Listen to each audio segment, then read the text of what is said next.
Story 20, No Thoroughfare, Part 1. Editor's Note. This was written by Mr. Wilkie Collins conjointly with Mr. Dickens, the only portions furnished exclusively by Mr. Dickens being the overture and the third act, Mr. Collins contributing to acts first and fourth, and writing the whole of the second. End note. The Overture. Day of the month and year, November the 30th, 1835, London time by the great clock of St. Paul's, 10 at night. All the lesser London churches strained their metallic throats. Some flippantly began before the heavy bell of the great cathedral, some tardily began 3, 4, half a dozen strokes behind it.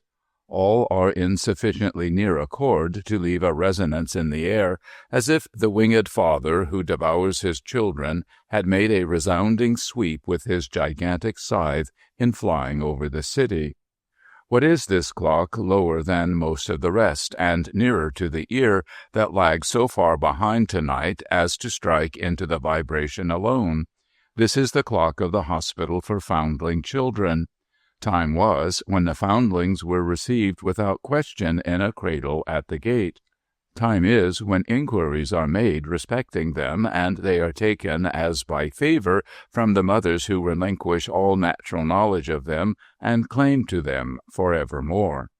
The moon is at the full, and the night is fair with light clouds.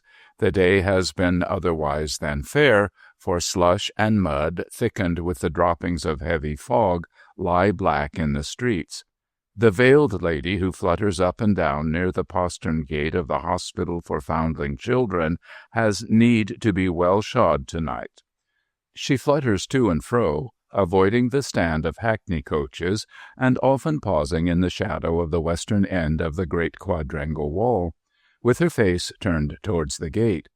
As above her there is the purity of the moonlit sky, and below her there are the defilements of the pavement, so may she, haply, be divided in her mind between two vistas of reflection or experience. As her footprints, crossing and recrossing one another, have made a labyrinth in the mire, so may her track in life have involved itself in an intricate and unravellable tangle. The postern gate of the Hospital for Foundling Children opens, and a young woman comes out. The lady stands aside, observes closely, sees that the gate is quietly closed again from within, and follows the young woman. 2 or 3 streets have been traversed in silence before she, following close behind the object of her attention, stretches out her hand and touches her. Then the young woman stops and looks round, startled. "You touched me last night, and when I turned my head, you would not speak. Why do you follow me like a silent ghost?" "It was not," returned the lady in a low voice, "that I would not speak, but that I could not when I tried." "What do you want of me? I have never done you any harm." "Never." "Do I know you?" "No." "Then what can you want of me?"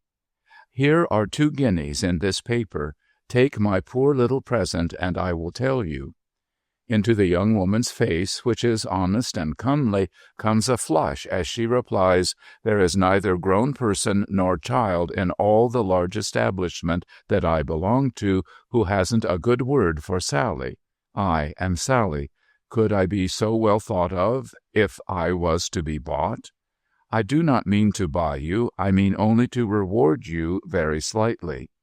Sally firmly, but not ungently, closes and puts back the offering hand.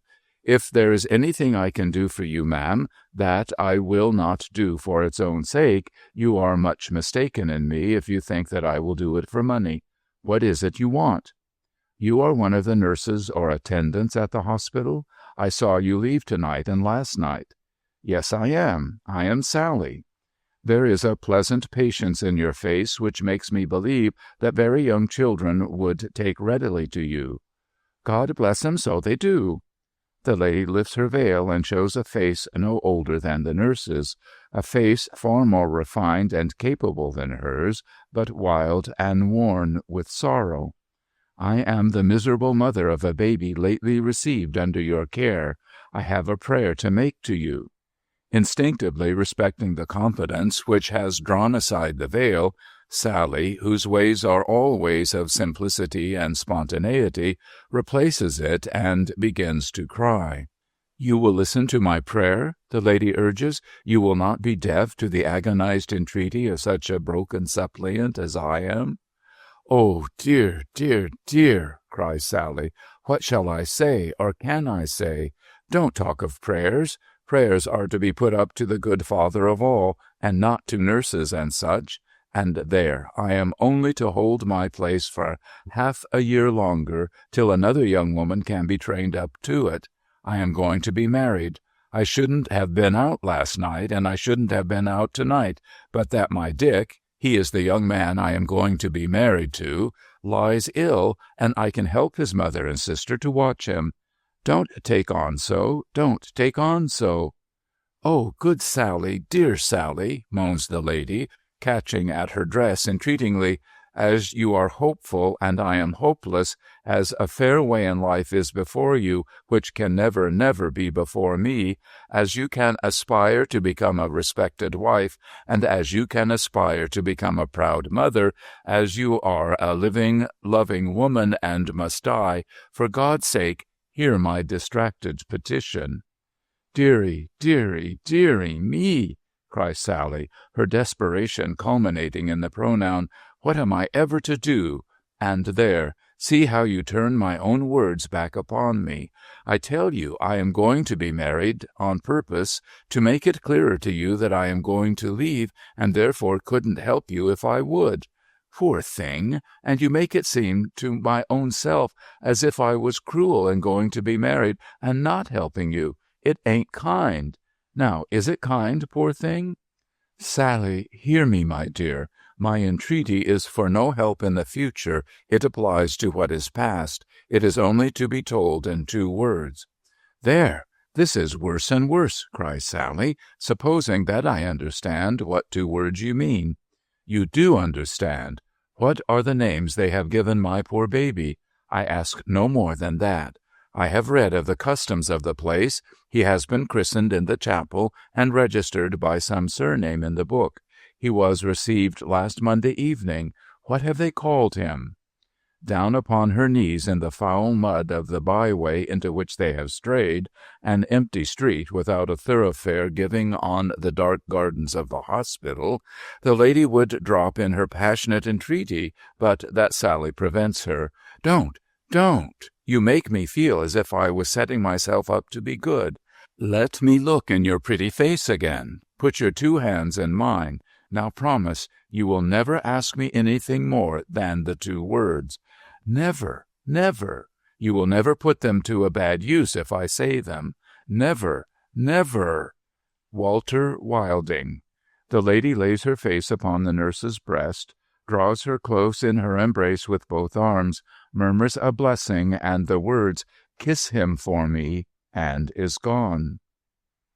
Day of the month and year, the first Sunday in October, 1847. London time, by the great clock of St. Paul's, 1:30 in the afternoon.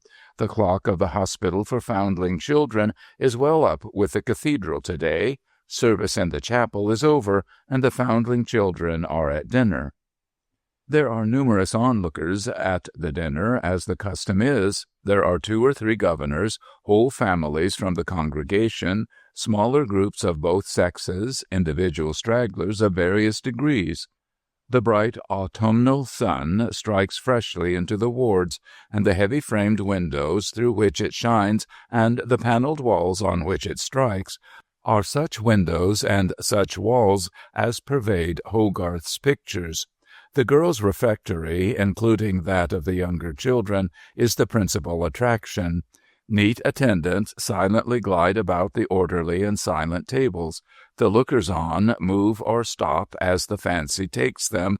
Comments in whispers on "face such a number from such a window" are not unfrequent. Many of the faces are of a character to fix attention. Some of the visitors from the outside public are accustomed visitors. They have established a speaking acquaintance with the occupants of particular seats at the tables and halt at those points to bend down and say a word or two. It is no disparagement to their kindness that those points are generally points where personal attractions are. The monotony of the long, spacious rooms and the double lines of faces is agreeably relieved by these incidents, although so slight. A veiled lady who has no companion goes among the company. It would seem that curiosity and opportunity have never brought her there before. She has the air of being a little troubled by the sight, and as she goes the length of the tables, it is with a hesitating step and an uneasy manner. At length she comes to the refectory of the boys. They are so much less popular than the girls that it is bare of visitors when she looks in at the doorway. But just within the doorway chances to stand, inspecting, an elderly female attendant, some order of matron or housekeeper, to whom the lady addresses natural questions, as how many boys, at what age are they usually put out in life, do they often take a fancy to the sea? So lower and lower in tone until the lady puts the question, which is Walter Wilding? Attendant's head shaken, against the rules. You know which is Walter Wilding?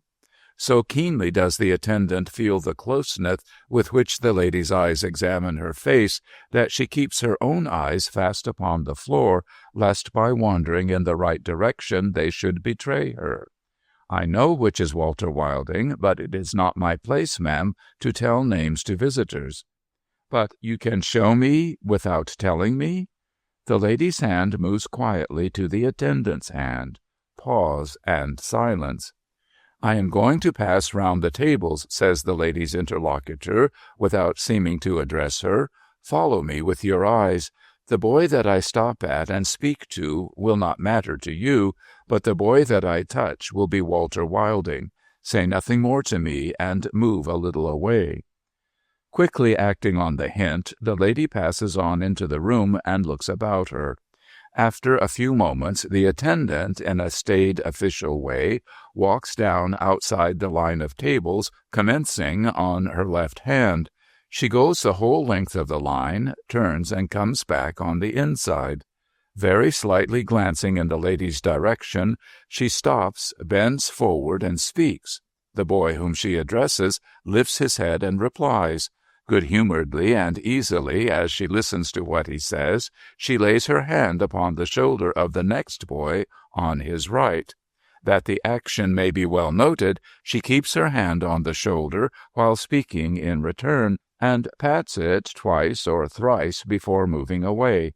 She completes her tour of the tables, touching no one else, and passes out by a door at the opposite end of the long room. Dinner is done, and the lady, too, walks down outside the line of tables, commencing on her left hand, goes the full length of the line, turns, and comes back on the inside. Other people have strolled in, fortunately for her, and stand sprinkled about.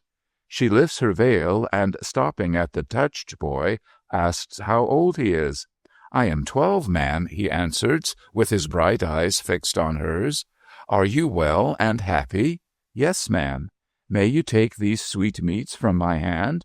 "If you please to give them to me." In stooping low for the purpose, the lady touches the boy's face with her forehead and with her hair. Then, lowering her veil again, she passes on, and passes out without looking back. Story 20, No Thoroughfare, Part 2. Act 1, The Curtain Rises. In a courtyard in the city of London, which was no thoroughfare, either for vehicles or foot passengers, a courtyard diverging from a steep, a slippery, and a winding street, connecting Tower Street with the Middlesex shore of the Thames, stood the place of business of Wilding and Company, wine merchants. Probably as a jocose acknowledgment of the obstructive character of this main approach, the point nearest to its base at which one could take the river, if so inodorously minded, bore the appellation Breakneck Stairs. The courtyard itself had likewise been descriptively entitled in old time Cripple Corner. Years before the year 1861, people had left off taking boat at Breakneck Stairs, and watermen had ceased to ply there. The slimy little causeway had dropped into the river by a slow process of suicide, and 2 or 3 stumps of piles and a rusty iron mooring ring were all that remained of the departed Breakneck glories. Sometimes, indeed, a laden coal barge would bump itself into the place, and certain laborious heavers, seemingly mud-engendered, would arise, deliver the cargo in the neighborhood, shove off, and vanish. But at most times the only commerce of Breakneck Stairs arose out of the conveyance of casks and bottles, both full and empty, both to and from the cellars of Wilding and Company, wine merchants. Even that commerce was but occasional, and through 3/4 of its rising tides, the dirty, indecorous drab of a river would come solitarily oozing and lapping at the rusty ring, as if it had heard of the Doge and the Adriatic, and wanted to be married to the great conserver of its filthiness, the Right Honourable the Lord Mayor. Some 250 yards on the right, up the opposite hill, approaching it from the low ground of Breakneck Stairs, was Cripple Corner. There was a pump in Cripple Corner. There was a tree in Cripple Corner. All Cripple Corner belonged to Wilding and Company wine merchants. Their cellars burrowed under it, their mansion towered over it. It really had been a mansion in the days when merchants inhabited the city and had a ceremonious shelter to the doorway without visible support, like the sounding-board over an old pulpit. It had also a number of long, narrow strips of window, so disposed in its grave brick front as to render it symmetrically ugly. It had also on its roof a cupola with a bell in it. When a man at 25 can put his hat on and can say, "This hat covers the owner of this property and of the business which is transacted on this property," I consider, Mr. Bentry, that without being boastful, he may be allowed to be deeply thankful. I don't know how it may appear to you, but so it appears to me. Thus Mr. Walter Wilding to his man of law in his own counting-house, taking his hat down from its peg to suit the action to the word, and hanging it up again when he had done so, not to overstep the modesty of nature. An innocent, open-speaking, unused-looking man, Mr. Walter Wilding, with a remarkably pink and white complexion, and a figure much too bulky for so young a man, though of a good stature, with crisply curling brown hair and amiable bright blue eyes, an extremely communicative man, a man with whom loquacity was the irrestrainable outpouring of contentment and gratitude. Mr. Bentry, on the other hand, a cautious man with twinkling beads of eyes in a large overhanging bald head, who inwardly but intensely enjoyed the comicality of openness of speech or hand or heart. "Yes," said Mr. Bentry, "yes, ha, ha, ha." A decanter, 2 wine-glasses, and a plate of biscuits stood on the desk. "You like this 45-year-old port wine?" said Mr. Wilding. "Like it," repeated Mr. Bentry. "Rather, sir." "It's from the best corner of our best 45-year-old bin," said Mr. Wilding. "Thank you, sir," said Mr. Bentry. "It's most excellent." He laughed again as he held up his glass and ogled it at the highly ludicrous idea of giving away such wine. "And now," said Wilding, with a childish enjoyment in the discussion of affairs, "I think we have got everything straight, Mr. Bentry." "Everything straight," said Bentry. "A partner secured." "Partner secured," said Bentry. "A housekeeper advertised for." "Housekeeper advertised for," said Bentry. "Apply personally at Cripple Corner, Great Tower Street, from 10 to 12, tomorrow, by the by." "My late dear mother's affairs wound up," said Bentry. And all charges paid?" "And all charges paid," said Bentley, with a chuckle, probably occasioned by the droll circumstance that they had been paid without a haggle. "The mention of my late dear mother," Mr. Wilding continued, his eyes filling with tears and his pocket-handkerchief drying them, "unmans me still, Mr. Bentley. You know how I loved her. You, her lawyer, know how she loved me. The utmost love of mother and child was cherished between us, and we never experienced one moment's division or unhappiness from the time when she took me under her care. 13 years in all. 13 years under my late dear mother's care, Mr. Bentley, and 8 of them her confidentially acknowledged son. You know the story, Mr. Bentley. Who but you, sir?" Mr. Wilding sobbed and dried his eyes without attempt at concealment during these remarks. Mr. Bentley enjoyed his comical port and said, after rolling it in his mouth, "I know the story." "My late dear mother, Mr. Bentley," pursued the wine merchant, "had been deeply deceived and had cruelly suffered. But on that subject my late dear mother's lips were forever sealed. By whom deceived, or under what circumstances, Heaven only knows. My late dear mother never betrayed her betrayer." "She had made up her mind," said Mr. Bentley, again turning his wine on his palate, "and she could hold her peace." An amused twinkle in his eyes pretty plainly added, "A devilish deal better than you ever will." "Honor," said Mr. Wilding, sobbing as he quoted from the commandments, "thy father and thy mother, that thy days may be long in the land." "When I was in the Foundling, Mr. Bentley, I was at such a loss how to do it that I apprehended my days would be short in the land. But I afterwards came to honor my mother deeply, profoundly, and I honor and revere her memory. For 7 happy years, Mr. Bentley," pursued Wilding, still with the same innocent catching in his breath and the same unabashed tears, "did my excellent mother article me to my predecessors in this business, Pebbleson Nephew. Her affectionate forethought likewise apprenticed me to the Vintners' Company, and made me in time a free vintner, and everything else that the best of mothers could desire. When I came of age, she bestowed her inherited share in this business upon me.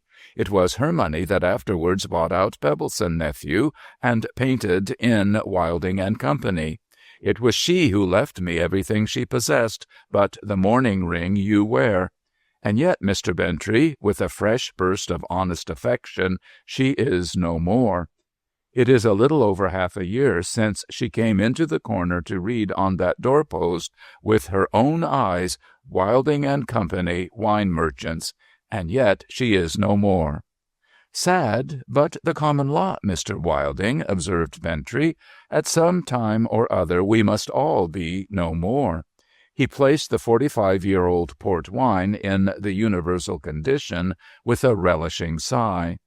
"So now, Mr. Bentley," pursued Wilding, putting away his pocket-handkerchief and smoothing his eyelids with his fingers, "now that I can no longer show my love and honor for the dear parent to whom my heart was mysteriously turned by nature when she first spoke to me, a strange lady, I sitting at our Sunday dinner table in the Foundling, I can at least show that I am not ashamed of having been a foundling, and that I, who never knew a father of my own, wish to be a father to all my employment. Therefore," continued Wilding, becoming enthusiastic in his loquacity, "therefore I want a thoroughly good housekeeper to undertake this dwelling-house of Wilding and Company, wine merchants, Cripple Corner, so that I may restore in it some of the old relations betwixt employer and employed, so that I may live in it on the spot where my money is made, so that I may daily sit at the head of the table at which the people in my employment eat together, and may eat of the same roast and boiled, and drink of the same beer, so that the people in my employment may lodge under the same roof with me, so that we may one and all— I beg your pardon, Mr. Bentley, but that old singing in my head has suddenly come on, and I shall feel obliged if you will lead me to the pump." Alarmed by the excessive pinkness of his client, Mr. Bentley lost not a moment in leading him forth into the courtyard.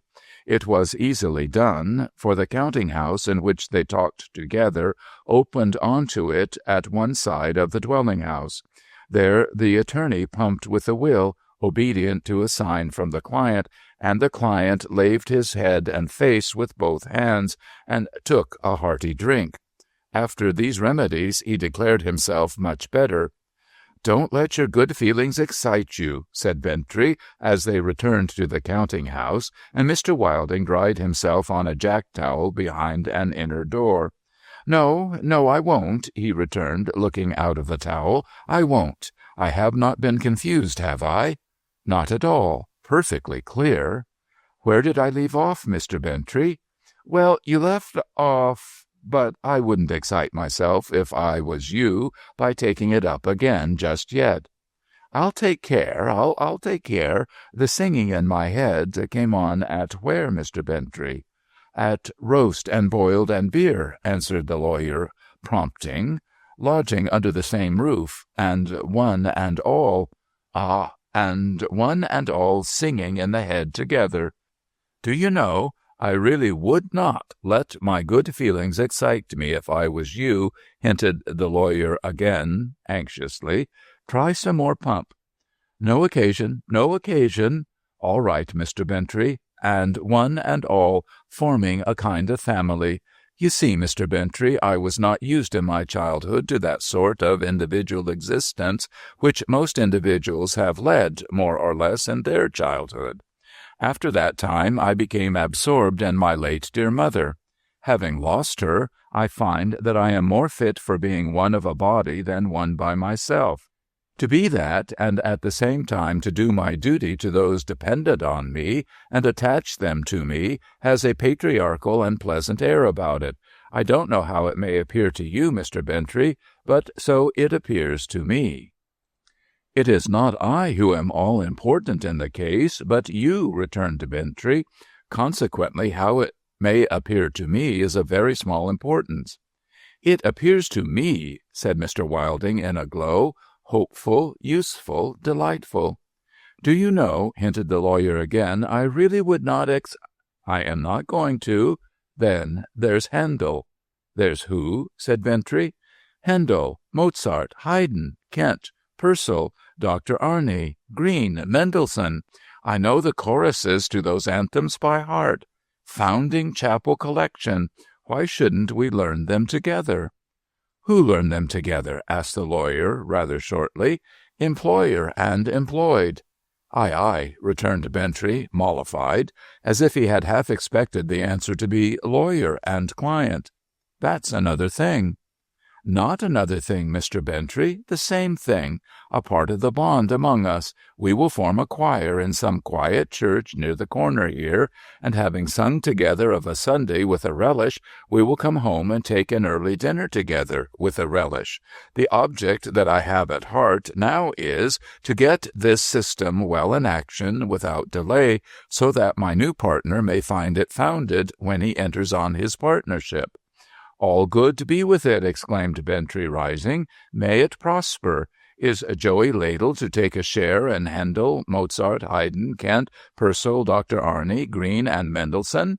"I hope so." "I wish them all well out of it," returned Bentley, with much heartiness. "Good-bye, sir." They shook hands and parted. Then, first knocking with his knuckles for leave, entered to Mr. Wilding from a door of communication between his private counting-house and that in which his clerks sat, the head cellarman of the cellars of Wilding and Company, wine merchants, and erst head cellarman of the cellars of Pebbleson Nephew. The Joey Ladle in question, a slow and ponderous man of the drayman order of human architecture, dressed in a corrugated suit and bibbed apron, apparently a composite of doormat and rhinoceros hide. "Respecting this same boarding and lodging, young Master Wilding," said he. "Yes, Joey." "Speaking for myself, young Master Wilding, and I never did speak, and I never do speak for no one else, I don't want no boarding, nor yet no lodging. But if you wish to board me and to lodge me, take me. I can peck as well as most men. Where I peck ain't so high a object with me as what I peck. Never even so high a object with me as how much I peck. Is all to live in the house, young Master Wilding, the 2 other cellarmen, the 3 porters, the 2 prentices, and the odd men? Yes, I hope we shall all be a united family, Joey. Ah, said Joey, I hope they may be. They? Rather say we, Joey. Joey Ladle shook his head. Don't look to me to make we on it, young Master Wilding, not at my time of life and under the circumstances which has formed my disposition. I have said to Pebbleson nephew many a time when they have said to me, put a livelier face upon it, Joey. I have said to them, gentlemen, it is all very well for you that has been accustomed to take your wine into your systems by the convivial channel of your throttles, to put a lively face upon it. But, I says, I have been accustomed to take my wine in at the pores of the skin, and took that way it acts different. It acts depressing. It's one thing, gentlemen, I says to Pebbleson nephew, to charge your glasses in a dining-room with a hip hurrah and a jolly companions every one, and it's another thing to be charged yourself through the pores in a low, dark cellar and a mouldy atmosphere. It makes all the difference betwixt bubbles and vapors, I tells Pebbleson nephew, and so it do. I've been a cellarman my life through, with my mind fully given to the business. What's the consequence? I'm as muddled a man as lived. You won't find a muddler man than me, nor yet you won't find my equal in melancholy. Sing of filling the bumper fair, every drop you sprinkle o'er the brow of care soothes away a wrinkle. Yes, perhaps so, but try filling yourself through the pores underground when you don't want to. I am sorry to hear this, Joey. I had even thought that you might join a singing class in the house. Me, sir? No, no, young Master Wilding. You won't catch Joey Ladle muddling the harmony. A pecking machine, sir, is all that I am capable of proving myself out of my cellars, but that you're welcome to if you think it's worth your while to keep such a thing on your premises. I do, Joey. Say no more, sir. The business word is my law, and you're a-going to take young Master George Vendale, partner, into the old business? I am, Joey. More changes, you see, but don't change the name of the firm again. Don't do it, young Master Wilding. It was bad luck enough to make it yourself and company. Better by far have left it Pebbleson nephew, that good luck always stuck to. You should never change luck when it's good, sir. At all events, I have no intention of changing the name of the house again, Joey. Glad to hear it, and wish you good day, young Master Wilding. But you had better by half, muttered Joey Ladle inaudibly, as he closed the door and shook his head, have let the name alone from the first. You had better by half have followed the luck instead of crossing it. Enter the housekeeper. The wine merchant sat in his dining-room next morning to receive the personal applicants for the vacant post in his establishment. It was an old-fashioned wainscoted room, the panels ornamented with festoons of flowers carved in wood, with an oaken floor, a well-worn Turkey carpet, and dark mahogany furniture, all of which had seen service and polish under Pebbleson nephew.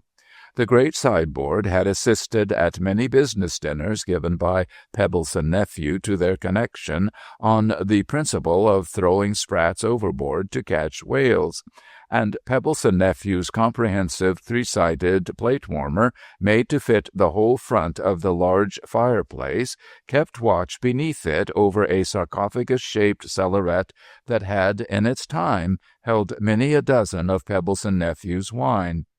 But the little rubicund old bachelor with a pigtail, whose portrait was over the sideboard, and who could easily be identified as decidedly Pebbleson and decidedly not nephew, had retired into another sarcophagus, and the plate-warmer had grown as cold as he, So the golden and black griffins that supported the candelabra with black balls in their mouths at the end of gilded chains looked as if in their old age they had lost all heart for playing at ball and were dolefully exhibiting their chains in the missionary line of inquiry whether they had not earned emancipation by this time and were not griffins and brothers. Such a Columbus of a morning was the summer morning that it discovered Cripple Corner. The light and warmth pierced in it at the open windows and irradiated the picture of a lady hanging over the chimney-piece, the only other decoration of the walls. "My mother at 25, said Mr. Wilding to himself, as his eyes enthusiastically followed the light to the portrait's face. "I hang up here in order that visitors may admire my mother in the bloom of her youth and beauty. My mother at 50 I hang in the seclusion of my own chamber, as a remembrance sacred to me. Oh, it's you, Jarvis." These latter words he addressed to a clerk who had tapped at the door and now looked in. "Yes, sir, I merely wish to mention that it's gone 10, sir, and that there are several females in the counting-house." "Dear me," said the wine merchant, deepening in the pink of his complexion and whitening in the white. "Are there several? So many as several? I had better begin before there are more. I'll see them one by one, Jarvis, in the order of their arrival." Hastily entrenching himself in his easy-chair at the table behind a great inkstand, having first placed a chair on the other side of the table opposite his own seat, Mr. Wilding entered on his task with considerable trepidation. He ran the gauntlet that must be run on any such occasion. There are the usual species of profoundly unsympathetic women, and the usual species of much too sympathetic women. There were buccaneering widows who came to seize him, and who gripped umbrellas under their arms, and if each umbrella were he, and each gripper had got him. There were towering maiden ladies who had seen better days, and who came armed with clerical testimonials to their theology, as if he were St. Peter with his keys. There were gentle maiden ladies who came to marry him. There were professional housekeepers, like non-commissioned officers, who put him through his domestic exercise instead of submitting themselves to catechism. There were languid invalids to whom salary was not so much an object as the comforts of a private hospital. There were sensitive creatures who burst into tears on being addressed and had to be restored with glasses of cold water.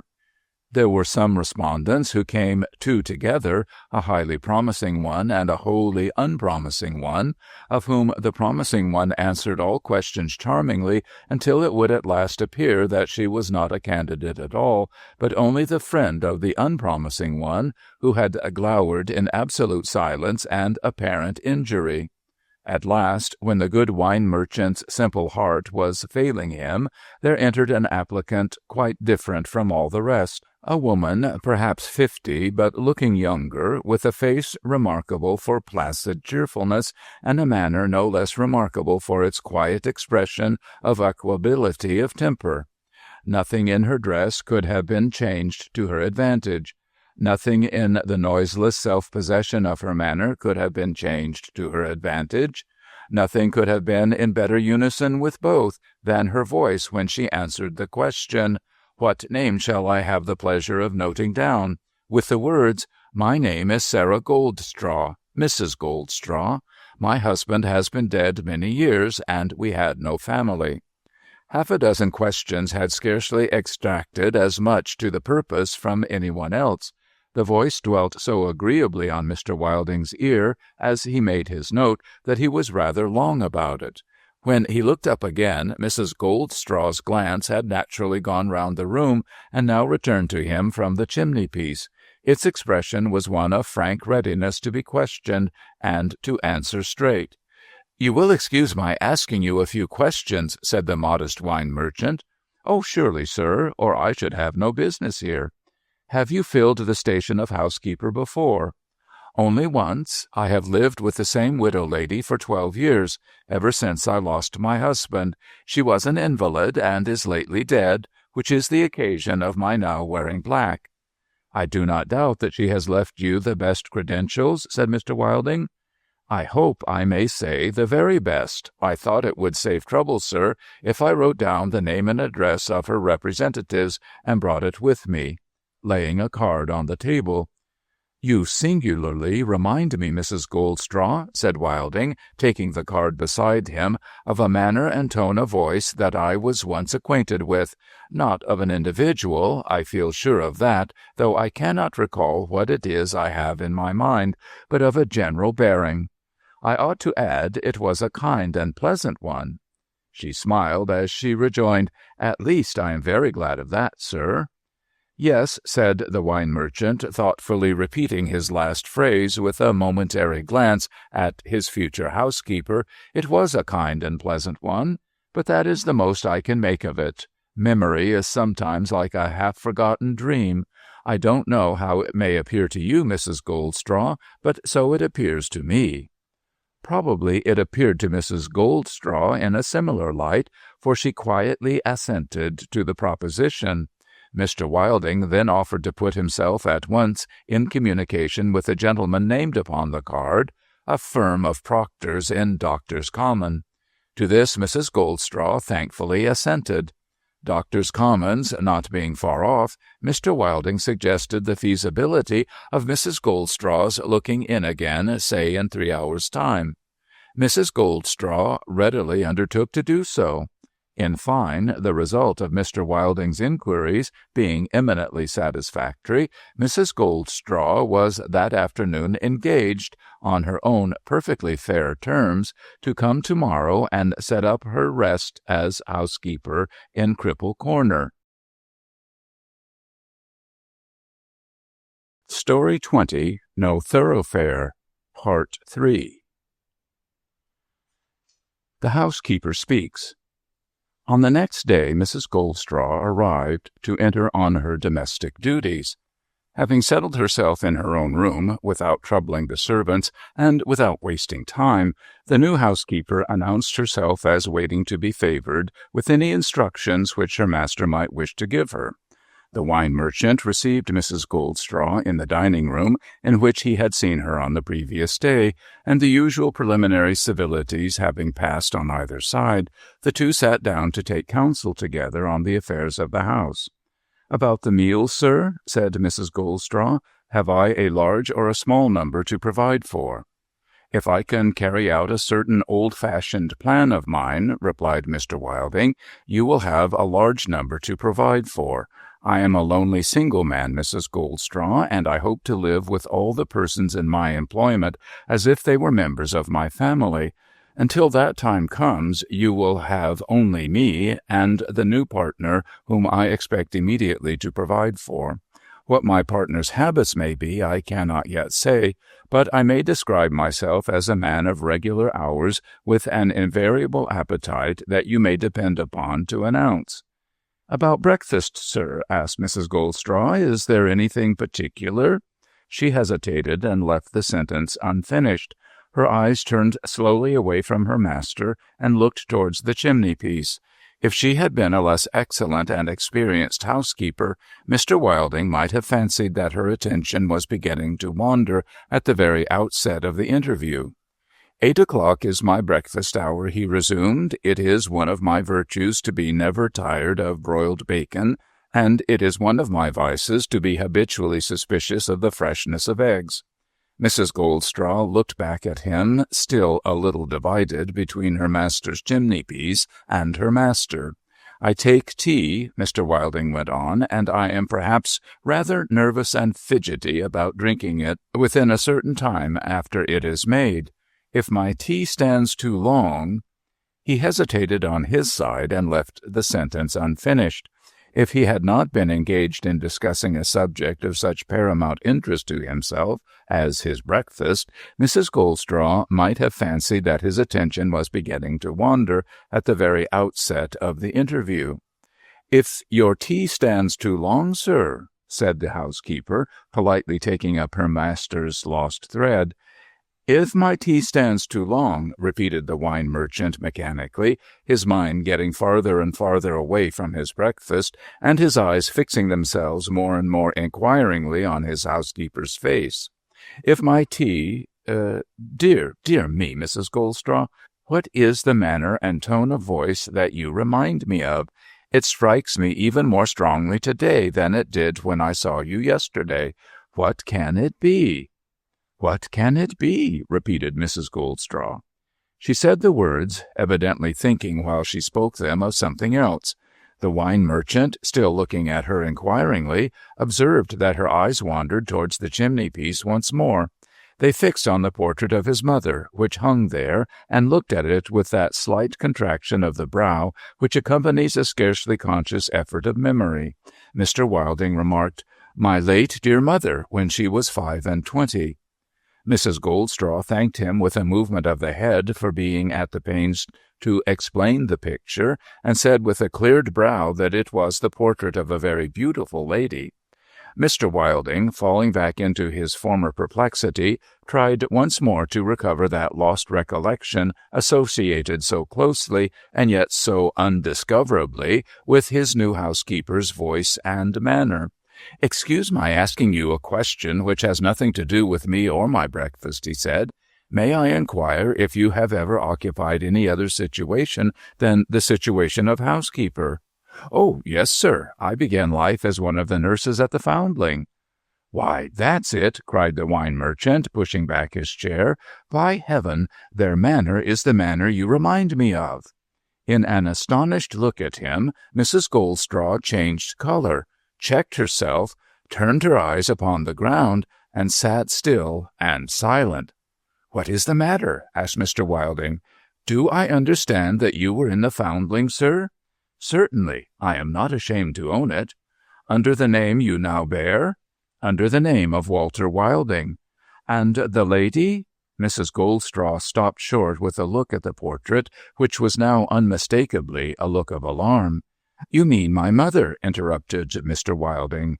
"Your mother," repeated the housekeeper a little constrainedly, "removed you from the Foundling. At what age, sir?" "At between 11 and 12 years old. It's quite a romantic adventure, Mrs. Goldstraw." He told the story of the lady having spoken to him while he sat at dinner with the other boys in the Foundling, and of all that had followed in his innocently communicative way. "My poor mother could never have discovered me," he added, "if she had not met with one of the matrons who pitied her.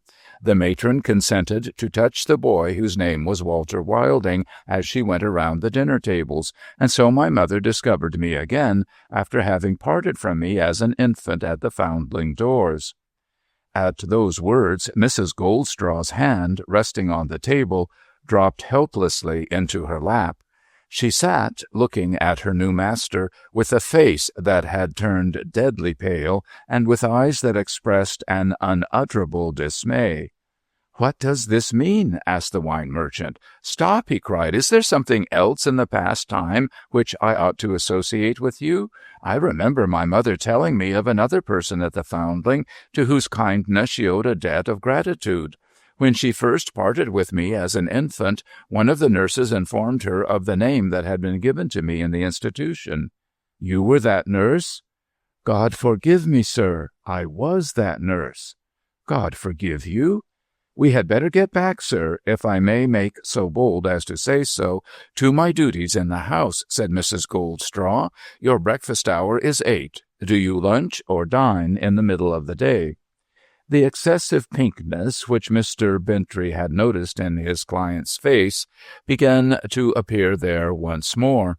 Mr. Wilding put his hand to his head and mastered some momentary confusion in that quarter before he spoke again. "Mrs. Goldstraw," he said, "you are concealing something from me." The housekeeper obstinately repeated, "Please to favor me, sir, by saying whether you lunch or dine in the middle of the day."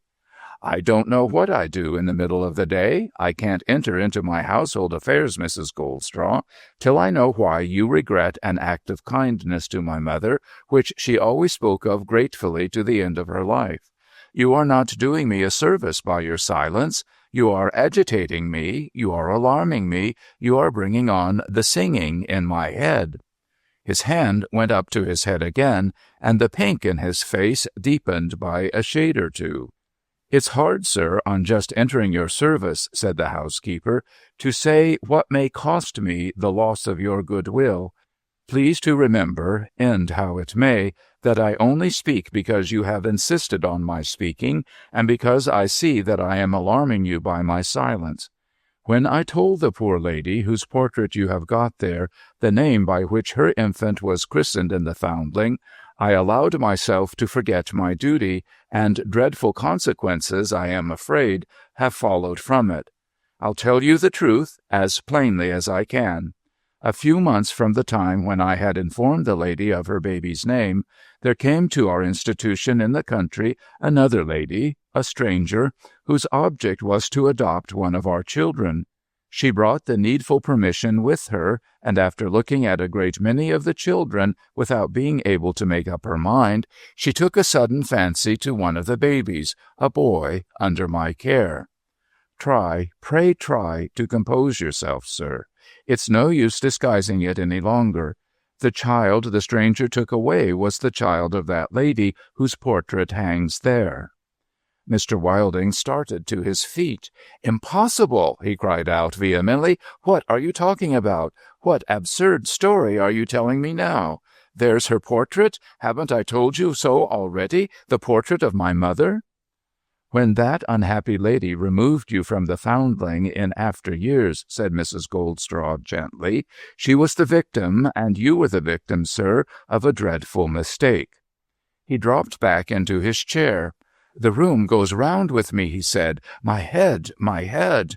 The housekeeper rose in alarm and opened the windows. Before she could get to the door to call for help, a sudden burst of tears relieved the oppression which had at first almost appeared to threaten his life. He signed entreatingly to Mrs. Goldstraw not to leave him. She waited until the paroxysm of weeping had worn itself out. He raised his head as he recovered himself and looked at her with the angry, unreasoning suspicion of a weak man. "Mistake," he said, wildly repeating her last word. "How do I know you are not mistaken yourself?" "There is no hope that I am mistaken, sir. I will tell you why when you are better fit to hear it." Now! The tone in which he spoke warned Mrs. Goldstraw that it would be cruel kindness to let him comfort himself a moment longer with the vain hope that she might be wrong. A few words more would end it, and those few words she determined to speak. "I have told you," she said, "that the child of the lady whose portrait hangs there was adopted in its infancy and taken away by a stranger. I am as certain of what I say as that I am now sitting here, obliged to distress you, sir, sorely against my will. Please to carry your mind on now to about 3 months after that time. I was then at the Foundling in London, waiting to take some children to our institution in the country.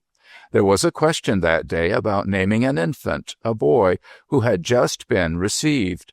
We generally named them out of the directory. On this occasion, one of the gentlemen who managed the hospital happened to be looking over the register. He noticed that the name of the baby who had been adopted, Walter Wilding, was scratched out, for the reason, of course, that the child had been removed for good from our care. "Here's a name to let," he said. "Give it to the new Foundling who has been received today." The name was given, and the child was christened. You, sir, were that child. The wine merchant's head dropped on his breast. "I was that child," he said to himself, trying helplessly to fix the idea in his mind. "I was that child." "Not very long after you had been received into the institution, sir," pursued Mrs. Goldstraw, "I left my situation there to be married. If you will remember that, and if you can give your mind to it, you will see for yourself how the mistake happened. Between 11 and 12 years passed before the lady, whom you have believed to be your mother, returned to the Foundling to find her son, and to remove him to her own home. The lady only knew that her infant son had been called Walter Wilding. The matron who took pity on her could but point out the only Walter Wilding known in the institution. I, who might have set the matter right, was far away from the Foundling and all that belonged to it. There was really nothing that could prevent this terrible mistake from taking place. I feel for you, I do indeed, sir. You must think, and with reason, that it was in an evil hour that I came here, innocently enough, I'm sure, to apply for your housekeeper's place. I feel as if I was to blame. I feel as if I ought to have had more self-command. If I had only been able to keep my face from showing you what that portrait and what your own words put into my mind, you need never, to your dying day, have known what you know now." Mr. Wilding looked up suddenly. The inbred honesty of the man rose in protest against the housekeeper's last words. His mind seemed to steady itself for the moment under the shocks that had fallen on it. "Do you mean to say that you would have concealed this from me if you could?" he exclaimed. "I hope I should always tell the truth, sir, if I was asked," said Mrs. Goldstraw, "and I know it is better for me that I should not have a secret of this sort weighing on my mind. But is it better for you? What use can it serve now?" "What use? Why, good Lord, if your story is true—" "Should I have told it, sir, as I am now situated, if it had not been true?" "I beg your pardon," said the wine merchant. "You must make allowance for me. This dreadful discovery is something I can't realize even yet. We loved each other so dearly. I felt so fondly that I was her son. She died, Mrs. Goldstraw, in my arms. She died blessing me as only a mother could have blessed me. And now, after all these years, to be told she was not my mother. Oh, me, oh, me! I don't know what I am saying," he cried, as the impulse of self-control under which he had spoken a moment since flickered and died out. "It was not this dreadful grief. It was something else that I had it in my mind to speak of. Yes, you surprised me, you wounded me just now. You talked as if you would have hidden this from me if you could. Don't talk in that way again. It would have been a crime to have hidden it. You mean well, I know. I don't want to distress you. You are a kind-hearted woman, but you don't remember what my position is. She left me all that I possess in the firm persuasion that I was her son. I am not her son. I have taken the place. I have innocently got the inheritance of another man. He must be found. How do I know he is not at this moment in misery, without bread to eat? He must be found. My only hope of bearing up against the shock that has fallen on me is the hope of doing something which she would have approved. You must know more, Mrs. Goldstraw, than you have told me yet. Who was the stranger who adopted the child? You must have heard the lady's name." "I never heard it, sir. I have never seen her, or heard of her since." "Did she say nothing when she took the child away? Search your memory. She must have said something." "Only one thing, sir, that I can remember. It was a miserably bad season that year, and many of the children were suffering from it. When she took the baby away, the lady said to me, laughing, 'Don't be alarmed about his health. He will be brought up in a better climate than this. I am going to take him to Switzerland.'" "To Switzerland? What part of Switzerland?" "She didn't say, sir." "Only that faint clue," said Mr. Wilding, "and a quarter of a century has passed since the child was taken away. What am I to do?" "I hope you don't take offense at my freedom, sir," said Mrs. Goldstraw, "but why should you distress yourself about what is to be done? He may not be alive now for anything you know, and if he is alive, it's not likely he can be in any distress. The lady who adopted him was a bred and born lady. It was easy to see that, and she must have satisfied them at the foundling that she could provide for the child, or they would never have let her take him away. If I was in your place, sir, please to excuse my saying so, I should comfort myself with remembering that I had loved that poor lady whose portrait you have got there, truly loved her as my mother, and that she had truly loved me as her son. All she gave to you, she gave for the sake of that love. It never altered while she lived, and it won't alter, I'm sure, as long as you live.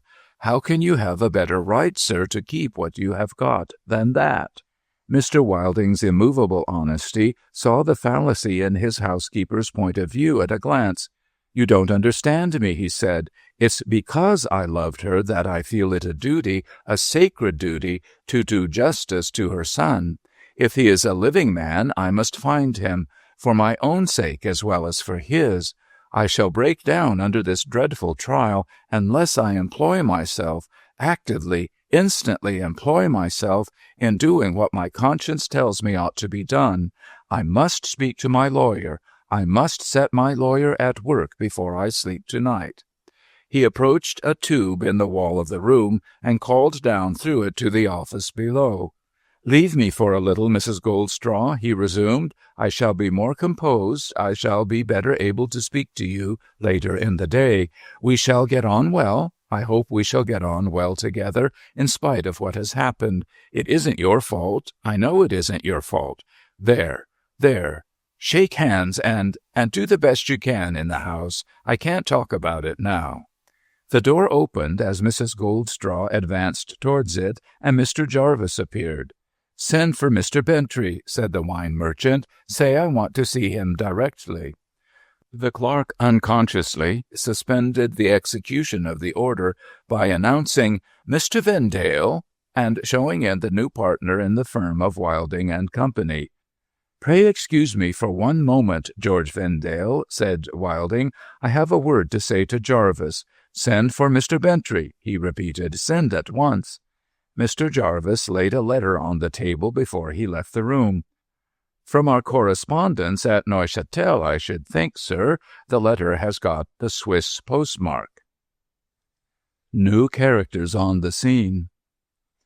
The words "the Swiss postmark," following so soon upon the housekeeper's reference to Switzerland, wrought Mr. Wilding's agitation to such a remarkable height that his new partner could not decently make a pretence of letting it pass unnoticed.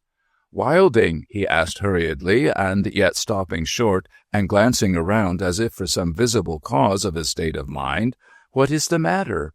"My good George Vendale," returned the wine merchant, giving his hand with an appealing look, rather as if he wanted help to get over some obstacle than as if he gave it in welcome or salutation, "my good George Vendale, so much is the matter that I shall never be myself again.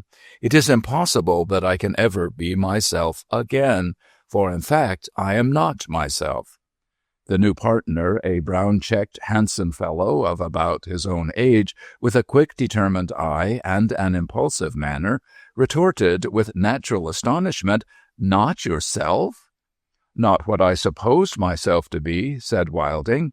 "What, in the name of wonder, did you suppose yourself to be that you are not?" was the rejoinder, delivered with a cheerful frankness, inviting confidence from a more reticent man. "I may ask without impertinence, now that we are partners." "There again," cried Wilding, leaning back in his chair with a lost look at the other. "Partners! I had no right to come into this business. It was never meant for me. My mother never meant it should be mine. I mean, his mother meant it should be his, if I mean anything, or if I am anybody." Come, urged his partner after a moment's pause, and taking possession of him with that calm confidence which inspires a strong nature when it honestly desires to aid a weak one. "Whatever has gone wrong through no fault of yours, I am very sure. I was not in this counting-house with you under the old regime for 3 years to doubt you, Wilding. We were not younger men than we are together for that. Let me begin our partnership by being a serviceable partner and setting right whatever is wrong. Has that letter anything to do with it?" "Ah," said Wilding, with his hand to his temple, "there again, my head, I was forgetting the coincidence, the Swiss postmark. At a second glance, I see that the letter is unopened, so it is not very likely to have much to do with the matter," said Vendale, with comforting composure. "Is it for you or for us?" "For us," said Wilding. "Suppose I open it and read it aloud to get it out of our way." Thank you. "The letter is only from our champagne-making friends, the house of Neuchâtel. Dear Sir, we are in receipt of yours of the 28th ult, informing us that you have taken your Mr. Vendale into partnership, whereon we beg you to receive the assurance of our felicitations. Permit us to embrace the occasion of specially commending to you Monsieur Jules Obenreizer." "Impossible!" Wilding looked up in quick apprehension and cried, "Impossible sort of name," returned his partner slightly. "Obenreizer, of specially commending to you Monsieur Jules Obenreizer of Soho Square, London, North Side, henceforth fully credited as our agent, and who has already had the honor of making the acquaintance of your Mr. Vendale in his said Monsieur Obenreizer's native country, Switzerland. To be sure! Pooh, what have I been thinking of? I remember now. When traveling with his niece. With his—" Vendale had so slurred the last word that Wilding had not heard it. "When traveling with his niece. Obenreizer's niece," said Vendale, in a somewhat superfluously lucid manner. "Niece of Obenreizer. I met him in my first Swiss tour, travelled a little with them, and lost them for 2 years. Met them again, my Swiss tour before last, and have lost them ever since. Obenreizer, niece of Obenreizer, to be sure. Possible sort of name, after all. Monsieur Obenreizer is in possession of our absolute confidence, and we do not doubt you will esteem his merits. Duly signed by the house, de Fresner at C. Very well. I undertake to see Monsieur Obenreizer presently, and clear him out of the way. That clears the Swiss postmark out of the way. So now, my dear Wilding, tell me what I can clear out of your way, and I'll find a way to clear it." More than ready and grateful to be thus taken charge of, the honest wine merchant wrung his partner's hand, and, beginning his tale by pathetically declaring himself an impostor, told it.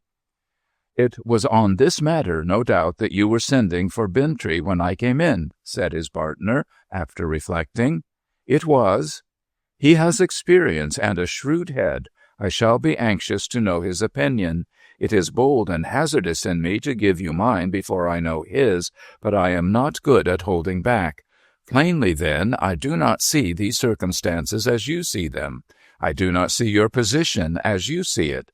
As to your being an impostor, my dear Wilding, that is simply absurd, because no man can be that without being a consenting party to an imposition. Clearly, you never were so. As to your enrichment by the lady who believed you to be her son, and whom you were forced to believe, on her showing, to be your mother, consider whether that did not arise out of the personal relations between you. You gradually became much attached to her. She gradually became much attached to you. It was on you, personally you, as I see the case, that she conferred these worldly advantages. It was from her, personally her, that you took them." "She supposed me," objected Wilding, shaking his head, "to have a natural claim upon her, which I had not." "I must admit that," replied his partner, "to be true. But if she had made the discovery that you have made 6 months before she died, do you think it would have cancelled the years you were together and the tenderness that each of you had conceived for the other, each on increasing knowledge of the other?" "What I think," said Wilding, simply but stoutly holding to the bare fact, "can no more change the truth than it can bring down the sky. The truth is that I stand possessed of what was meant for another man." "He may be dead," said Vendale. "He may be alive," said Wilding, "and if he is alive, have I not, innocently, I grant you, innocently, robbed him of enough? Have I not robbed him of all the happy time that I enjoyed in his stead?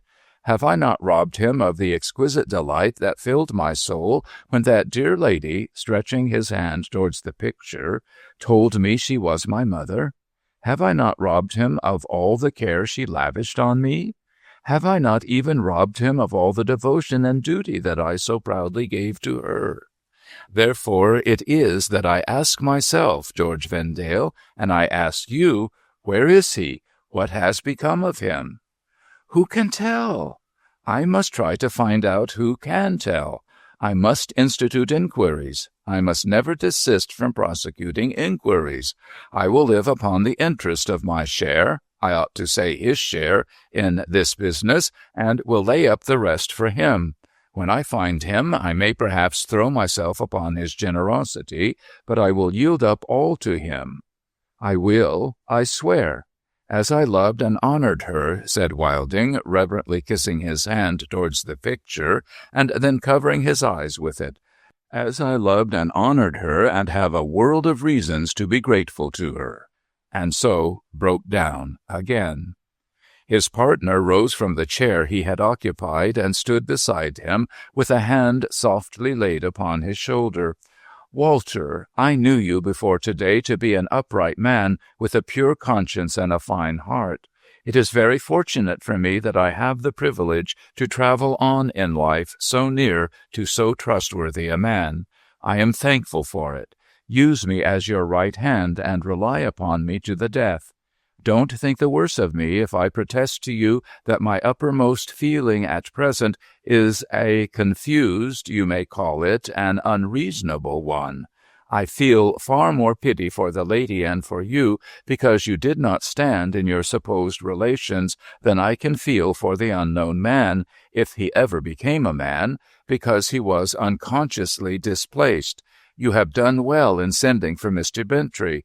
What I think will be a part of his advice, I know, is the whole of mine.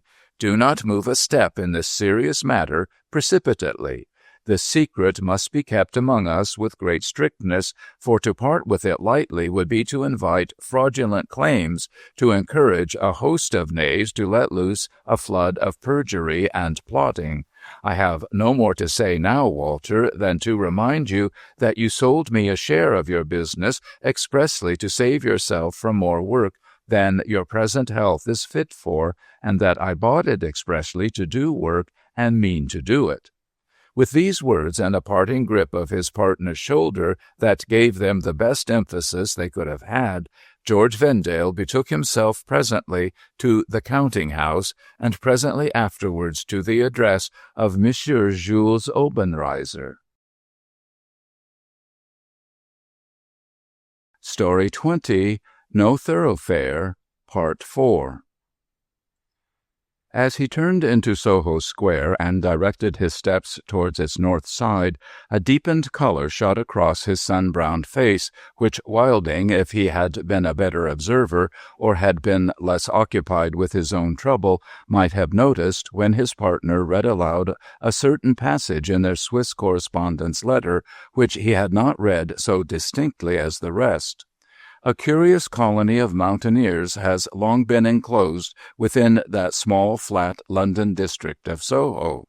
Swiss watchmakers, Swiss silver chasers, Swiss jewelers, Swiss importers of Swiss musical boxes, and Swiss toys of various kinds draw close together there. Swiss professors of music, painting, and languages, Swiss artificers in steady work, Swiss couriers and other Swiss servants chronically out of place, industrious Swiss laundresses and clear-starchers, mysteriously existing Swiss of both sexes, Swiss creditable and Swiss discreditable, Swiss to be trusted by all means and Swiss to be trusted by no means. These diverse Swiss particles are attracted to a center in the district of Soho. Shabby Swiss eating-houses, coffee-houses, and lodging-houses, Swiss drinks and dishes, Swiss service for Sundays, and Swiss schools for weekdays are all to be found here. Even the native-born English taverns drive a sort of broken English trade, announcing in their windows Swiss whets and drams, and sheltering in their bars Swiss skirmishes of love and animosity on most nights in the year. When the new partner in Wilding and Company rang the bell of a door bearing the blunt inscription Obenreizer on a brass plate, the inner door of a substantial house whose ground story was devoted to the sale of Swiss clocks, he passed at once into domestic Switzerland. A white-tiled stove for winter-time filled the fireplace of the room into which he was shown. The room's bare floor was laid together in a neat pattern of several ordinary woods. The room had a prevalent air of surface bareness and much scrubbing, and the little square of flowery carpet by the sofa and the velvet chimney-board with its capacious clock and vases of artificial flowers contended with that tone as if, in bringing out the whole effect, a Parisian had adapted a dairy to domestic purposes. Mimic water was dropping off a mill wheel under the clock. The visitor had not stood before it, following it with his eyes a minute, when Monsieur Obenreizer, at his elbow, startled him by saying in very good English, very slightly clipped, "How do you do? So glad." "Oh, I beg your pardon. I didn't hear you come in." "Not at all. Sit, please." Releasing his visitor's two arms, which he had lightly pinioned at the elbows by way of embrace, Monsieur Obenreizer also sat, remarking with a smile, "You are well? So glad," and touching his elbows again. "I don't know," said Vendale, after exchange of salutations, "whether you may yet have heard of me from your house at Neuchâtel." "Ah, yes. In connection with Wilding and Company? Ah, surely. Is it not odd that I should come to you in London, here as one of the firm of Wilding and Company, to pay you the firm's respects?" "Not at all. What did I always observe when we were on the mountains? We called them vast, but the world is so little. So little is the world that one cannot keep away from persons. There are so few persons in the world that they continually cross and recross. So very little in the world that one cannot get rid of a person. Not," touching his elbows again with an ingratiatory smile, "that one would desire to get rid of you."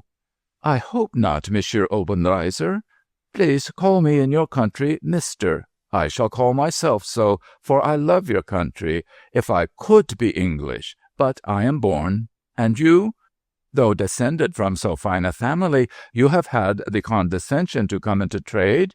Stop, though. Wines? Is it trade in England or profession? Not fine art?"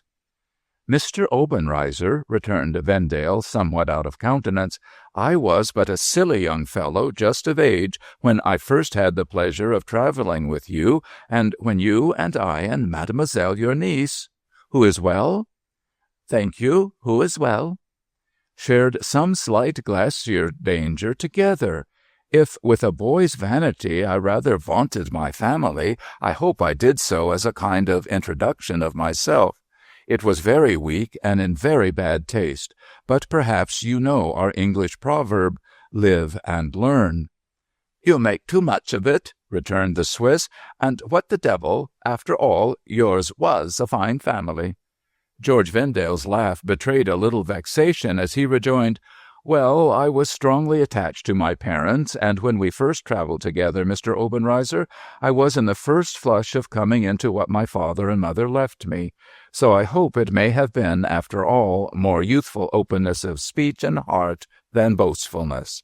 "All openness of speech and heart, no boastfulness," cried Obenreizer. "You tax yourself too heavily. You tax yourself, my faith, as if it was your government taxing you. Besides, it commenced with me.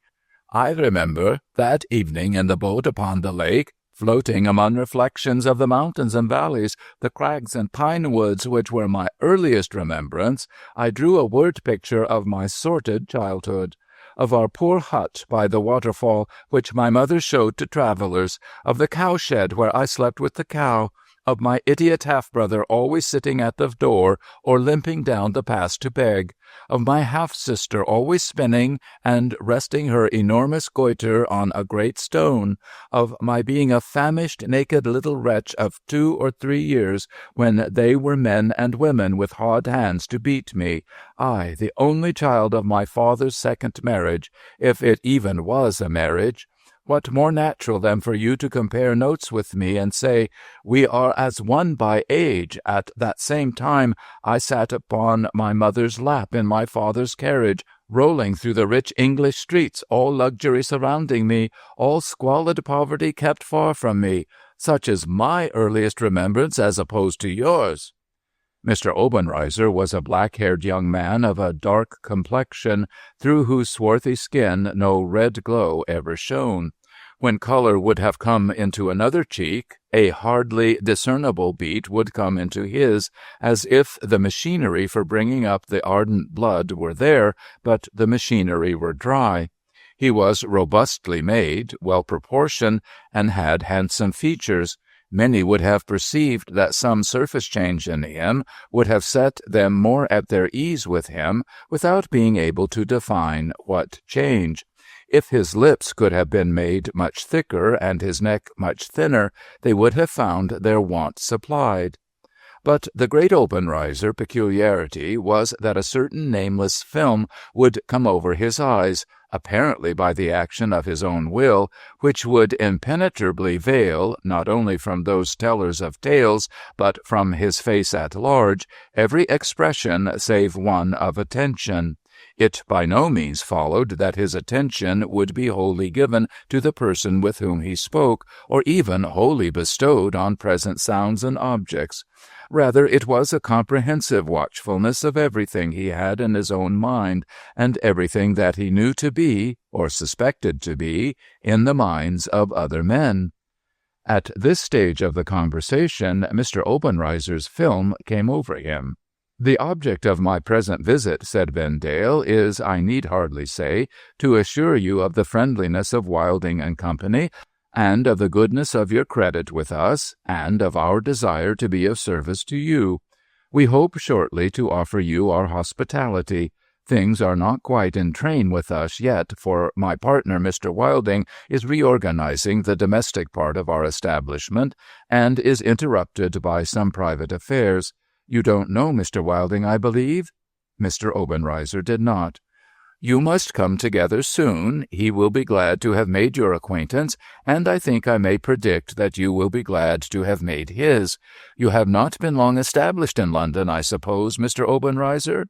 "It is only now that I have undertaken this agency." "Mademoiselle, your niece, is not married?" "Not married." George Vendale glanced about him as if for any tokens of her.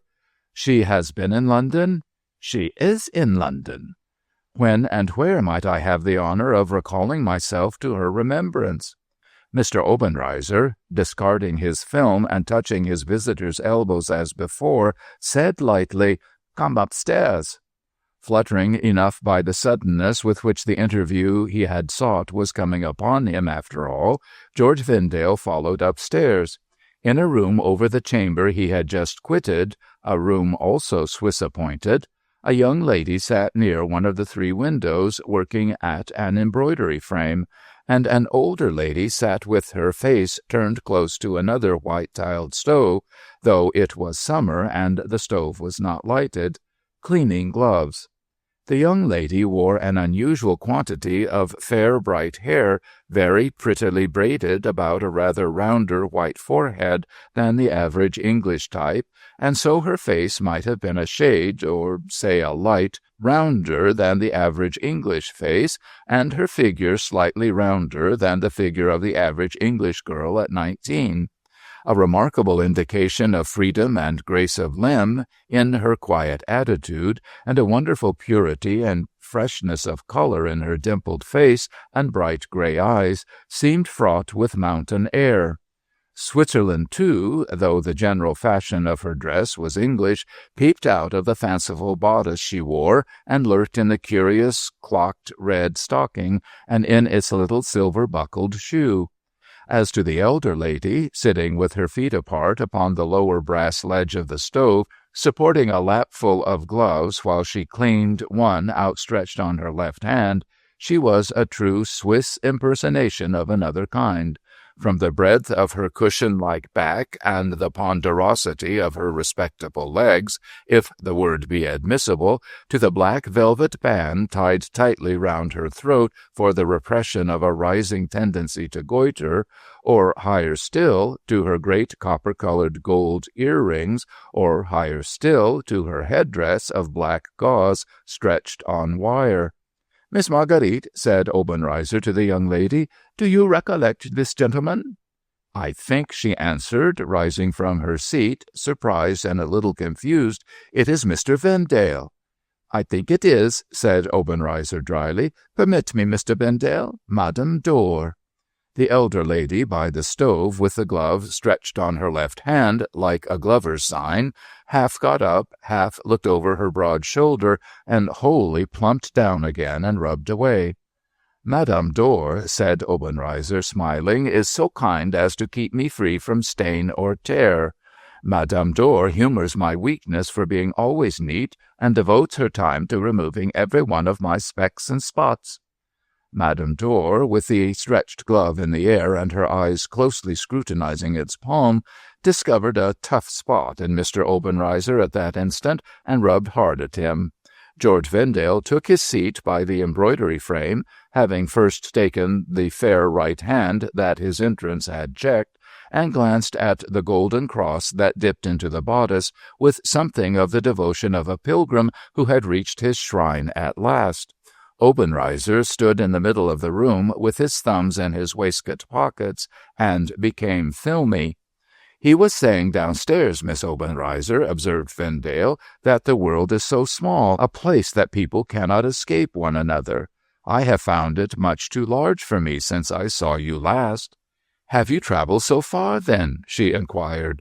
"Not so far, for I have only gone back to Switzerland each year, but I could have wished, and indeed I have wished very often, that the little world did not afford such opportunities for long escapes as it does. If it had been less, I might have found my fellow traveller sooner, you know." The pretty Marguerite coloured, and very slightly glanced in the direction of Madame Dor. "You find us at length, Mr. Vendale. Perhaps you may lose us again."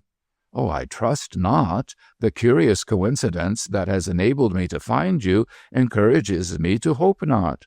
"What is that coincidence, sir, if you please?" A dainty little native touch in this turn of speech, and in its tone, made it perfectly captivating, thought George Vendale, when again he noticed an instantaneous glance towards Madame Dor. A caution seemed to be conveyed in it, rapid flash though it was, so he quietly took heed of Madame Dor from that time forth.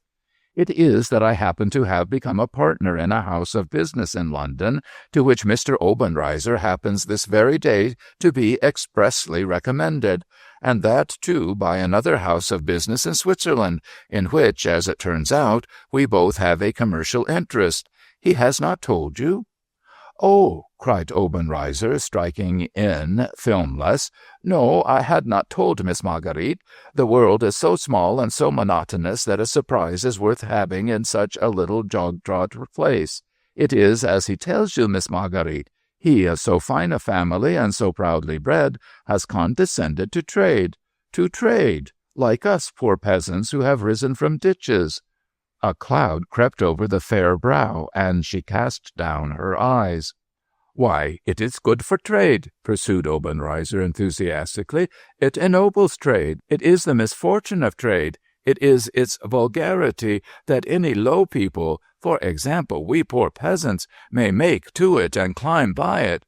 See you, my dear Vendale," he spoke with great energy, "the father of Miss Marguerite, my eldest half-brother, more than 2 times your age or mine, if living now, wandered without shoes, almost without rags, from that wretched pass, wandered, got to be fed with the mules and dogs at an inn in the main valley far away, got to be boy there, got to be ostler, got to be waiter, got to be cook, got to be landlord.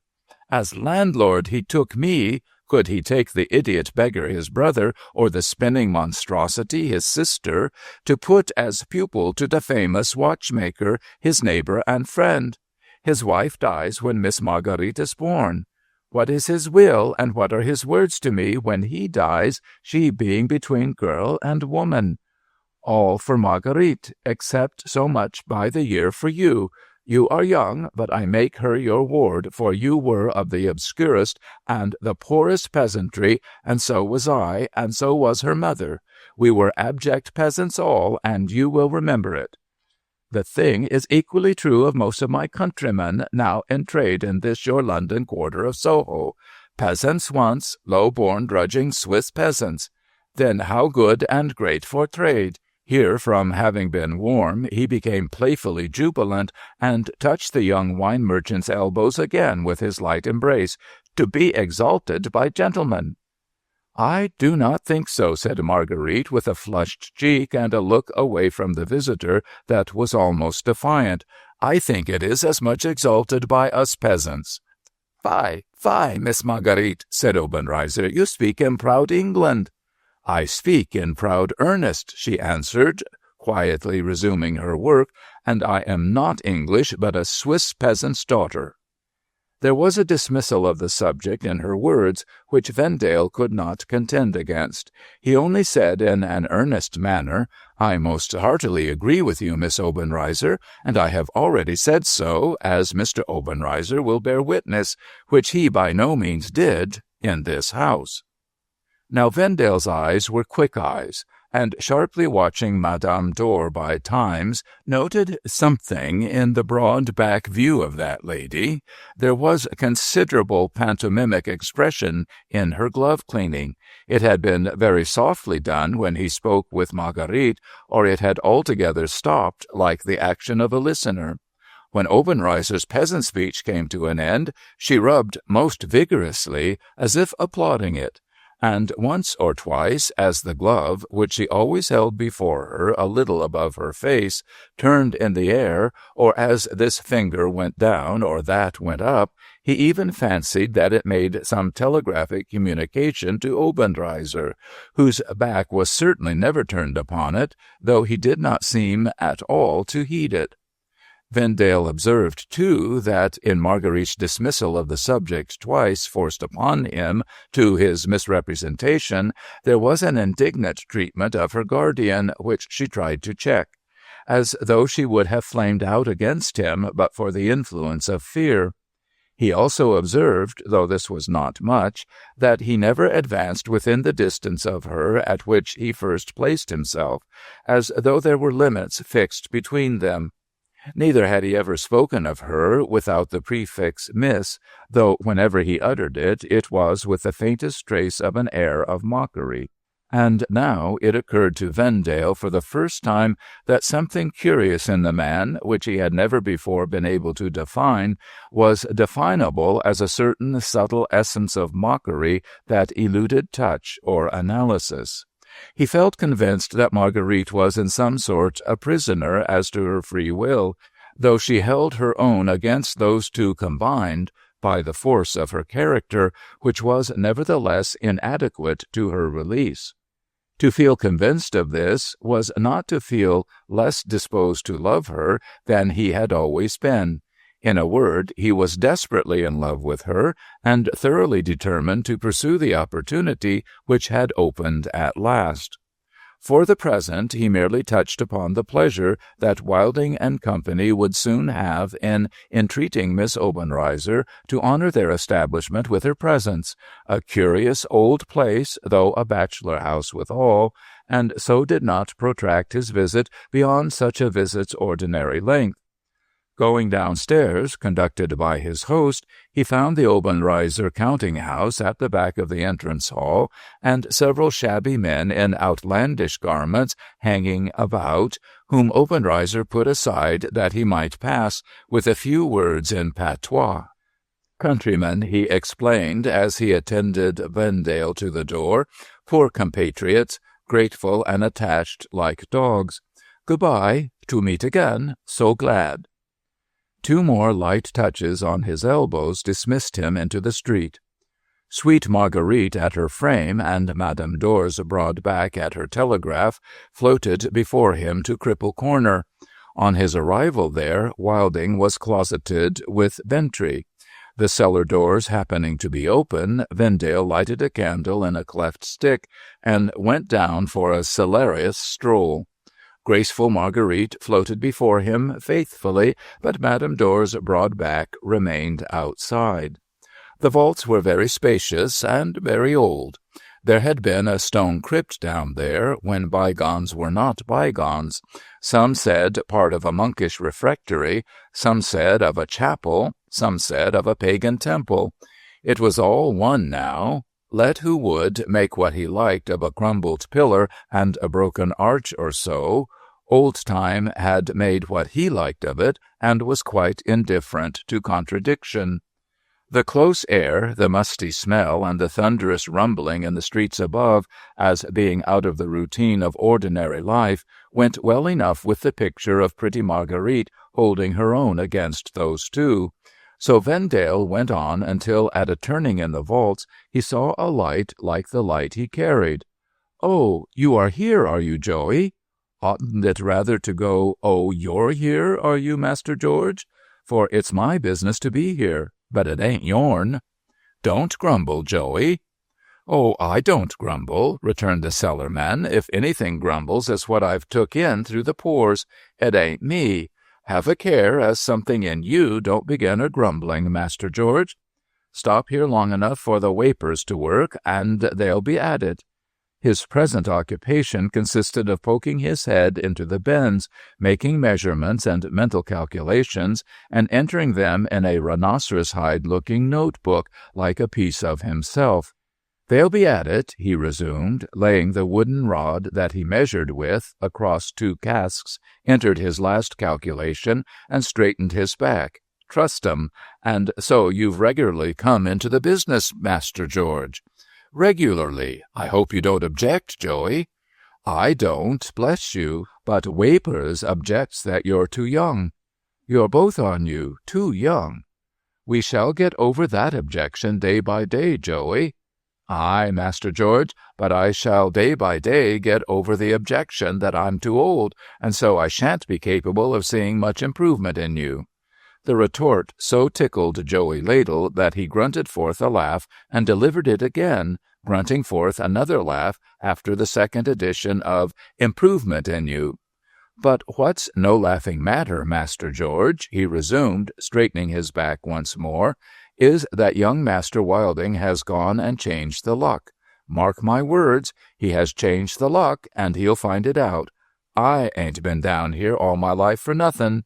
I know by what I notices down here when it's a-going to rain, when it's a-going to hold up, when it's a-going to blow, when it's a-going to be calm. I know by what I notices down here when the luck's changed quite as well."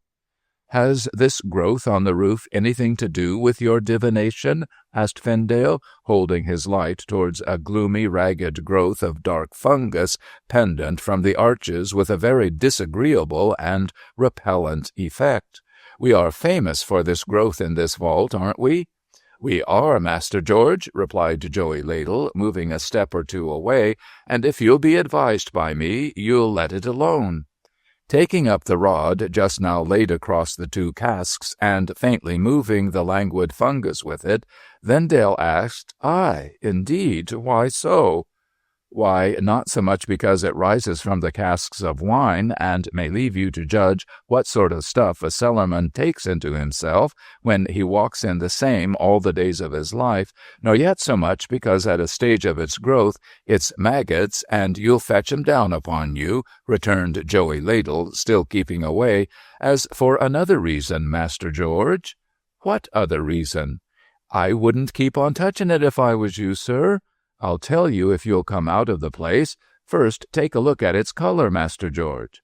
"I am doing so." "Done, sir. Now come out of the place." He moved away with his light, and Vendale followed with his.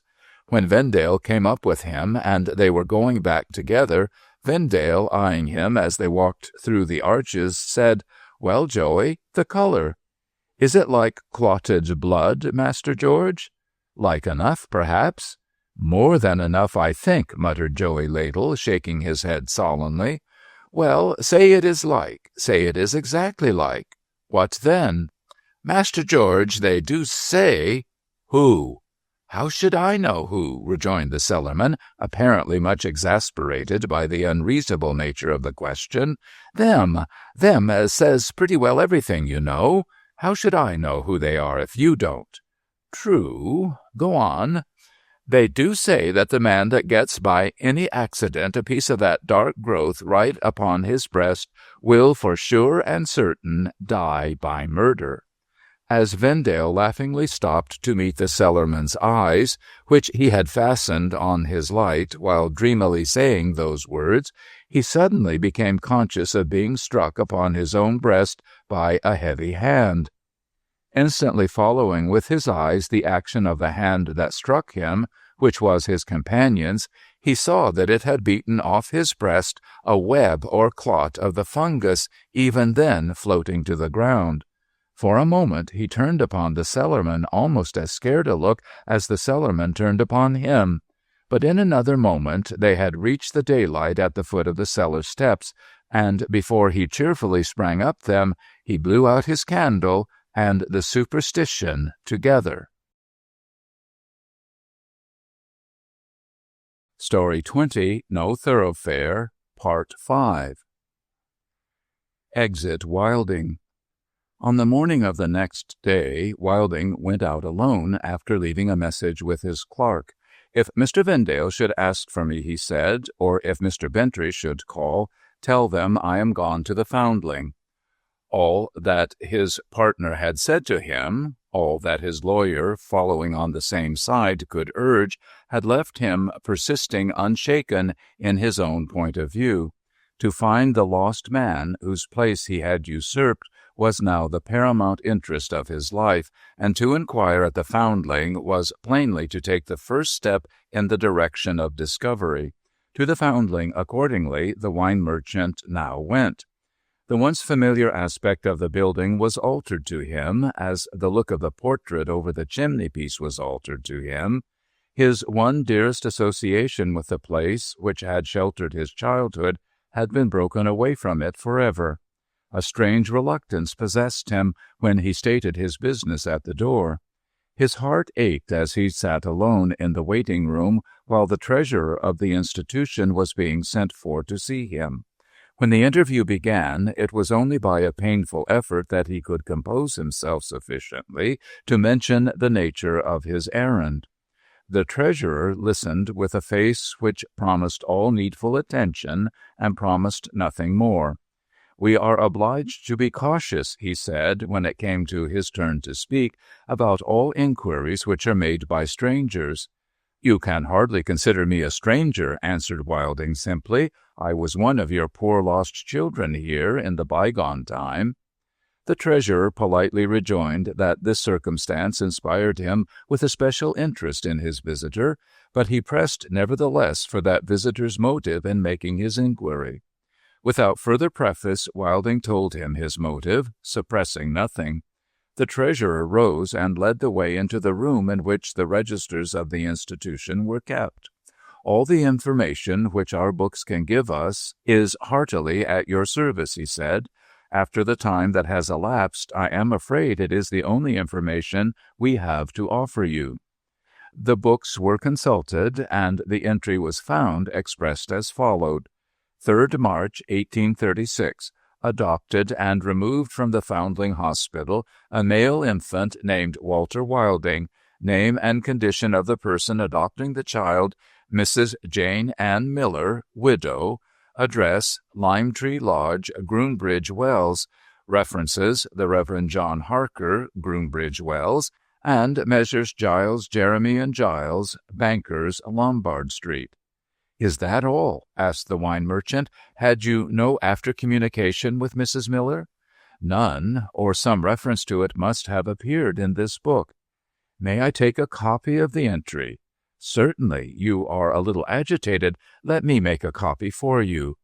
"My only chance, I suppose," said Wilding, looking sadly at the copy, "is to inquire at Mrs. Miller's residence and to try if her references can help me." "That is the only chance I see at present," answered the treasurer. "I heartily wish I could have been of some further assistance to you." With these farewell words to comfort him, Wilding set forth on the journey of investigation which began from the Foundling doors. The first stage to make for was plainly the house of business of the bankers in Lombard Street. 2 of the partners in the firm were inaccessible to chance visitors when he asked for them. The 3rd, after raising certain inevitable difficulties, consented to let a clerk examine the ledger marked with the initial letter M. The account of Mrs. Miller, widow of Groombridge Wells, was found. 2 long lines in faded ink were drawn across it, and at the bottom of the page there appeared this note: "Account closed September 30th, 1837. So the first stage of the journey was reached, and so it ended in No Thoroughfare.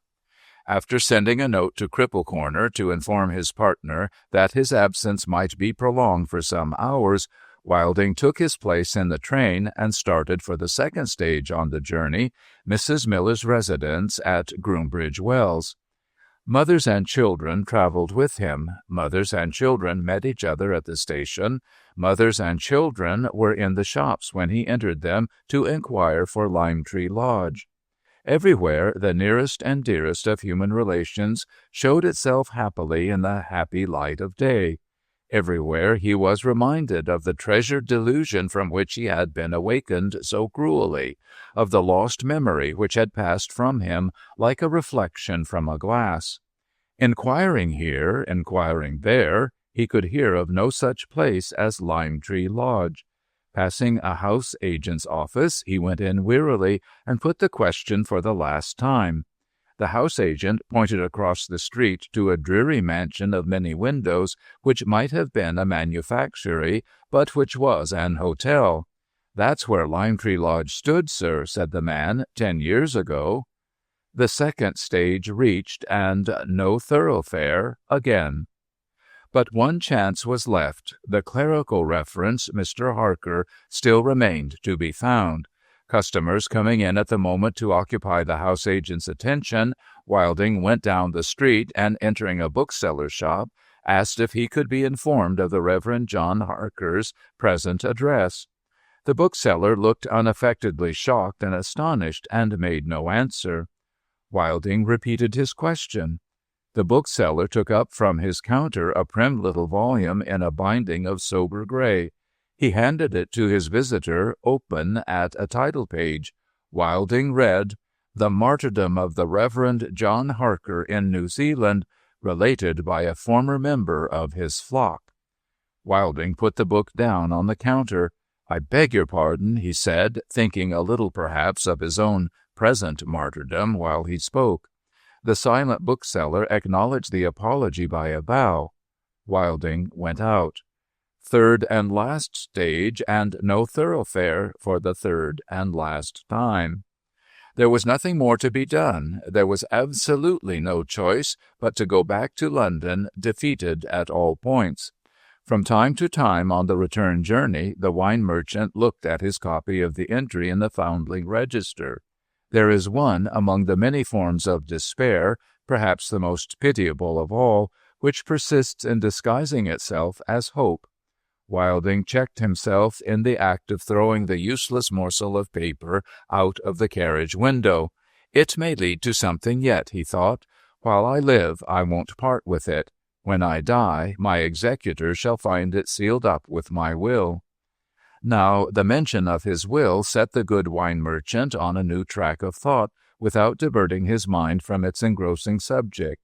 He must make his will immediately. The application of the phrase "no thoroughfare" to the case had originated with Mr. Bentry. In their first long conference following the discovery, that sagacious personage had 100 times repeated, with an obstructive shake of the head, "No thoroughfare, sir, no thoroughfare. My belief is that there is no way out of this at this time of day, and my advice is, make yourself comfortable where you are." In the course of the protracted consultation, a magnum of the 45-year-old port wine had been produced for the wetting of Mr. Bentry's legal whistle, but the more clearly he saw his way through the wine, the more emphatically he did not see his way through the case, repeating as often as he set his glass down empty, "Mr. Wilding, no thoroughfare. Rest and be thankful."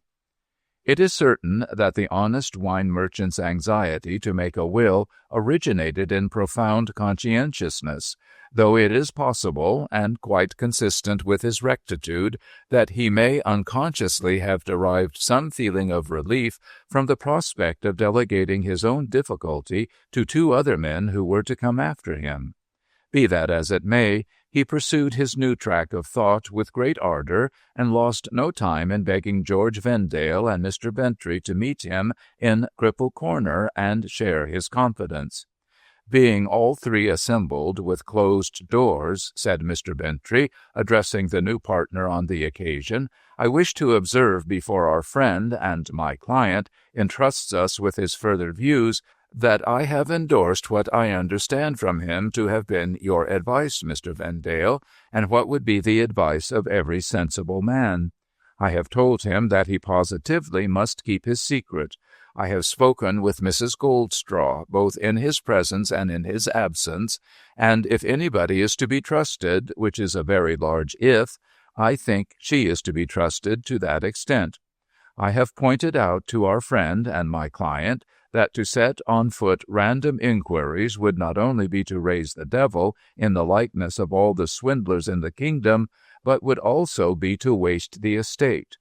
Now, you see, Mr. Vendale, our friend and my client does not desire to waste the estate, but on the contrary wishes to husband it for what he considers, but I can't say I do, the rightful owner, if such a rightful owner should ever be found. I am very much mistaken if he ever will be, but never mind that.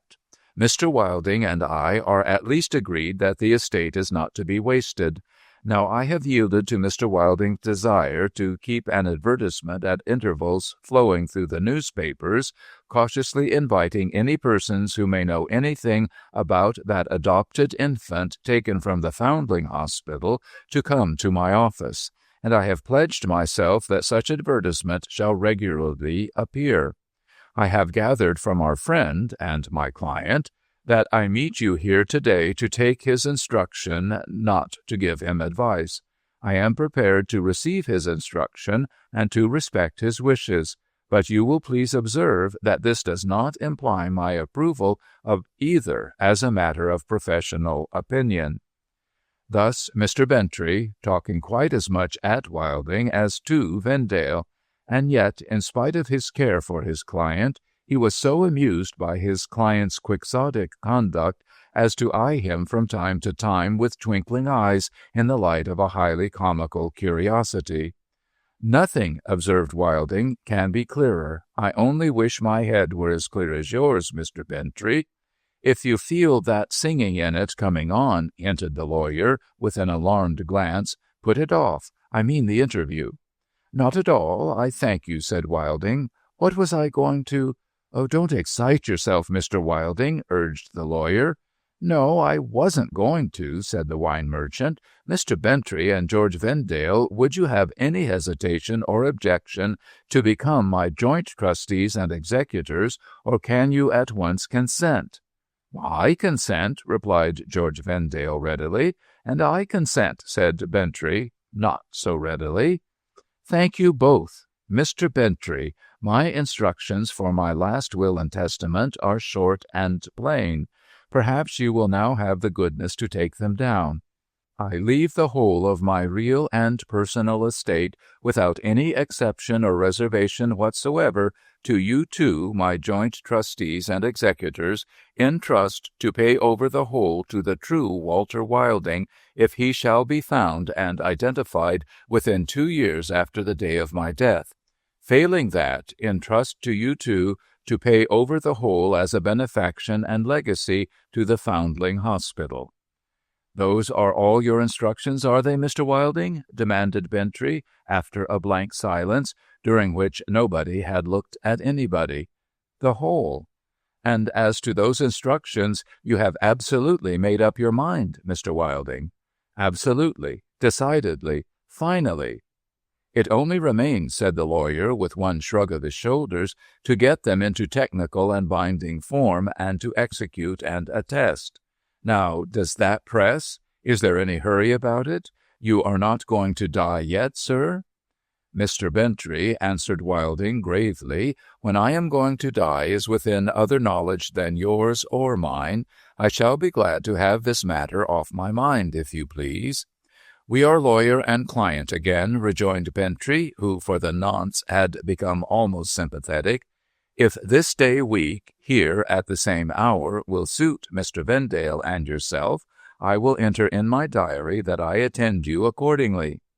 The appointment was made, and in due sequence kept.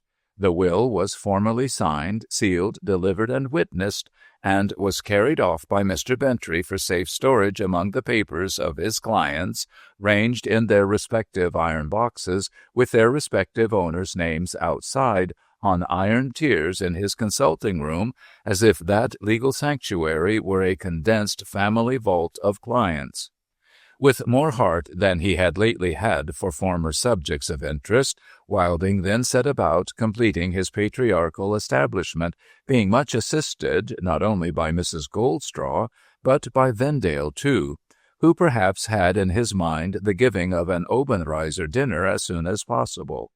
Anyhow, the establishment being reported in sound working order, the Obenreizers, guardian and ward, were asked to dinner, and Madame Dor was included in the invitation. If Vendale had been over head and ears in love before, a phrase not to be taken as implying the faintest doubt about it, this dinner plunged him down in love 10,000 fathoms deep. Yet for the life of him he could not get one word alone with charming Marguerite. So surely as a blessed moment seemed to come, Obenreizer, in his filmy state, would stand at Vendale's elbow, or the broad back of Madame Dor would appear before his eyes. That speechless matron was never seen in a front view from the moment of her arrival to that of her departure, except at dinner. And from the instant of her retirement to the drawing-room, after a hearty participation in that meal, she turned her face to the wall again. Yet through 4 or 5 delightful, though distracting hours, Marguerite was to be seen, Marguerite was to be heard, Marguerite was to be occasionally touched.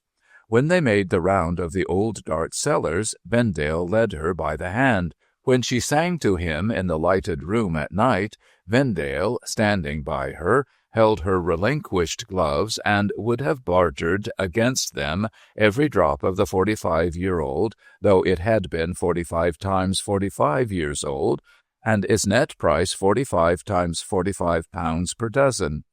And still, when she was gone and a great gap of an extinguisher was clapped on Cripple Corner, he tormented himself by wondering, did she think that he admired her? Did she think that he adored her? Did she suspect that she had won him heart and soul? Did she care to think at all about it? And so, did she and didn't she, up and down the gamut, and above the line and below the line, dear, dear, poor restless heart of humanity, to think that the men who were mummies thousands of years ago did the same and ever found the secret how to be quiet after it. "What do you think, George?" Wilding asked him next day of Mr. Obenreizer. "I won't ask you what you think of Miss Obenreizer." "I don't know," said Vendale, "and I never did know what to think of him." "He is well informed and clever," said Wilding. "Certainly clever.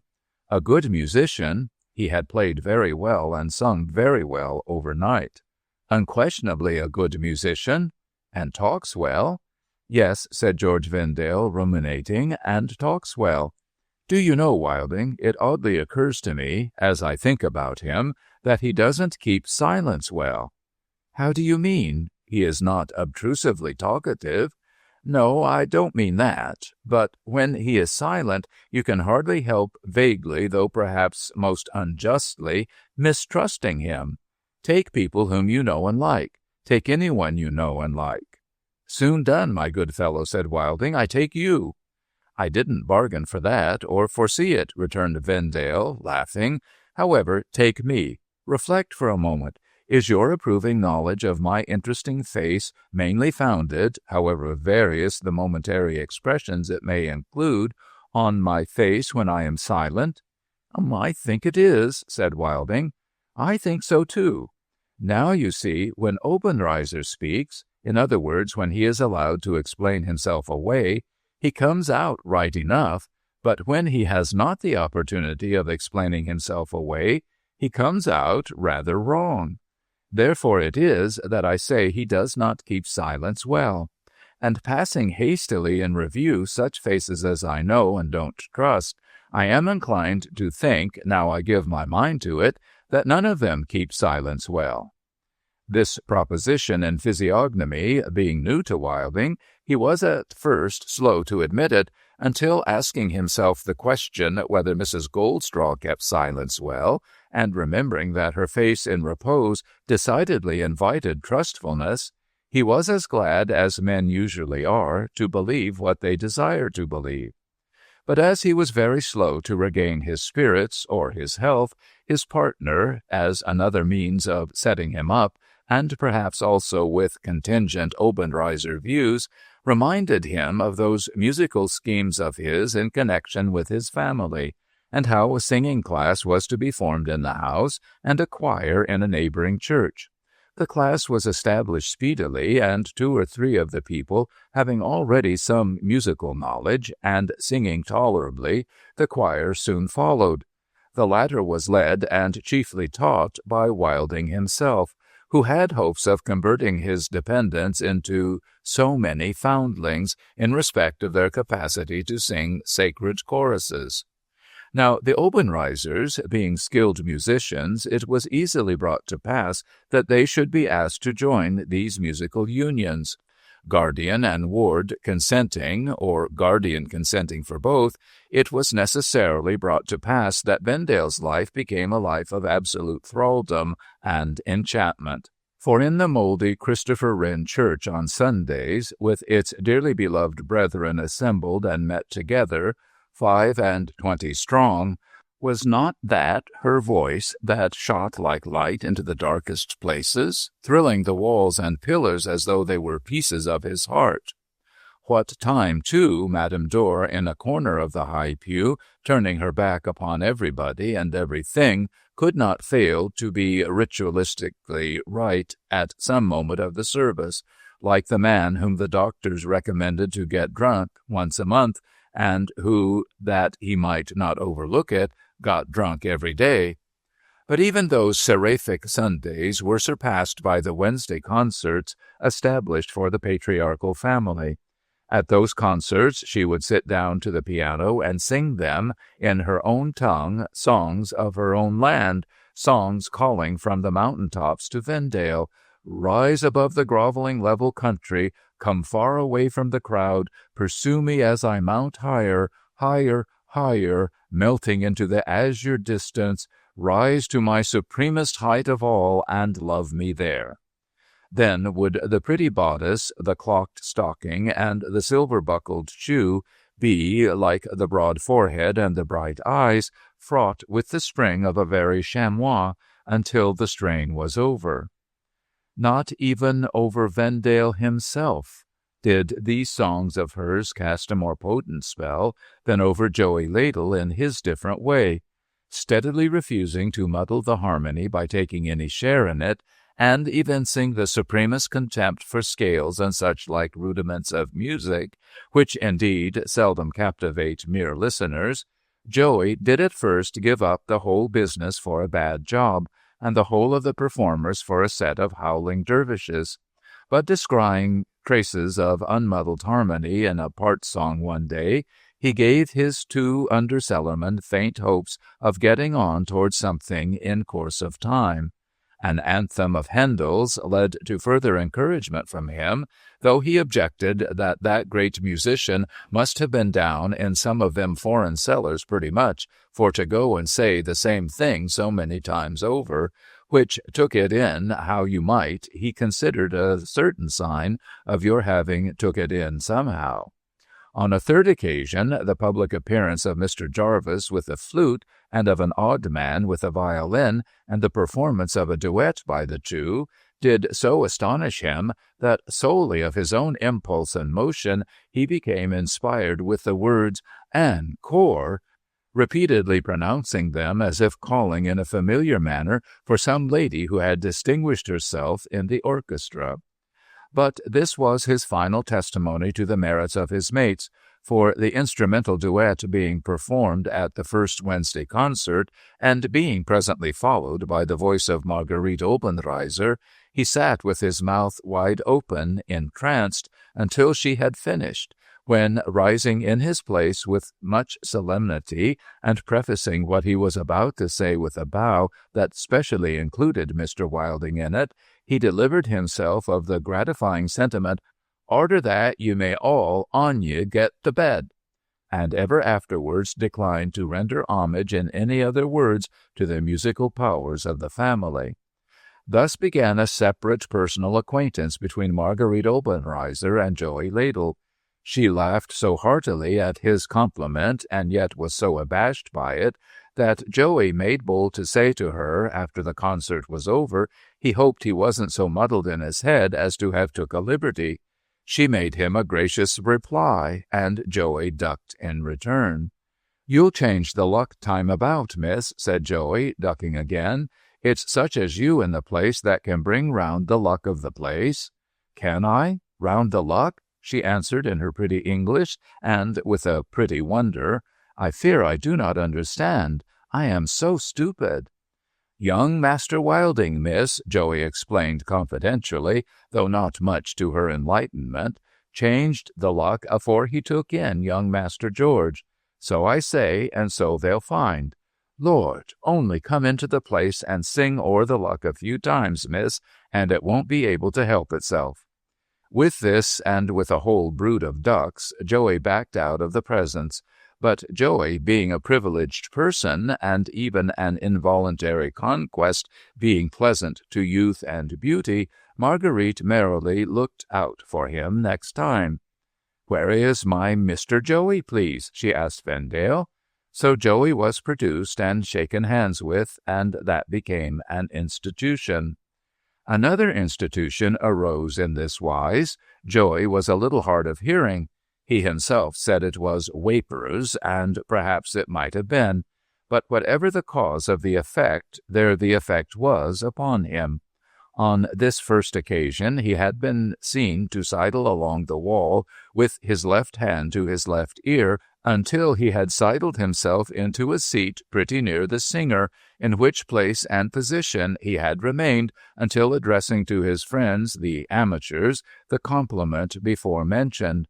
It was observed on the following Wednesday that Joey's action as a pecking machine was impaired at dinner, and it was rumored about the table that this was explainable by his high-strung expectations of Miss Obenreizer's singing, and his fears of not getting a place where he could hear every note and syllable. The rumor reached Wilding's ears. He, in his good nature, called Joey to the front at night before Marguerite began. Thus the institution came into being that on succeeding nights Marguerite, running her hands over the keys before singing, always said to Vendale, "Where is my Mr. Joey, please?" and that Vendale always brought him forth and stationed him near by. That he should then, when all eyes were upon him, express in his face the utmost contempt for the exertions of his friends, and confidence in Marguerite alone, whom he would stand contemplating, not unlike the rhinoceros out of the spelling-book, tamed and on his hind legs, was a part of the institution. Also, that when he remained after the singing in his most ecstatic state, some bold spirit from the back would say, "What do you think of it, Joey?" and he should be goaded to reply, as having that instant conceived the retort, "Arter that, ye may all on ye get to bed." These were other parts of the institution. But the simple pleasure and small jests of Cripple Corner were not destined to have a long life. Underlying them from the first was a serious matter which every member of the patriarchal family knew of, but which, by tacit agreement, all forbore to speak of. Mr. Wilding's health was in a bad way. He might have overcome the shock he had sustained in the one great affection of his life, or he might have overcome his consciousness of being in the enjoyment of another man's property, but the two together were too much for him. A man haunted by twin ghosts, he became deeply depressed. The inseparable spectres sat at the board with him, ate from his platter, drank from his cup, and stood by his bedside at night. When he recalled his supposed mother's love, he felt as though he had stolen it. When he rallied a little under the respect and attachment of his dependents, he felt as though he were even fraudulent in making them happy, for that should have been the unknown man's duty and gratification. Gradually, under the pressure of his brooding mind, his body stooped, his step lost its elasticity, his eyes were seldom lifted from the ground. He knew he could not help the deplorable mistake that had been made, but he knew he could not mend it, For the days and weeks went by, and no one claimed his name or his possessions. And now there began to creep over him a cloudy consciousness of often recurring confusion in his head. He would unaccountably lose sometimes whole hours, sometimes a whole day and night. Once his remembrance stopped as he sat at the head of the dinner table and was blank until daybreak. Another time it stopped as he was beating time to their singing, and went on again when he and his partner were walking in the courtyard by the light of the moon half the night later. He asked Vendale, always full of consideration, work, and help, how this was. Vendale only replied, "You have not been quite well, that's all." He looked for explanation into the faces of his people, but they would put it off with, "Glad to see you looking so much better, sir," or "Hope you're doing nicely now, sir," in which was no information at all. At length, when the partnership was but 5 months old, Walter Wilding took to his bed, and his housekeeper became his nurse. "Lying there, perhaps you will not mind my calling you Sally, Mrs. Goldshaw," said the poor wine merchant.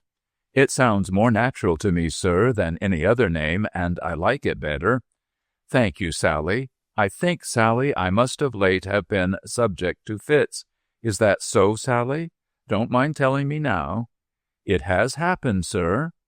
"Oh, that is the explanation," he quietly remarked.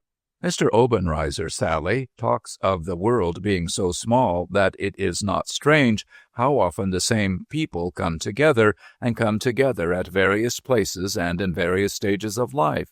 But it does seem strange, Sally, that I should, as I may say, come round to the Foundling to die." He extended his hand to her, and she gently took it. "You are not going to die, dear Mr. Wilding." "So Mr. Bentry said, but I think he is wrong. The old child feeling is coming back upon me, Sally, the old hush and rest as I used to fall asleep." After an interval, he said in a placid voice, "Please kiss me, nurse," and it was evident, believed himself to be lying in the old dormitory. As she had been used to bend over the fatherless and motherless children, Sally bent over the fatherless and motherless man, and put her lips to his forehead, murmuring, "God bless you." "God bless you," he replied in the same tone. After another interval, he opened his eyes in his own character and said, "Don't move me, Sally, because of what I am going to say. I lie quite easily. I think my time is come. I don't know how it may appear to you, Sally, but—" Insensibility fell upon him for a few minutes. He emerged from it once more. "I don't know how it may appear to you, Sally, but so it appears to me." When he thus conscientiously finished his favorite sentence, his time came, and he died. Story 20, No Thoroughfare, Part 6. Act 2. Vendale Makes Love. The summer and the autumn had passed. Christmas and the New Year were at hand. As executors honestly bent on performing their duty towards the dead, Vendale and Bentry had held more than one anxious consultation on the subject of Wilding's will. The lawyer had declared from the first that it was simply impossible to take any useful action in the matter at all. The only obvious inquiries to make in relation to the lost man had been made already by Wilding himself, with this result that time and death together had not left a trace of him discoverable. To advertise for the claimant to the property, it would be necessary to mention particulars, a course of proceeding which would invite half the impostors in England to present themselves in the character of the true Walter Wilding. If we find a chance of tracing the lost man, we will take it. If we don't, let us meet for another consultation on the first anniversary of Wilding's death. So Bentry advised. And so, with the most earnest desire to fulfill his dead friend's wishes, Vendale was fain to let the matter rest for the present. Turning from his interest in the past to his interest in the future, Vendale still found himself confronting a doubtful prospect. Months on months had passed since his first visit to Soho Square, and through all that time the one language in which he had told Marguerite that he loved her was the language of the eyes, assisted, at convenient opportunities, by the language of the hand. What was the obstacle in his way? The one immovable obstacle which had been in his way from the first. No matter how fairly the opportunities looked, Vendale's efforts to speak with Marguerite alone ended invariably in one and the same result. Under the most accidental circumstances, in the most innocent manner possible, Obenreizer was always in the way. With the last days of the old year came an unexpected chance of spending an evening with Marguerite, which Vendale resolved should be a chance of speaking privately to her as well. A cordial note from Obenreizer invited him on New Year's Day to a little family dinner in Soho Square.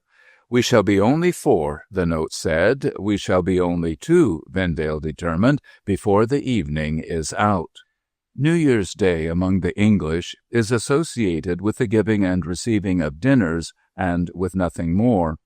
New Year's Day among the foreigners is the grand opportunity of the year for the giving and receiving of presents. It is occasionally possible to acclimatize a foreign custom. In this instance, Vendale felt no hesitation about making the attempt.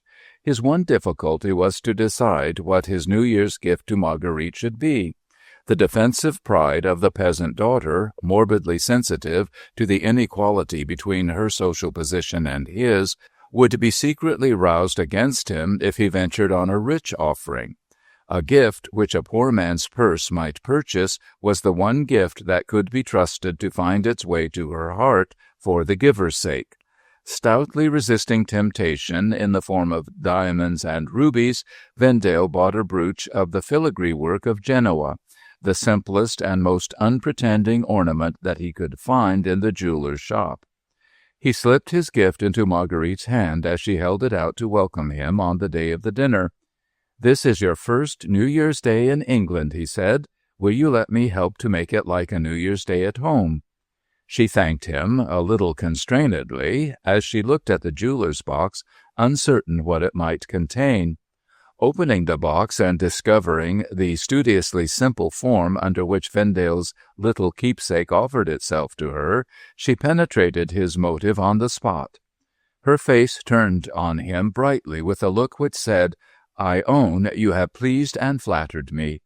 Never had she been so charming in Vendale's eyes as she was at that moment. Her winter dress, a petticoat of dark silk with a bodice of black velvet rising to her neck and enclosing it softly in a little circle of swansdown, heightened by all the force of contrast the dazzling fairness of her hair and her complexion. It was only when she turned aside from him to the glass, and taking out the brooch that she wore, put his New Year's gift in its place, that Vendale's attention wandered far enough away from her to discover the presence of other persons in the room. He now became conscious that the hands of Obenreizer were affectionately in possession of his elbows. He now heard the voice of Obenreizer thanking him for his attention to Marguerite, with the faintest possible ring of mockery in its tone. "Such a simple present, dear sir, and showing such nice tact." He now discovered, for the first time, that there was one other guest, and but one, besides himself, whom Obenreizer presented as a compatriot and friend. The friend's face was mouldy, and the friend's figure was fat. His age was suggestive of the autumnal period of human life. In the course of the evening he developed 2 extraordinary capacities. One was a capacity for silence, the other was a capacity for emptying bottles. Madame Dor was not in the room. Neither was there any visible place reserved for her when they sat down to table. Obenreizer explained that it was the good Dor's simple habit to dine always in the middle of the day. She would make her excuses later in the evening.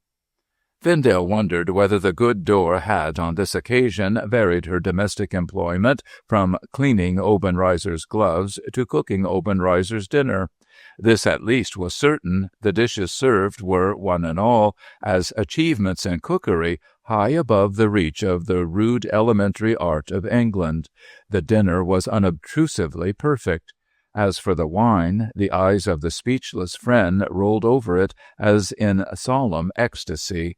Sometimes he said, "Good," when a bottle came in full, and sometimes he said, "Ah," when a bottle went out empty, and there his contributions to the gaiety of the evening ended. Silence is occasionally infectious. Oppressed by private anxieties of their own, Marguerite and Vendale appeared to feel the influence of the speechless friend. The whole responsibility of keeping the talk going rested on Obenreizer's shoulders, and manfully did Obenreizer sustain it. He opened his heart in the character of an enlightened foreigner, and sang the praises of England.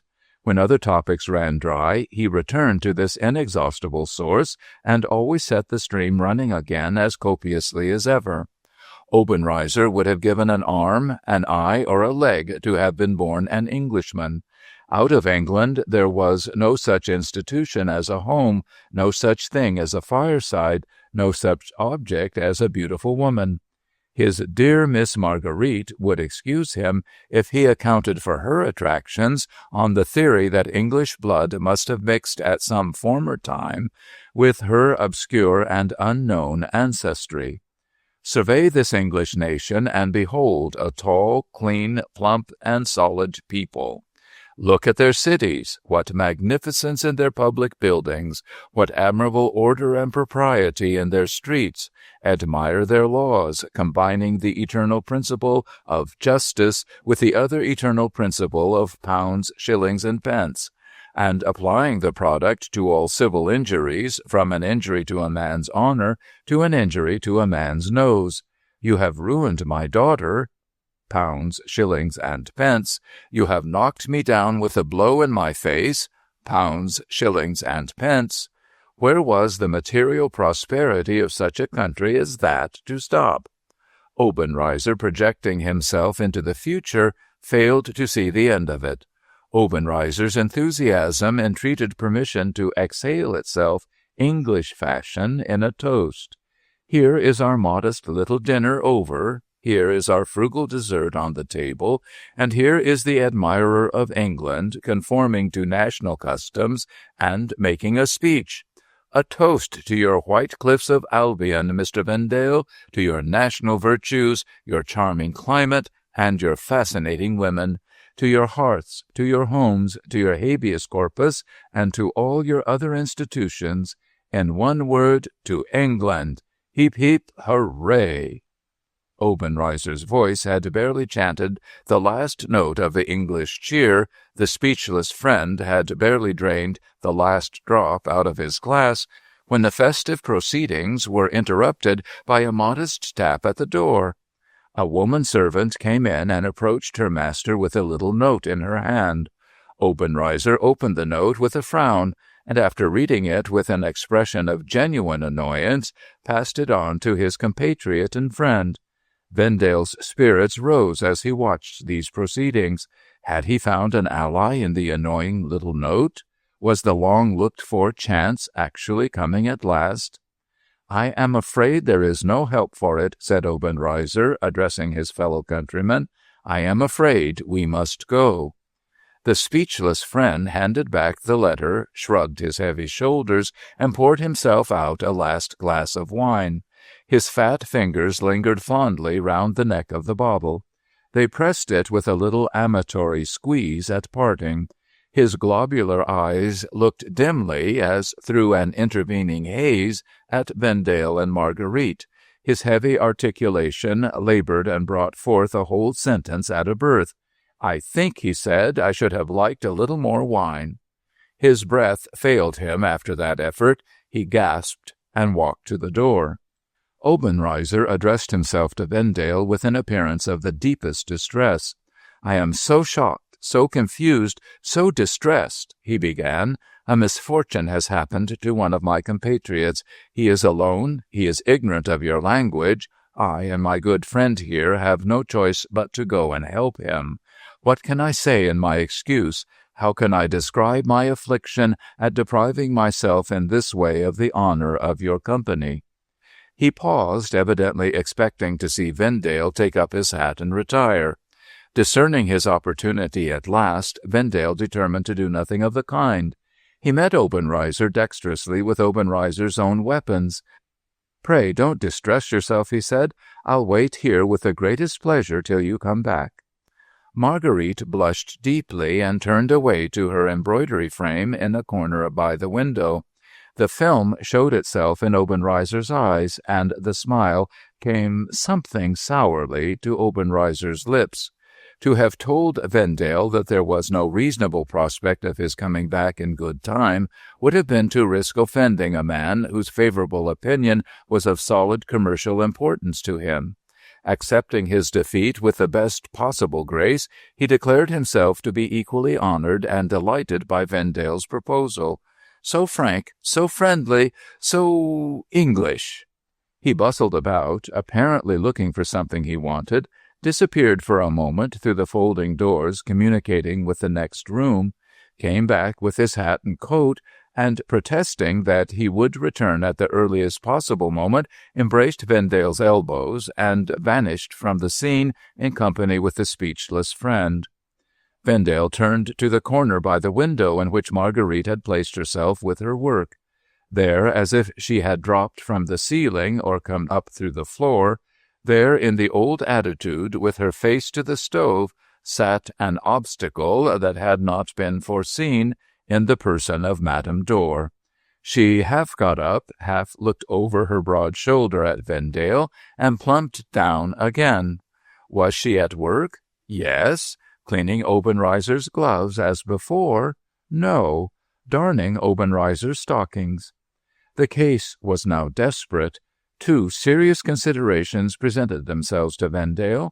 Was it possible to put Madame Dor into the stove? The stove wouldn't hold her. Was it possible to treat Madame Dor not as a living woman, but as an article of furniture?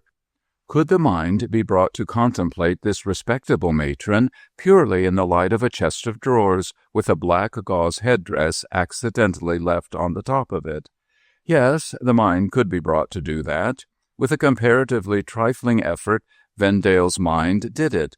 As he took his place on the old-fashioned window-seat close by Marguerite and her embroidery, a slight movement appeared in the chest of drawers, but no remark issued from it. Let it be remembered that solid furniture is not easy to move, and that it has this advantage in consequence: there is no fear of upsetting it.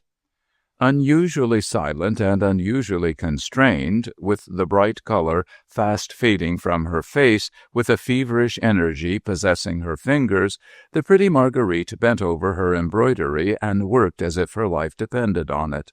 Hardly less agitated himself, Vendale felt the importance of leading her very gently to the avowal which he was eager to make, to the other sweeter avowal still which he was longing to hear. A woman's love is never to be taken by storm. It yields insensibly to a system of gradual approach. It ventures by the roundabout way and listens to the low voice. Vendale led her memory back to their past meetings when they were traveling together in Switzerland. They revived the impressions, they recalled the events of the happy bygone time. Little by little, Marguerite's constraint vanished. She smiled, she was interested, she looked at Vendale, she grew idle with her needle, she made false stitches in her work. Their voices sank lower and lower, their faces bent nearer and nearer to each other as they spoke. And Madame Dor? Madame Dor behaved like an angel. She never looked round, she never said a word, she went on with Obenreizer's stockings. Pulling each stocking up tight over her left arm and holding that arm aloft from time to time to catch the light on her work, there were moments, delicate and indescribable moments, when Madame Dor appeared to be sitting upside down and contemplating one of her own respectable legs elevated in the air. As the minutes wore on, these elevations followed each other at longer and longer intervals. Now and again the black gauze headdress nodded, dropped forward, recovered itself. A little heap of stockings slid softly from Madame Dor's lap and remained unnoticed on the floor. A prodigious ball of worsted followed the stockings and rolled lazily under the table. The black gauze headdress nodded, drooped forward, recovered itself, nodded again, dropped forward again, and recovered itself no more. A composite sound, partly as of the purring of an immense cat, partly as the planing of a soft board, rose over the hushed voices of the lovers and hummed at regular intervals through the room. Nature and Madame Dor had combined together in Vendale's interests. The best of women was asleep. Marguerite rose to stop, not the snoring, let us say the audible repose of Madame Dor. Vendale laid his hand on her arm and pressed her back gently into her chair. "Don't disturb her," he whispered. "I have been waiting to tell you a secret. Let me tell it now." Marguerite resumed her seat. She tried to resume her needle. It was useless. Her eyes failed her. Her hand failed her. She could find nothing. "We have been talking," said Vendale, "of the happy time when we first met and first traveled together. I have a confession to make. I have been concealing something. When we spoke of my first visit to Switzerland, I told you of all the impressions I had brought back with me to England, except one. Can you guess what that one is?" Her eyes looked steadfastly at the embroidery, and her face turned a little away from him. Signs of disturbance began to appear in her neat velvet bodice round the region of the brooch. She made no reply. Vendale pressed the question without mercy. "Can you guess what the one Swiss impression is which I have not told you yet?" Her face turned back towards him, and a faint smile trembled on her lips. "An impression of the mountains, perhaps?" she said slyly. "No, a much more precious impression than that." "Of the lakes?" "No, the lakes have not grown dearer and dearer in remembrance to me every day. The lakes are not associated with my happiness in the present and my hopes in the future. Marguerite, all that makes life worth living hangs for me on a word from your lips. Marguerite, I love you." Her head drooped as he took her hand. He drew her to him and looked at her. The tears escaped from her downcast eyes and fell slowly over her cheeks. "Oh, Mr. Vendale," she said sadly, "it would have been kinder to have kept your secret. Have you forgotten the distance between us? It can never, never be." "There can be but one distance between us, Marguerite, a distance of your making. My love, my darling, there is no higher rank in goodness, there is no higher rank in beauty than yours. Come, whisper the one little word which tells me you will be my wife." She sighed bitterly. "Think of your family," she murmured, "and think of mine." Vendale drew her a little nearer to him. "If you dwell on such an obstacle as that," he said, "I shall think but one thought. I shall think I have offended you." She started and looked up. "Oh, no!" she exclaimed innocently. The instant the words passed her lips, she saw the construction that might be placed on them. Her confession had escaped her in spite of herself. A lovely flush of color overspread her face. She made a momentary effort to disengage herself from her lover's embrace. She looked up at him entreatingly. She tried to speak. The words died on her lips in a kiss that Vendale pressed on them. "Let me go, Mr. Vendale," she said faintly. "Call me George." She laid her head on his bosom. All her heart went out to him at last. "George," she whispered, "say you love me." Her arms twined themselves gently round his neck. Her lips, timidly touching his cheek, murmured the delicious words, "I love you." In the moment of silence that followed, the sound of the opening and closing of the house door came clear to them through the wintry stillness of the street. Marguerite started to her feet. "Let me go," she said. "He has come back." She hurried from the room and touched Madame Dor's shoulder in passing. Madame Dor woke up with a loud snort, looked first over one shoulder and then over the other, peered down into her lap, and discovered neither stockings, worsted, nor darning needle in it. At the same moment, footsteps became audible ascending the stairs. "Mon Dieu!" said Madame Dor, addressing herself to the stove and trembling violently. Vendale picked up the stockings and the ball and huddled them all back in a heap over her shoulder. "Mon Dieu!" said Madame Dor for the second time, as the avalanche of worsted poured into her capacious lap. The door opened, and Obenreizer came in. His first glance round the room showed him that Marguerite was absent. "What?" he exclaimed. "My niece is away? My niece is not here to entertain you in my absence? This is unpardonable. I shall bring her back instantly." Vendale stopped him. "I beg you will not disturb Miss Obenreizer," he said. "You have returned, I see, without your friend." "My friend remains and consoles our afflicted compatriot. A heartrending scene, Mr. Vendale. The household gods at the pawnbroker's, the family immersed in tears. We all embraced in silence. My admirable friend alone possessed his composure. He sent out on the spot for a bottle of wine." "Can I say a word to you in private, Mr. Obenreizer?" "Assuredly." He turned to Madame Dor. "My good creature, you are sinking for want of repose. Mr. Vendale will excuse you." Madame Dor rose and set forth sideways on her journey from the stove to bed. She dropped a stocking. Vendale picked it up for her and opened one of the folding doors.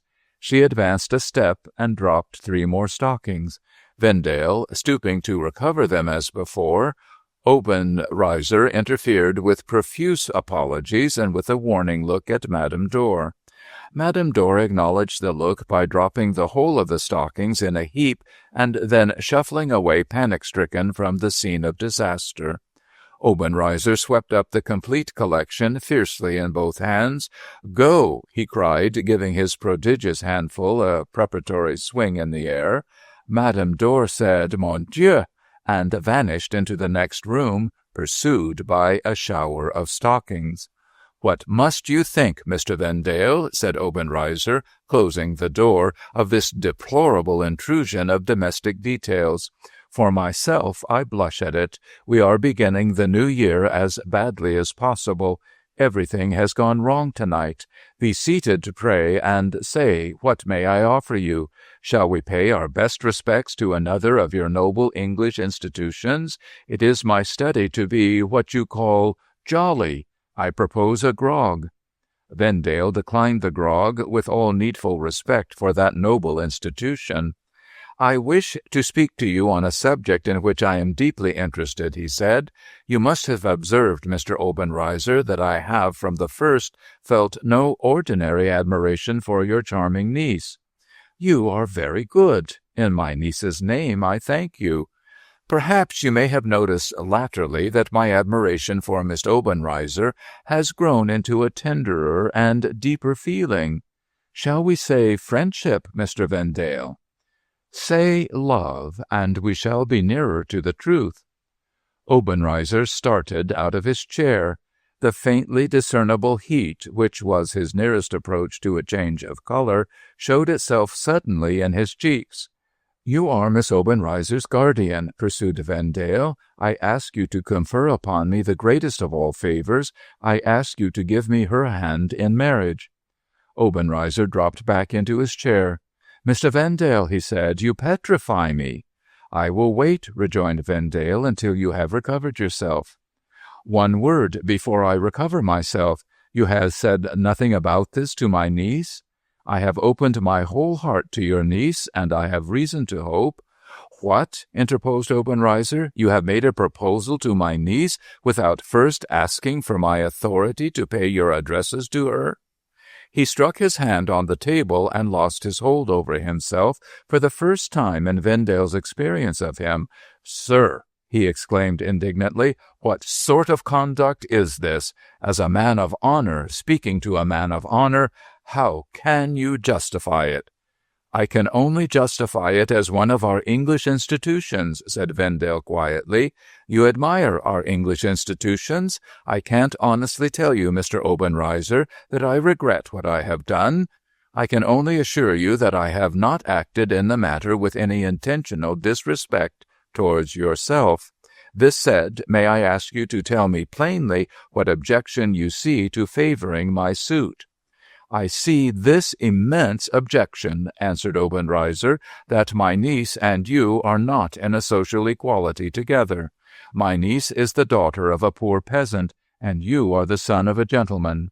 You do us an honor," he added, lowering himself again gradually to his customary polite level, "which deserves and has our most grateful acknowledgments, but the inequality is too glaring, the sacrifice is too great. You English are a proud people, Mr. Vendale. I have observed enough of this country to see that such a marriage as you propose would be a scandal here. Not a hand would be held out to your peasant wife, and all your best friends would desert you." "One moment," said Vendale, interposing on his side. "I may claim, without any great arrogance, to know more of my country people in general, and of my own friends in particular, than you do. In the estimation of everybody whose opinion is worth having, my wife herself would be the one sufficient justification of my marriage. If I did not feel certain, observe, I say certain, that I am offering her a position which she can accept without so much as the shadow of a humiliation, I would never, cost me what it might, have asked her to be my wife. Is there any other obstacle that you see? Have you any personal objection to me?" Obenreizer spread out both his hands in a courteous protest. "Personal objection?" he exclaimed. "Dear sir, the bare question is painful to me." "We are both men of business," pursued Vendale, "and you naturally expect me to satisfy you that I have the means of supporting a wife. I can explain my pecuniary position in 2 words. I inherit from my parents a fortune of £20,000.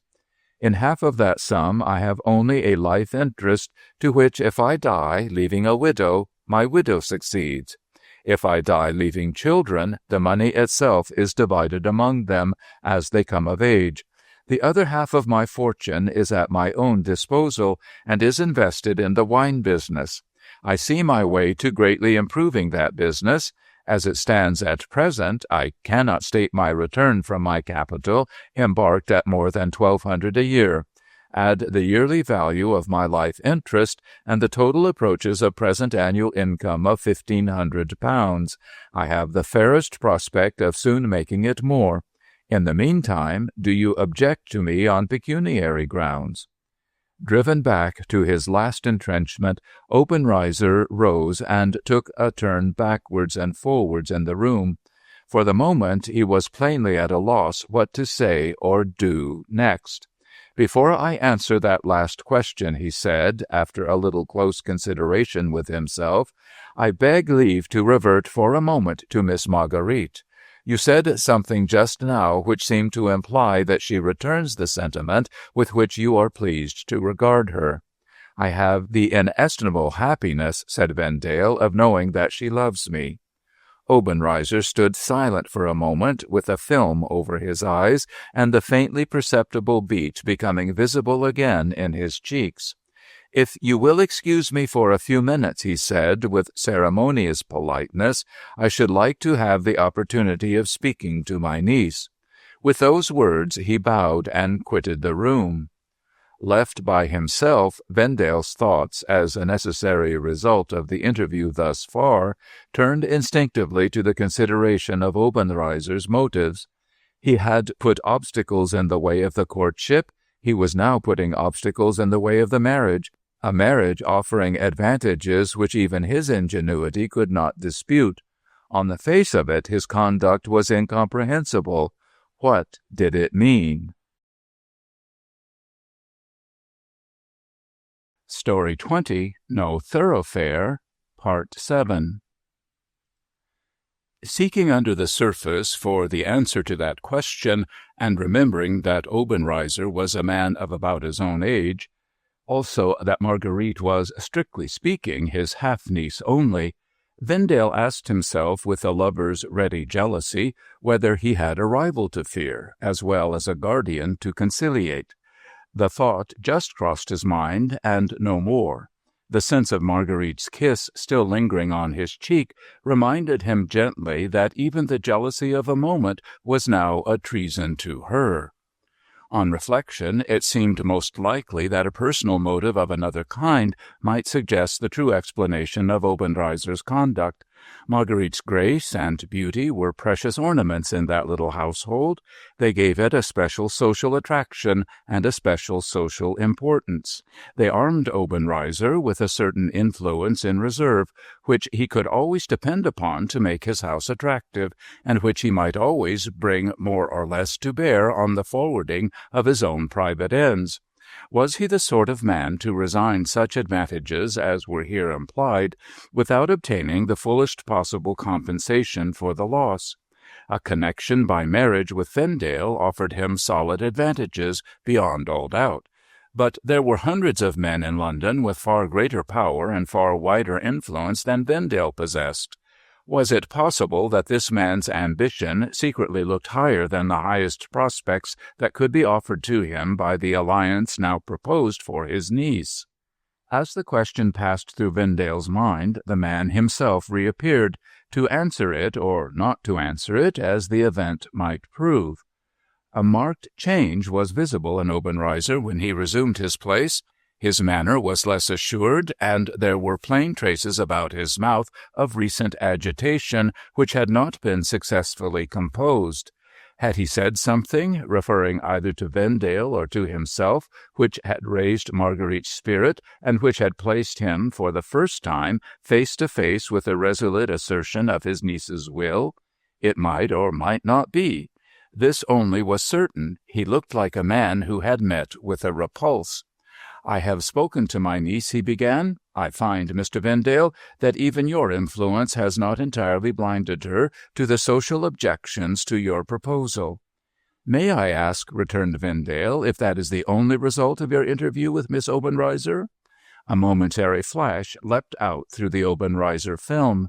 "You are master of the situation," he answered in a tone of sardonic submission. "If you insist on my admitting it, I do admit it in those words. My niece's will and mine used to be one, Mr. Vendale. You have come between us, and her will is now yours. In my country we know when we are beaten, and we submit with our best grace. I submit with my best grace on certain conditions. Let us revert to the statement of your pecuniary position. I have an objection to you, my dear sir, a most amazing, a most audacious objection from a man in my position to a man in yours. What is it? You have honored me by making a proposal for my niece's hand. For the present, with best thanks and respects, I beg to decline it." "Why?" "Because you are not rich enough." The objection, as the speaker had foreseen, took Vendale completely by surprise. For the moment he was speechless. "Your income is 1,500 a year," pursued Obenreizer.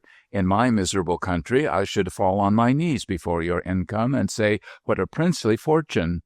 In wealthy England I sit as I am and say, 'A modest independence, dear sir, nothing more. Enough, perhaps, for a wife in your own rank of life who has no social prejudices to conquer. Not more than half enough for a wife who is a meanly born foreigner and who has all your social prejudices against her. Sir, if my niece is ever to marry you, she will have what you call uphill work of it in taking her place at starting. Yes, yes. This is not your view, but it remains, immovably remains, my view for all that. For my niece's sake, I claim that this uphill work shall be made as smooth as possible. Whatever material advantages she can have to help her ought, in common justice, to be hers. Now, tell me, Mr. Vendale, on your 1,500 a year, can your wife have a house in a fashionable quarter, a footman to open her door, a butler to wait at her table, and a carriage and horses to drive about in? I see the answer in your face. Your face says no. Very good. Tell me one more thing, and I have done. Take the mass of your educated, accomplished, and lovely countrywomen. Is it or is it not the fact that a lady who has a house in a fashionable quarter, a footman to open her door, a butler to wait at her table, and a carriage and horses to drive about in, is a lady who has gained 4 steps in female estimation at starting? Yes or no? Come to the point, said Vendale. You view this question as a question of terms. What are your terms?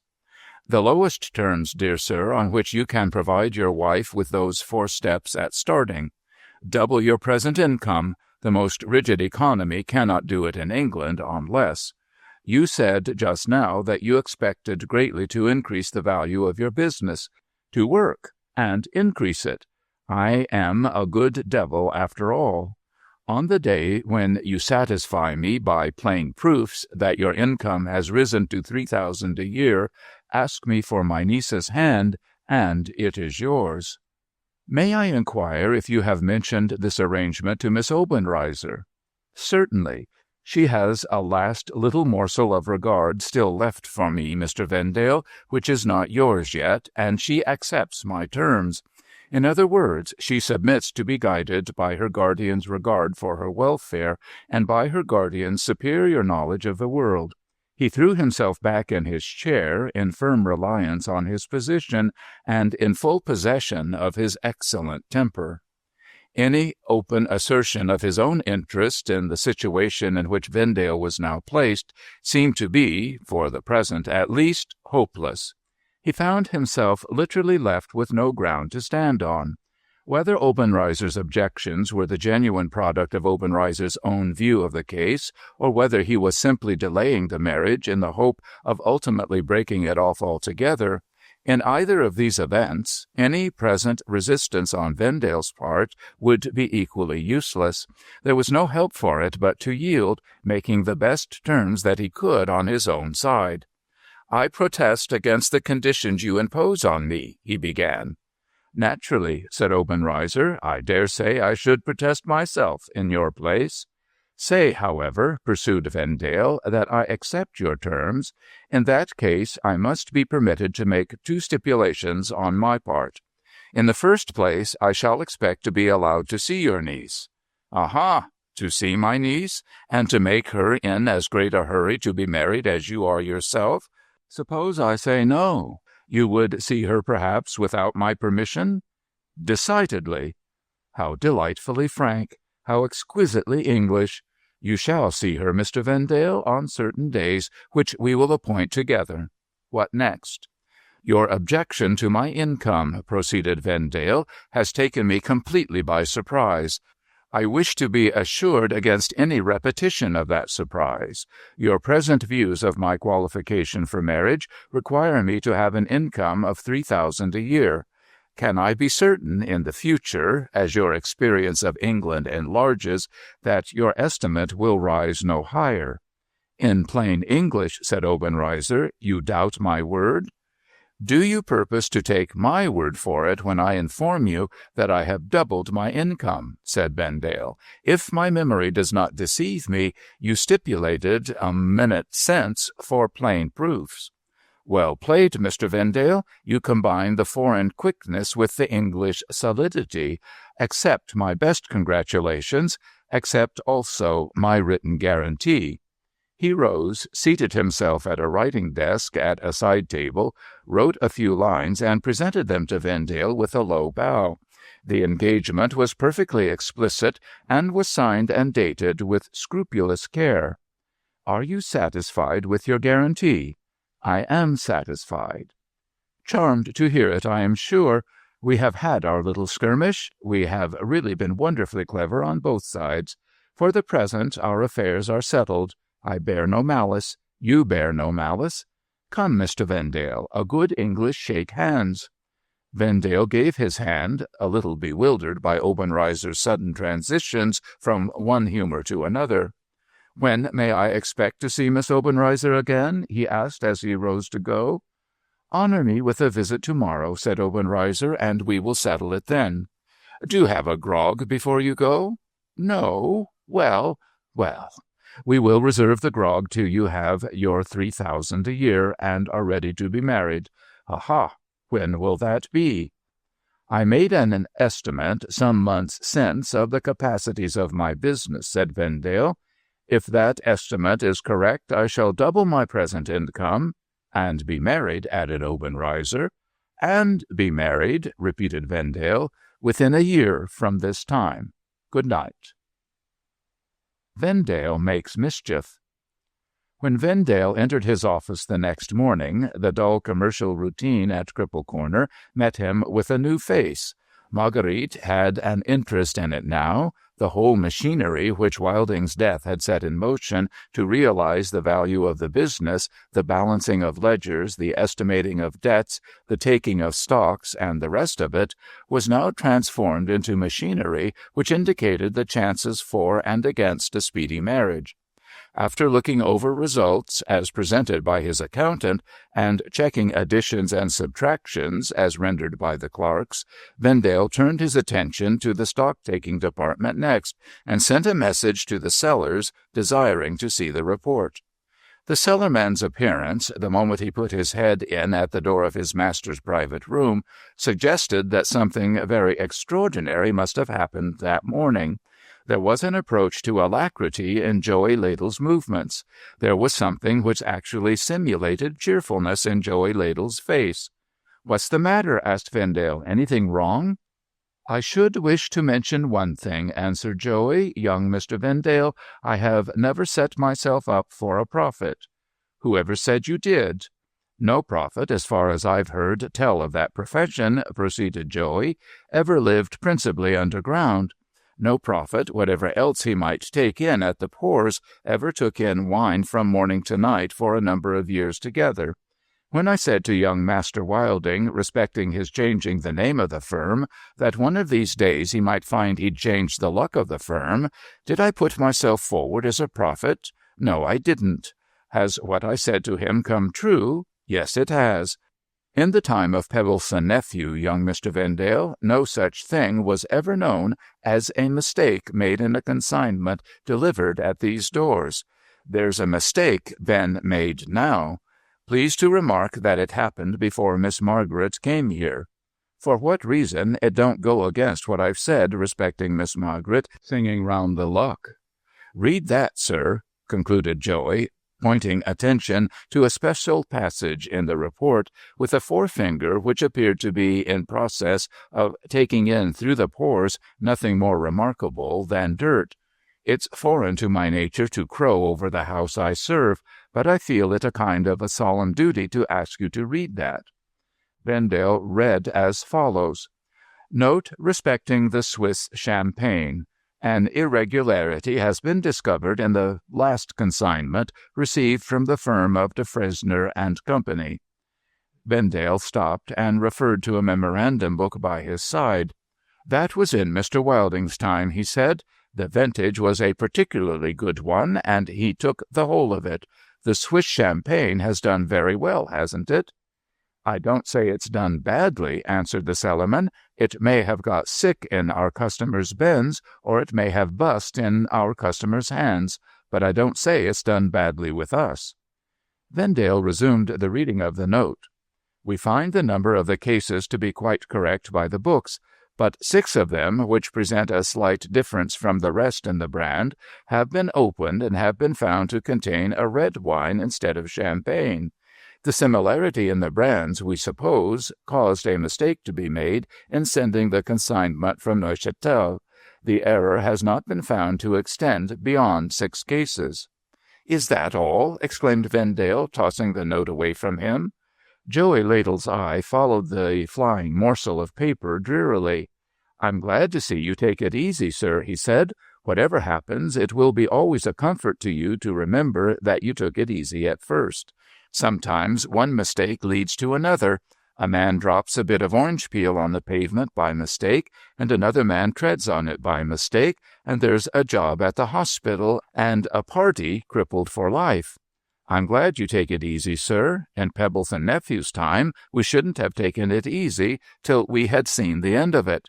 Without desiring to crow over the house, young Mr. Vendale, I wish you well through it. "No offence, sir," said the cellarman, opening the door to go out, and looking in again ominously before he shut it. "I'm muddled and melancholy, I grant you, but I'm an old servant of Pebbleson Nephew, and I wish you well through them 6 cases of red wine." Left by himself, Vendale laughed and took up his pen. "I may as well send a line to de Fresnier and Company," he thought, "before I forget it."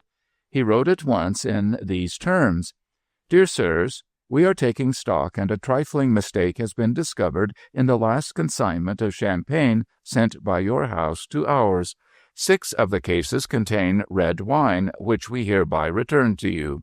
The matter can easily be set right, either by your sending us 6 cases of the champagne, if they can be produced, or, if not, by your crediting us with the value of 6 cases on the amount last paid, £500, by our firm to yours. Your faithful servants, Wilding and Company." This letter dispatched to the post, the subject dropped at once out of Vendale's mind. He had other and far more interesting matters to think of. Later in the day he paid the visit to Obenreizer which had been agreed on between them. Certain evenings in the week were set apart which he was privileged to spend with Marguerite, always, however, in the presence of a third person. On this stipulation Obenreizer politely but positively insisted.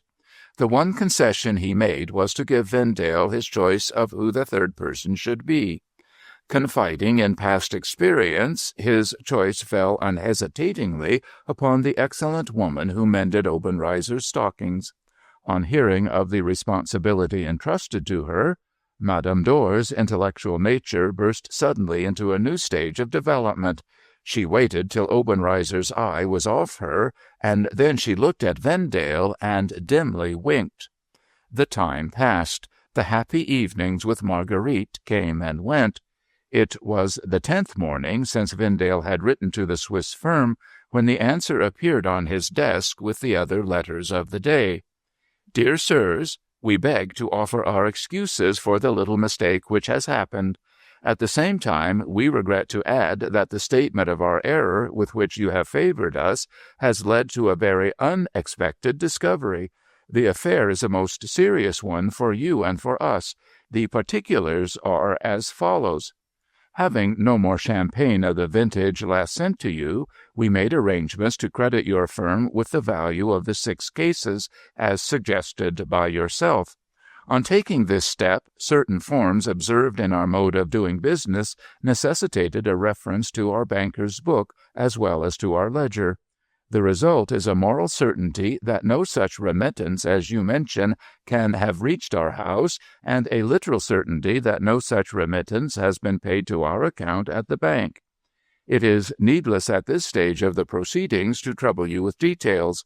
The money has unquestionably been stolen in the course of its transit from you to us. Certain peculiarities which we observe relating to the manner in which the fraud has been perpetrated lead us to conclude that the thief may have calculated on being able to pay the missing sum to our bankers before an inevitable discovery followed the annual striking of our balance. This would not have happened in the usual course for another 3 months. During that period, but for your letter, we might have remained perfectly unconscious of the robbery that has been committed.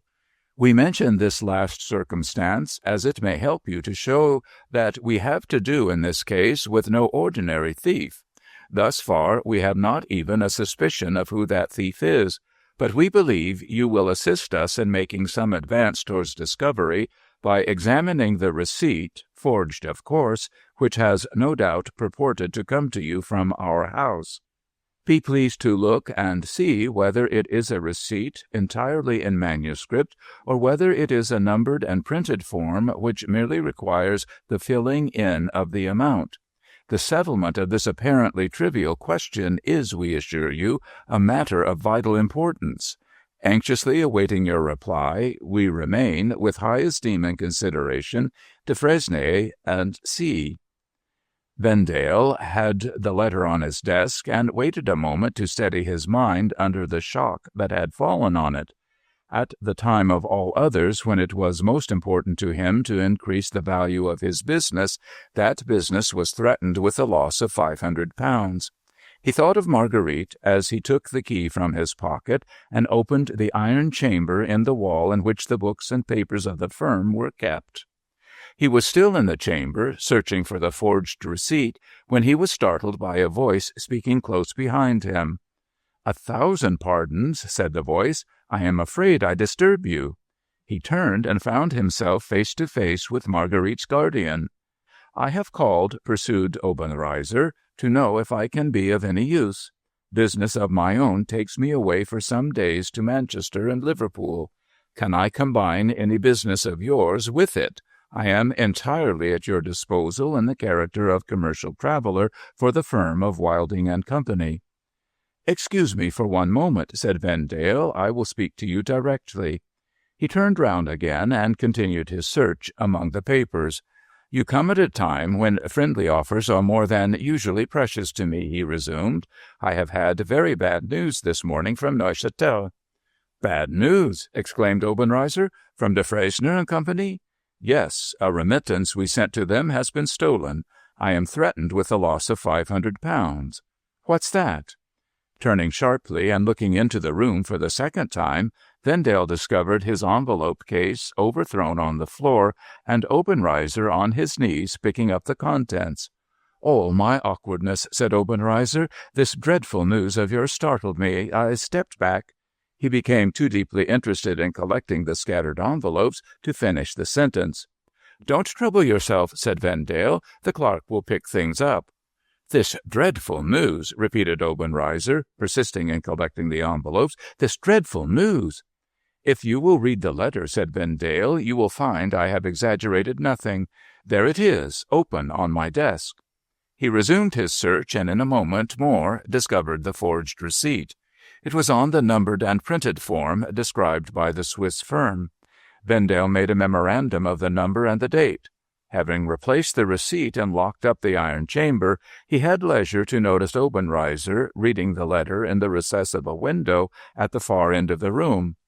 "Come to the fire," said Vendale. "You look perished with the cold out there. I will ring for some more coals." Obenreizer rose and came slowly back to the desk. "Marguerite will be as sorry to hear of this as I am," he said kindly. "What do you mean to do?" "I am in the hands of de Freycinet and Company," answered Vendale. "In my total ignorance of the circumstances, I can only do what they recommend. The receipt which I have just found turns out to be the numbered and printed form. They seem to attach some special importance to its discovery. You have had experience, when you were in a Swiss house, of their way of doing business. Can you guess what object they have in view?" Obenreizer offered a suggestion. "Suppose I examine the receipt," he said. "Are you ill?" asked Vendale, startled by the change in his face, which now showed itself plainly for the first time. "Pray go to the fire. You seem to be shivering. I hope you are not going to be ill." "Not I," said Obenreizer. "Perhaps I have caught cold. Your English climate might have spared an admirer of your English institutions. Let me look at the receipt." Vendale opened the iron chamber. Obenreizer took a chair and drew it closer to the fire. He held both hands over the flames. "Let me look at the receipt," he repeated eagerly, as Vendale reappeared with the paper in his hand. At the same moment a porter entered the room with a fresh supply of coals. Vendale told him to make a good fire. The man obeyed the order with a disastrous alacrity. As he stepped forward and raised the scuttle, his foot caught in a fold of the rug, and he discharged his entire cargo of coal into the grate. The result was an instant smothering of the flame and the production of a stream of yellow smoke without a visible morsel of fire to account for it. "Imbecile!" whispered Obenreizer to himself, with a look at the man which the man remembered for many a long day afterwards. "Will you come into the clerk's room?" asked Vendale. "They have a stove there." No matter." Vendale handed him the receipt. Obenreizer's interest in examining it appeared to have been quenched as suddenly and as effectually as the fire itself. He just glanced over the document and said, "No, I don't understand it. I am sorry to be of no use." "I will write to Neuchâtel by tonight's post," said Vendale, putting away the receipt for the second time. "We must wait and see what comes of it." "By tonight's post," repeated Obenreizer. "Let me see. You will get the answer in 8 or 9 days' time. I shall be back before that. If I can be of any service as commercial traveller, perhaps you will let me know between this and then. You will send me written instructions? My best thanks. I will be most anxious for your answer from Neuchâtel. Who knows, it may be a mistake, my dear friend, after all. Courage, courage, courage." He had entered the room with no appearance of being pressed for time. He now snatched up his hat and took his leave with the air of a man who had not another moment to lose. Left by himself, Vendale took a turn thoughtfully in the room. His previous impression of Obenreizer was shaken by what he had heard and seen at the interview which had just taken place. He was disposed for the first time to doubt whether in this case he had not been a little hasty and hard in his judgment on another man. Obenreizer's surprise and regret on hearing the news from Neuchâtel bore the plainest marks of being honestly felt, not politely assumed for the occasion. With troubles of his own to encounter, suffering to all appearances from the first insidious attack of a serious illness, he had looked and spoken like a man who really deplored the disaster that had fallen on his friend. Hitherto, Vendale had tried vainly to alter his first opinion of Marguerite's guardian for Marguerite's sake. All the generous instincts in his nature now combined together and shook the evidence which had seemed unanswerable up to this time. Who knows, he thought, I may have read that man's face wrongly, after all. The time passed. The happy evenings with Marguerite came and went. It was again the 10th morning since Vendale had written to the Swiss firm, and again the answer appeared on his desk with the other letters of the day. Dear Sir, my senior partner, Monsieur de Fresnay, has been called away by urgent business to Milan. In his absence, and with his full concurrence and authority, I now write to you again on the subject of the missing £500. Your discovery that the forged receipt is executed upon one of our numbered and printed forms has caused inexpressible surprise and distress to my partner and to myself. At the time when your remittance was stolen, but 3 keys were in existence opening the strong box in which our receipt forms are invariably kept. My partner had 1 key, I had the other. The third was in the possession of a gentleman who, at that period, occupied a position of trust in our house.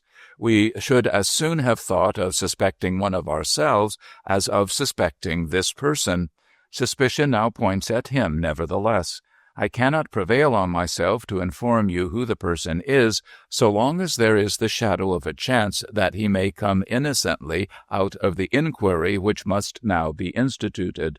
Forgive my silence. The motive of it is good. The form our investigation must now take is simple enough. The handwriting on your receipt must be compared by competent persons whom we have at our disposal with certain specimens of handwriting in our possession. I cannot send you the specimens for business reasons, which, when you hear them, you are sure to approve. I must beg you to send me the receipt to Neuchâtel, and in making this request I must accompany it by a word of necessary warning. If the person at whom suspicion now points really proves to be the person who has committed this forgery and theft, I have reason to fear that circumstances may have already put him on his guard. The only evidence against him is the evidence in your hands, and he will move heaven and earth to obtain and destroy it. I strongly urge you not to trust the receipt to the post. Send it to me without loss of time by a private hand, and choose nobody for your messenger but a person long established in your own employment, accustomed to traveling, capable of speaking French, a man of courage, a man of honesty, and above all things a man who can be trusted to let no stranger scrape acquaintance with him on the route. Tell no one, absolutely no one, but your messenger of the turn this matter has now taken. The safe transit of the receipt may depend on your interpreting literally the advice which I give you at the end of this letter. I have only to add that every possible saving of time is now of the last importance. More than one of our receipt forms is missing, and it is impossible to say what new frauds may not be committed if we fail to lay our hands on the thief. Your faithful servant, Roland, signing for Defresne at sea. Who was the suspected man? In Vendale's position, it seemed useless to inquire. Story 20, No Thoroughfare, Part 8. Who was to be sent to Neuchâtel with the receipt? Men of courage and men of honesty were to be had at Cripple Corner for the asking, but where was the man who was accustomed to foreign travelling, who could speak the French language, and who could be really relied on to let no stranger scrape acquaintance with him on his route? There was but one man at hand who combined all those requisites in his own person, and that man was Vendale himself. It was a sacrifice to leave his business, it was a greater sacrifice to leave Marguerite, but a matter of £500 was involved in the pending inquiry, and a literal interpretation of M. Roland's advice was insisted on in terms which there was no trifling with. The more Vendale thought of it, the more plainly the necessity faced him, and said, "Go." As he locked up the letter with the receipt, the association of ideas reminded him of Obenreizer. A guess at the identity of the suspected man looked more possible now. Obenreizer might know. The thought had barely passed through his mind when the door opened and Obenreizer entered the room. "They told me at Soho Square you were expected back last night," said Vendale, greeting him. "Have you done well in the country? Are you better?" "1,000 thanks." Obenreizer had done admirably well. Obenreizer was infinitely better. And now, what news? Any letter from Neuchâtel? "A very strange letter," answered Vendale. "The matter has taken a new turn, and the letter insists, without accepting anybody, on my keeping our next proceedings a profound secret." "Without accepting anybody?" repeated Obenreizer. As he said the words, he walked away again, thoughtfully, to the window at the other end of the room, looked out for a moment, and suddenly came back to Vendale. "Surely they must have forgotten," he resumed, "or they would have accepted me." "It is Monsieur Roland who writes," said Vendale, "and as you say, he must certainly have forgotten. That view of the matter quite escaped me. I was just wishing I had you to consult when you came into the room, and here I am, tied by a formal prohibition which cannot possibly have been intended to include you. How very annoying!" Obenreizer's filmy eyes fixed on Vendale attentively. "Perhaps it is more than annoying," he said. "I came this morning not only to hear the news, but to offer myself as messenger, negotiator, what you will. Would you believe it? I have letters which oblige me to go to Switzerland immediately. Messages, documents, anything. I could have taken them all to Defresne and Roland for you." "You are the very man I wanted," returned Vendale. "I had decided, most unwillingly, on going to Neuchâtel myself, not 5 minutes since, because I could find no one here capable of taking my place. Let me look at the letter again." He opened the strong room to get at the letter. Obenreizer, after first glancing round him to make sure that they were alone, followed a step or two and waited, measuring Vendale with his eye.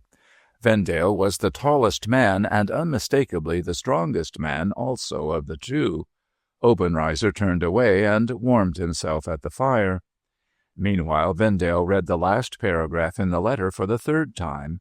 There was the plain warning, there was the closing sentence, which insisted on a literal interpretation of it. The hand which was leading Vendale in the dark led him on that condition only. A large sum was at stake. A terrible suspicion remained to be verified. If he acted on his own responsibility, and if anything happened to defeat the object in view, who would be blamed? As a man of business, Vendale had but one course to follow. He locked the letter up again.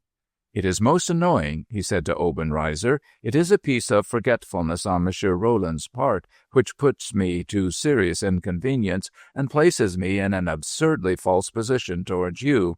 What am I to do? I am acting in a very serious matter, and acting entirely in the dark. I have no choice but to be guided not by the spirit, but by the letter of my instructions. You understand me, I am sure. You know, if I had not been fettered in this way, how gladly I should have accepted your services." "Say no more," returned Obenreizer. "In your place I should have done the same. My good friend, I take no offense. I thank you for your compliment. We shall be traveling companions at any rate," added Obenreizer. "You go as I go at once?" "At once. I must speak to Marguerite first, of course." "Surely, oh, surely. Speak to her this evening. Come and pick me up on the way to the station. We go together by the mail train tonight?" "By the mail train tonight." It was later than Vendale had anticipated when he drove up to the house in Soho Square. Business difficulties occasioned by his sudden departure had presented themselves by dozens. A cruelly large share of the time which he had hoped to devote to Marguerite had been claimed by duties at his office which it was impossible to neglect. To his surprise and delight, she was alone in the drawing-room when he entered it. "We have only a few minutes, George," she said, "but Madame Dor has been good to me, and we can have those few minutes alone." She threw her arms round his neck and whispered eagerly, "Have you done anything to offend Mr. Obenreizer?" "I?" exclaimed Vendale in amazement. "Hush," she said, "I want to whisper it. You know the little photograph I have got of you? This afternoon it happened to be on the chimney-piece. He took it up and looked at it, and I saw his face in the glass. I know you have offended him. He is merciless, he is revengeful, he is as secret as the grave. Don't go with him, George, don't go with him." "My own love," returned Vendale, "you are letting your fancy frighten you. Obenreizer and I were never better friends than we are at this moment." Before a word more could be said, the sudden movement of some ponderous body shook the floor of the next room. The shock was followed by the appearance of Madame Dor. "Obenreizer," exclaimed this excellent person in a whisper, and plumped down instantly in her regular place by the stove. Obenreizer came in with a courier's bag strapped over his shoulder. "Are you ready?" he asked, addressing Vendale. "Can I take anything for you? You have no travelling bag." "I have got one. Here is the compartment for papers, open, at your service." "Thank you," said Vendale. "I have only one paper of importance with me, and that paper I am bound to take charge of myself. Here it is," he added, touching the breast-pocket of his coat, "and here it must remain till we get to Neuchâtel." As he said these words, Marguerite's hand caught his and pressed it significantly. She was looking towards Obenreizer. Before Vendale could look in his turn, Obenreizer had wheeled round and was taking leave of Madame Dor.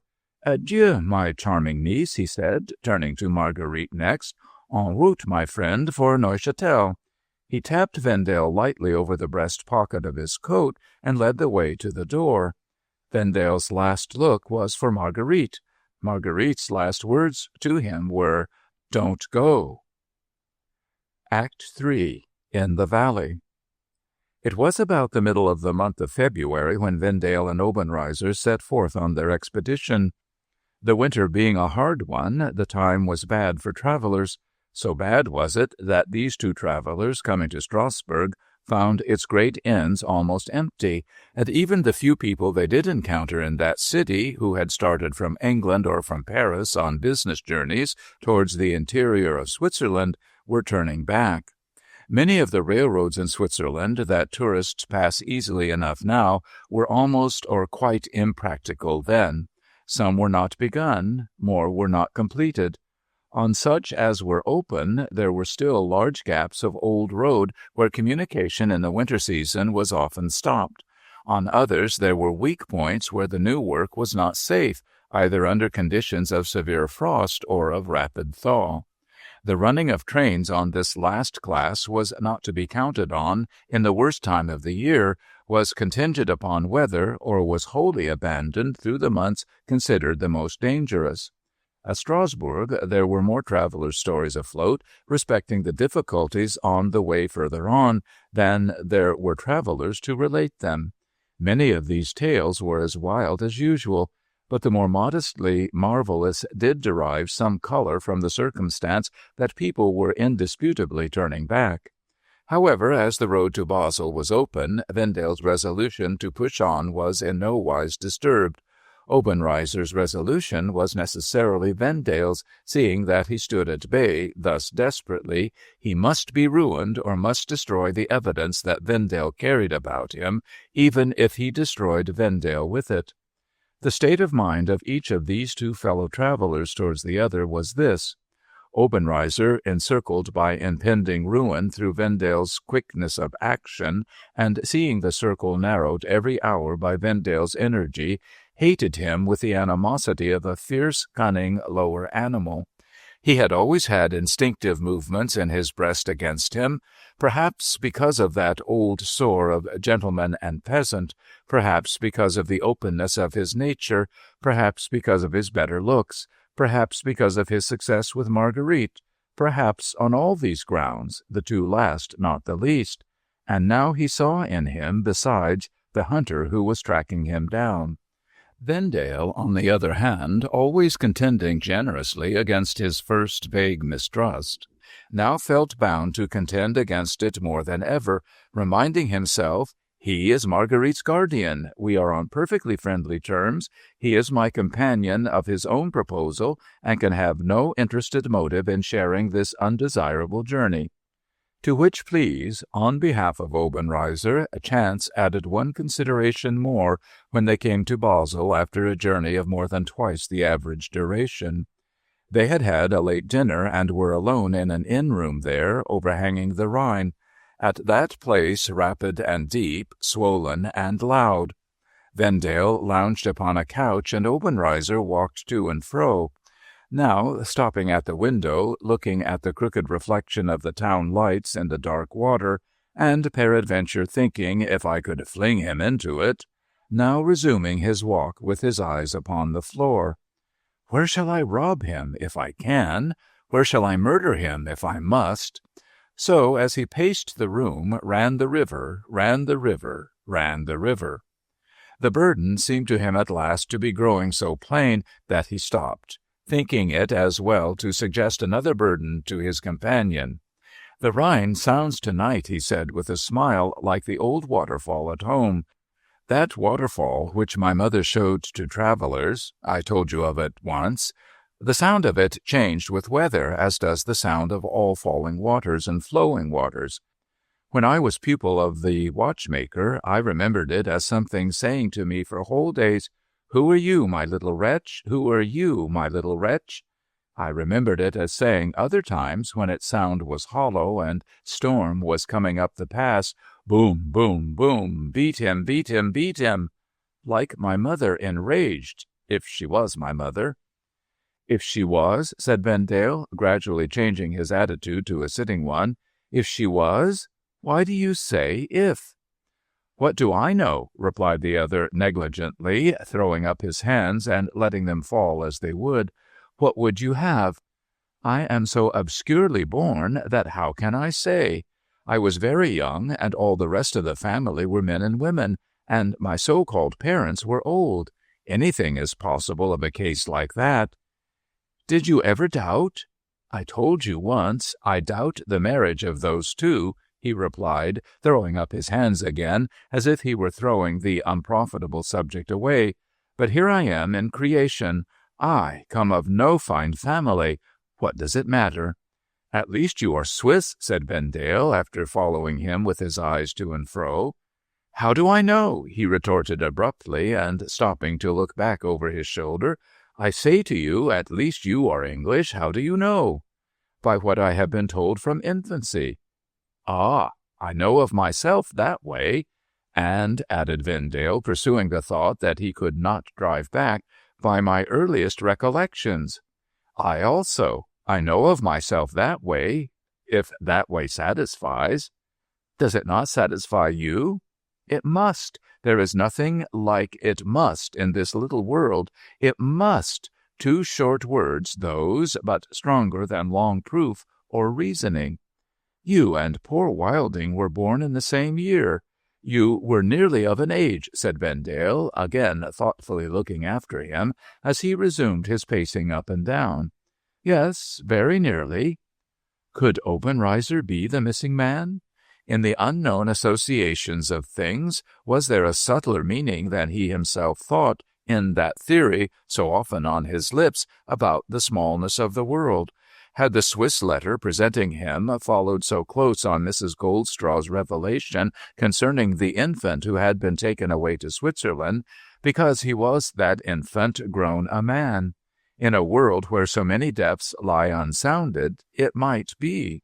The chances, or the laws, call them either, that had wrought out the revival of Vendale's own acquaintance with Obenreizer, and had ripened into intimacy, and had brought them here together this present winter night, were hardly less curious. While read by such a light, they were seen to cohere towards the furtherance of a continuous and an intelligible purpose. Vendale's awakened thoughts ran high while his eyes musingly followed Obenreizer, pacing up and down the room, the river ever running to the tune, "Where shall I rob him if I can? Where shall I murder him if I must?" The secret of his dead friend was in no hazard from Vendale's lips, but just as his friend had died of its weight, so did he, in his lighter succession, feel the burden of the trust and the obligation to follow any clue, however obscure. He rapidly asked himself, would it be like this man to be the real Wilding? No. Argue down his mistrust as he might, he was unwilling to put such a substitute in the place of his late guileless, outspoken, childlike partner. He rapidly asked himself, would he like this man to be rich? No. He had more power than enough over Marguerite as it was, and wealth might invest him with more.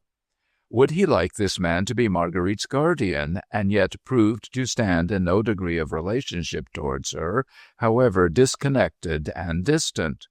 No. But these were not considerations to come between him and fidelity to the dead. Let him see to it that they passed him with no other notice than the knowledge that they had passed him, and left him bent on the discharge of a solemn duty. And he did see to it, so soon that he followed his companion with ungrudging eyes while he still paced the room. That companion, whom he supposed to be moodily reflecting on his own birth, and not on another man's, least of all, what man's? Violent death. The road in advance from Basel to Neuchâtel was better than had been represented. The latest weather had done it good.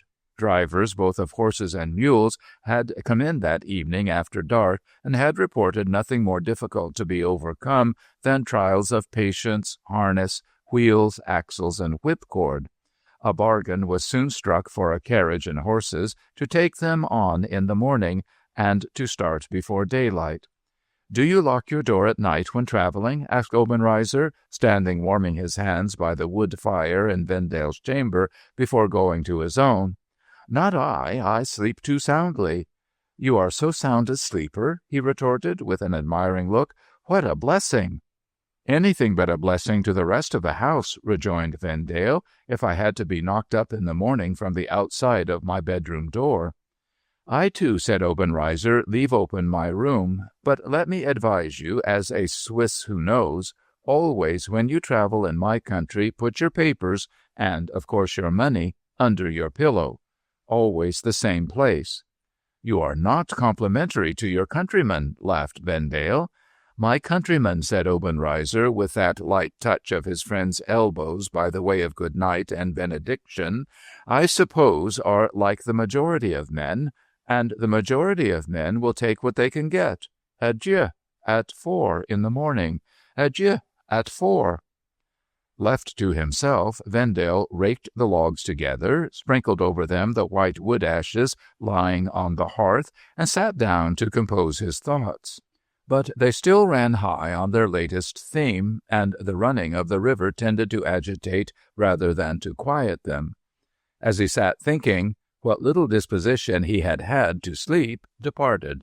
He felt it hopeless to lie down yet, and sat dressed by the fire.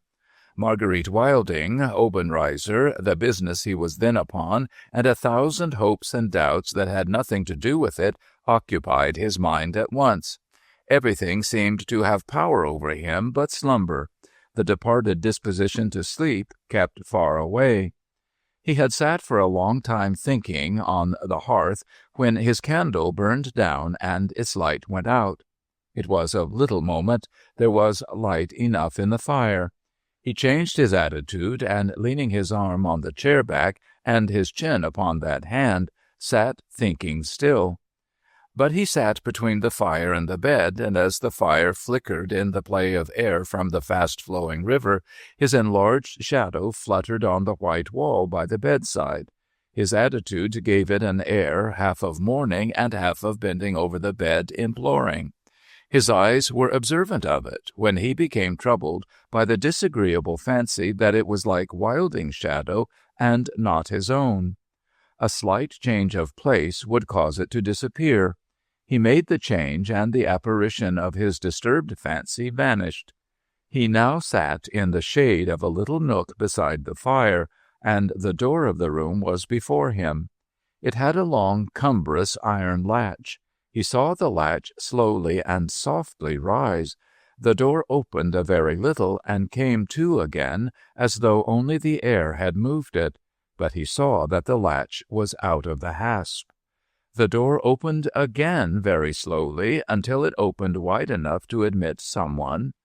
It afterwards remained still for a while, as though cautiously held open on the other side. The figure of a man then entered with its face turned towards the bed, and stood quiet just within the door, until it said in a low half-whisper, at the same time taking one step forward, "Vendale." "What now?" he answered, springing from his seat. "Who is it?" It was Obenreizer, and he uttered a cry of surprise as Vendale came upon him from that unexpected direction. "Not in bed?" he said, catching him by both shoulders with an instinctive tendency to a struggle. "Then something is wrong." "What do you mean?" said Vendale, releasing himself. "First tell me, you are not ill?" "Ill? No. I have had a bad dream about you. How is it that I see you up and dressed? My good fellow, I may as well ask you how it is that I see you up and undressed." "I have told you why. I have had a bad dream about you. I tried to rest after it, but it was impossible. I could not make up my mind to stay where I was without knowing you were safe, and yet I could not make up my mind to come in here. I have been minutes hesitating at the door. It is so easy to laugh at a dream that you have not dreamed. Where is your candle?" "Burnt out." "I have a whole one in my room. Shall I fetch it?" "Do so." His room was very near, and he was absent for but a few seconds. Coming back with the candle in his hand, he kneeled down on the hearth and lighted it. As he blew with his breath a charged billet into flame for the purpose, Vendale, looking down at him, saw that his lips were white and not easy of control. "Yes," said Obenreizer, setting the lighted candle on the table, "it was a bad dream. Only look at me." His feet were bare, his red flannel shirt was thrown back at the throat, and his sleeves were rolled above the elbows. His only other garment, a pair of under-pantaloons or drawers reaching to the ankles, fitted him close and tight. A certain lithe and savage appearance was on his figure, and his eyes were very bright. "If there had been a wrestle with a robber, as I dreamed," said Obenreizer, "you see, I was stripped for it." "And armed, too," said Vendale, glancing at his girdle. "A traveller's dagger that I always carry on the road," he answered carelessly, half drawing it from its sheath with his left hand and putting it back again. "Do you carry no such thing?" "Nothing of the kind." "No pistols?" said Obenreizer, glancing at the table and from it to the untouched pillow. "Nothing of the sort." "You Englishmen are so confident. You wish to sleep?" "I have wished to sleep this long time, but I can't do it." "I neither, after the bad dream. My fire has gone the way of your candle. May I come and sit by yours?" 2:00. It will so soon be 4 that it is not worth the trouble to go to bed again." "I shall not take the trouble to go to bed at all now," said Vendale. "Sit here and keep me company, and welcome." Going back to his own room to arrange his dress, Obenreizer soon returned in a loose cloak and slippers, and they sat down on opposite sides of the hearth. In the interval, Vendale had replenished the fire from the wood basket in his room, and Obenreizer had put upon the table a flask and cup from his. "Common cabaret brandy, I am afraid," he said, pouring out, "bought upon the road, and not like yours from Cripple Corner. But yours is exhausted, so much the worse. A cold night, a cold time of night, a cold country, and a cold house. This may be better than nothing. Try it." Vendale took the cup and did so. "How do you find it?" "It has a coarse after-flavor," said Vendale, giving back the cup with a slight shudder, "and I don't like it." "You are right," said Obenreizer, tasting and smacking his lips. "It has a coarse after-flavor, and I don't like it. Bugh! It burns, though."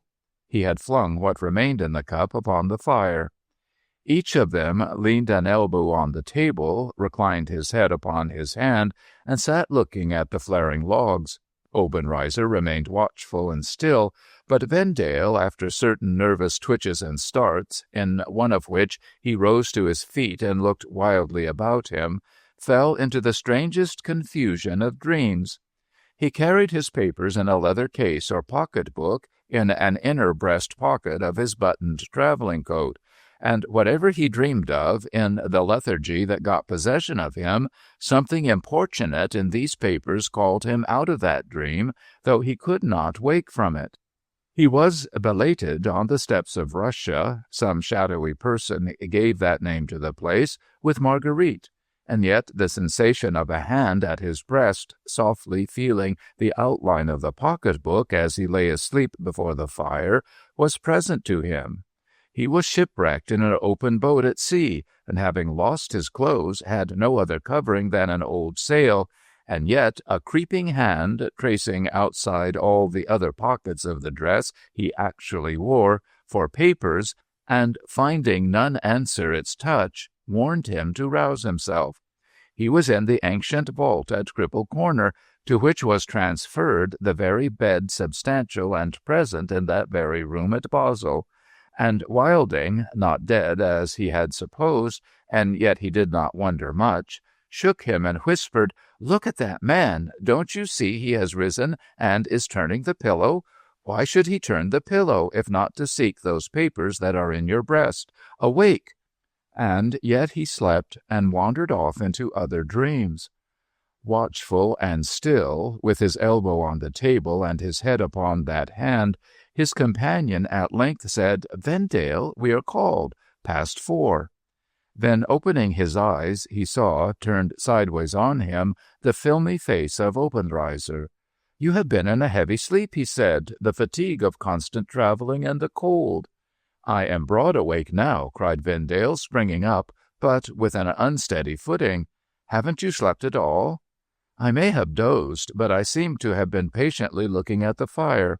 Whether or no, we must wash and breakfast and turn out. Past 4, Vendale, past 4. It was said in a tone to rouse him, for already he was half asleep again. In his preparation for the day, too, and at his breakfast, he was often virtually asleep while in mechanical action. It was not until the cold, dark day was closing in that he had any distincter impression of the ride than jingling bells, bitter weather, slipping horses, frowning hillsides, bleak woods, and a stoppage at some wayside house of entertainment, where they had passed through a cow-house to reach the traveller's room above. He had been conscious of little more, except of Obenreizer sitting thoughtful at his side all day, and eyeing him much. But when he shook off his stupor, Obenreizer was not at his side.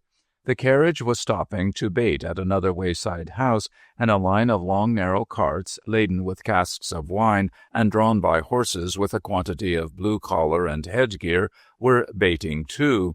These came from the direction in which the travellers were going, and Obenreizer, not thoughtful now, but cheerful and alert, was talking with the foremost driver. As Vendale stretched his limbs, circulated his blood, and cleared off the lees of his lethargy with a sharp run to and fro in the bracing air, the line of carts moved on, the drivers all saluting Obenreizer as they passed him. "Who are those?" asked Vendale.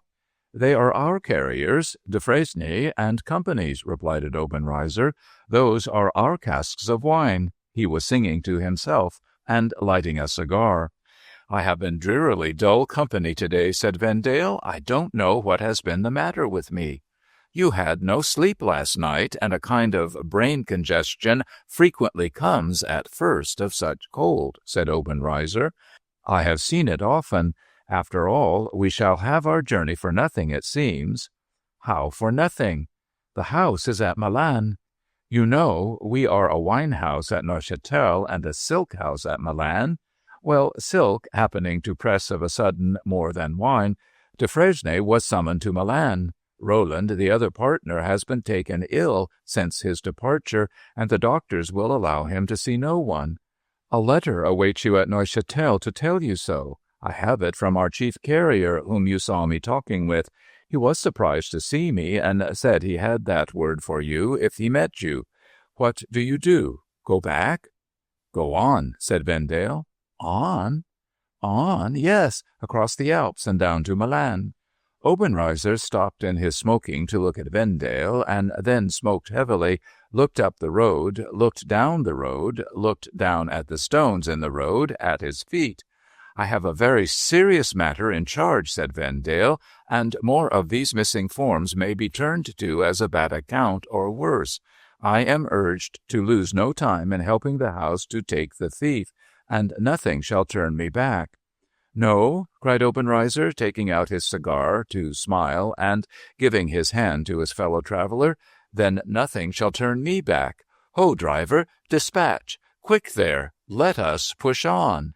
They travelled through the night. There had been snow, and there was a partial thaw, and they mostly travelled at a foot pace, and always with many stoppages to breathe the splashed and floundering horses. After an hour's broad daylight, they drew rein at the inn door at Neuchâtel, having been some 28 hours in conquering some 80 English miles. Story 20, No Thoroughfare, Part 9. When they had hurriedly refreshed and changed, they went together to the house of business of de Fresnay and Company. There they found the letter which the wine carrier had described, enclosing the tests and comparisons of handwriting essential to the discovery of the forger. Vendale's determination to press forward without resting being already taken, the only question to delay them was by what pass could they cross the Alps. Respecting the state of the two passes of the St. Gothard and the Simplon, the guides and mule drivers differed greatly, and both passes were still far enough off to prevent the travelers from having the benefit of any recent experience of either. Besides which, they well know that a fall of snow might altogether change the described conditions in a single hour, even if they were correctly stated. But on the whole, the Simplon appearing to be the hopefuller route, Vendale decided to take it. Obenreizer bore little or no part in the discussion and scarcely spoke. To Geneva, to Lausanne, along the level margin of the lake to Vevey, so into the winding valley between the spurs of the mountains and into the valley of the Rhone. The sound of the carriage wheels as they rattled on, through the day, through the night, became as the wheels of a great clock, recording the hours. No change of weather varied the journey after it had hardened into a sullen frost. In a somber yellow sky they saw the Alpine ranges, and they saw enough of snow on nearer and much lower hilltops and hillsides to sully by contrast the purity of lake, torrent, and waterfall, and make the villages look discolored and dirty. But no snow fell, nor was there any snowdrift on the road.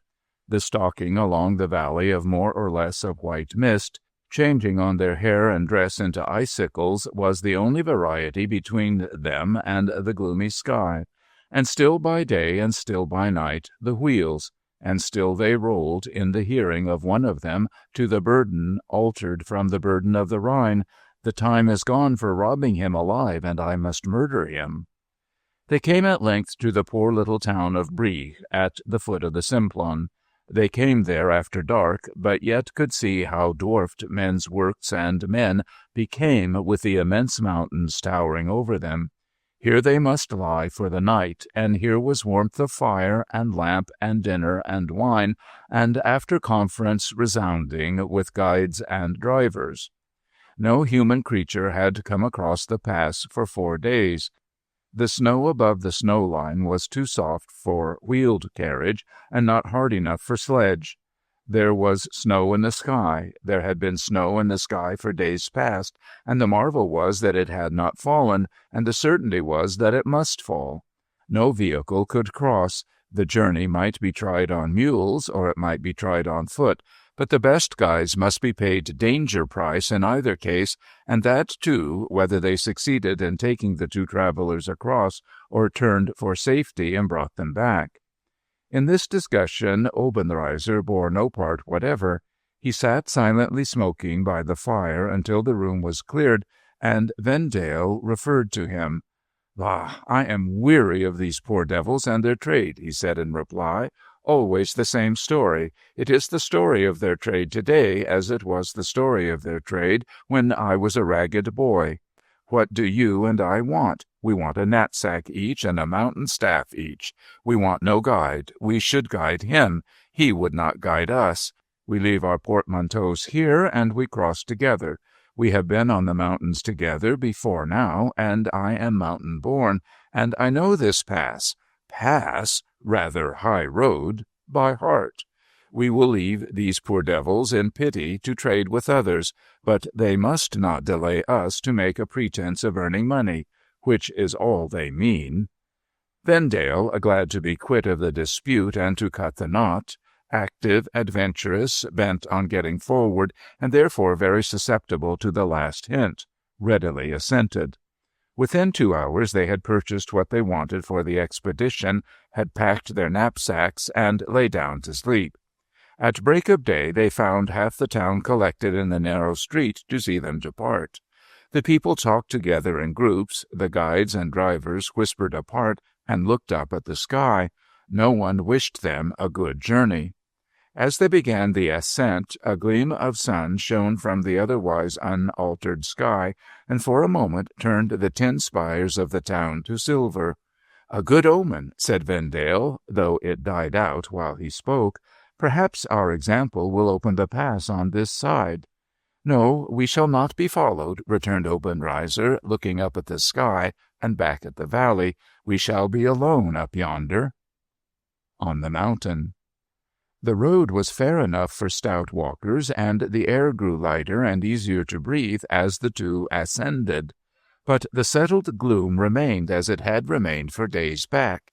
Nature seemed to have come to a pause. The sense of hearing, no less than the sense of sight, was troubled by having to wait so long for the change, whatever it might be, that impended. The silence was as palpable and heavy as the lowering clouds, or rather cloud, for there seemed to be but one in all the sky, and that one covering the whole of it. Although the light was thus dismally shrouded, the prospect was not obscured. Down in the valley of the Rhone behind them, the stream could be traced through all its many windings, oppressively sombre and solemn in its one leaden hue, a colorless waste. Far and high above them, glaciers and suspended avalanches overhung the spots where they must pass by and by. Deep and dark below them on their right were awful precipice and roaring torrent. Tremendous mountains arose on every vista. The gigantic landscape, uncheered by a touch of changing light or a solitary ray of sun, was yet terribly distinct in its ferocity. The hearts of the 2 lonely men might shrink a little if they had to win their way for miles and hours among a legion of silent and motionless men, mere men like themselves, all looking at them with fixed and frowning front. But how much more when the legion is of nature's mightiest works, and the frown may turn to fury in an instant. As they ascended, the road became gradually more rugged and difficult, but the spirits of Vendale rose as they mounted higher, leaving so much more of the road behind them conquered. Obenreizer spoke little and held on with a determined purpose. Both, in respect of agility and endurance, were well qualified for the expedition. Whatever the born mountaineer read in the weather tokens that was illegible to the other, he kept to himself. "Shall we get across today?" asked Vendale. "No," replied the other. "You see how much deeper the snow lies here than it lay half a league lower. The higher we mount, the deeper the snow will lie. Walking is half wading even now, and the days are so short. If we get as high as the 5th refuge and lie tonight at the hospice, we shall do well." "Is there no danger of the weather rising in the night?" asked Vendale anxiously, "and snowing us up?" "There is danger enough about us," said Obenreizer, with a cautious glance onward and upward, "to render silence our best policy. You have heard of the bridge of the Ganther?" "I have crossed it once." "In the summer?" "Yes, in the traveling season."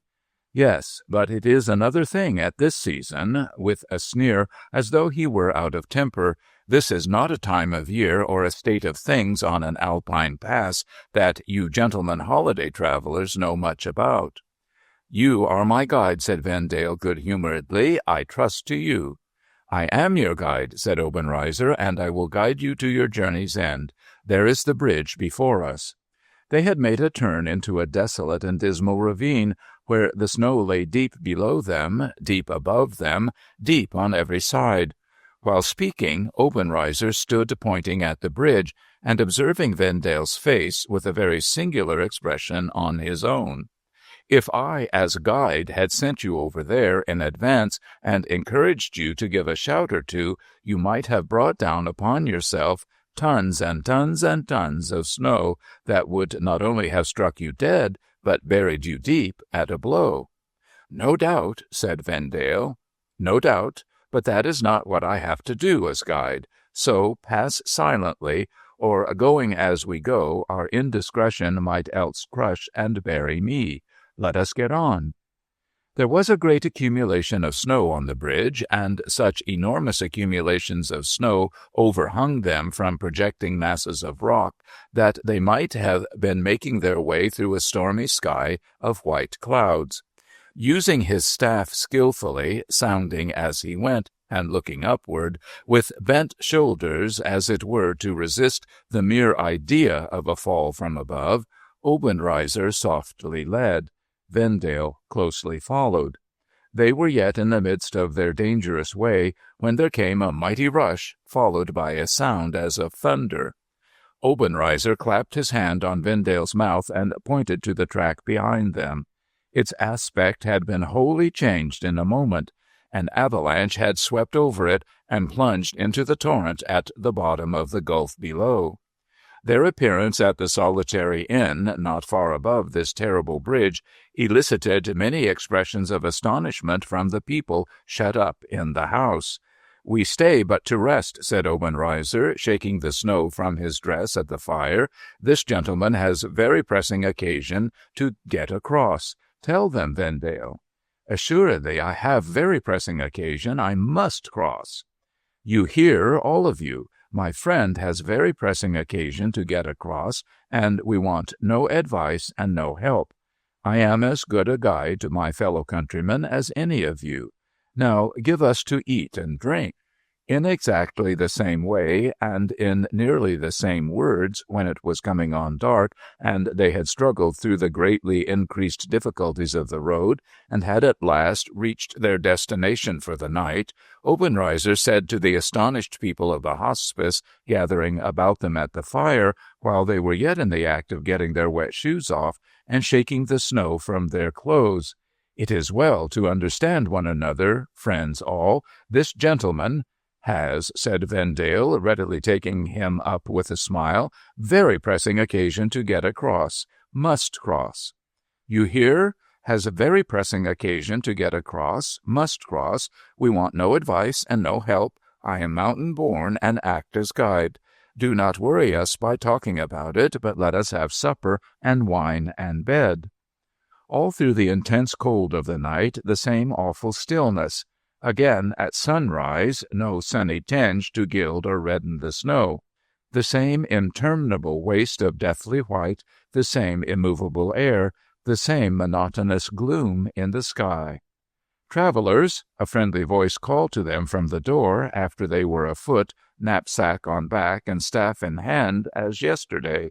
"Recollect, there are 5 places of shelter near together on the dangerous road before you, and there is the wooden cross, and there is the next hospice. Do not stray from the track. If the Tourmente comes on, take shelter instantly."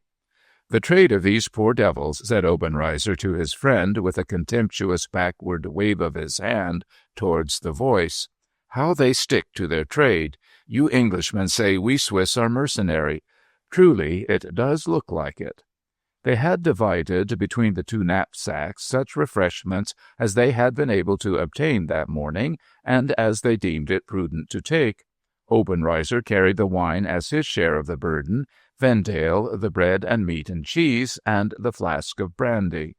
They had for some time labored upward and onward through the snow, which was now above their knees in the track, and of unknown depth elsewhere, and they were still laboring upward and onward through the most frightful part of that tremendous desolation, when snow began to fall.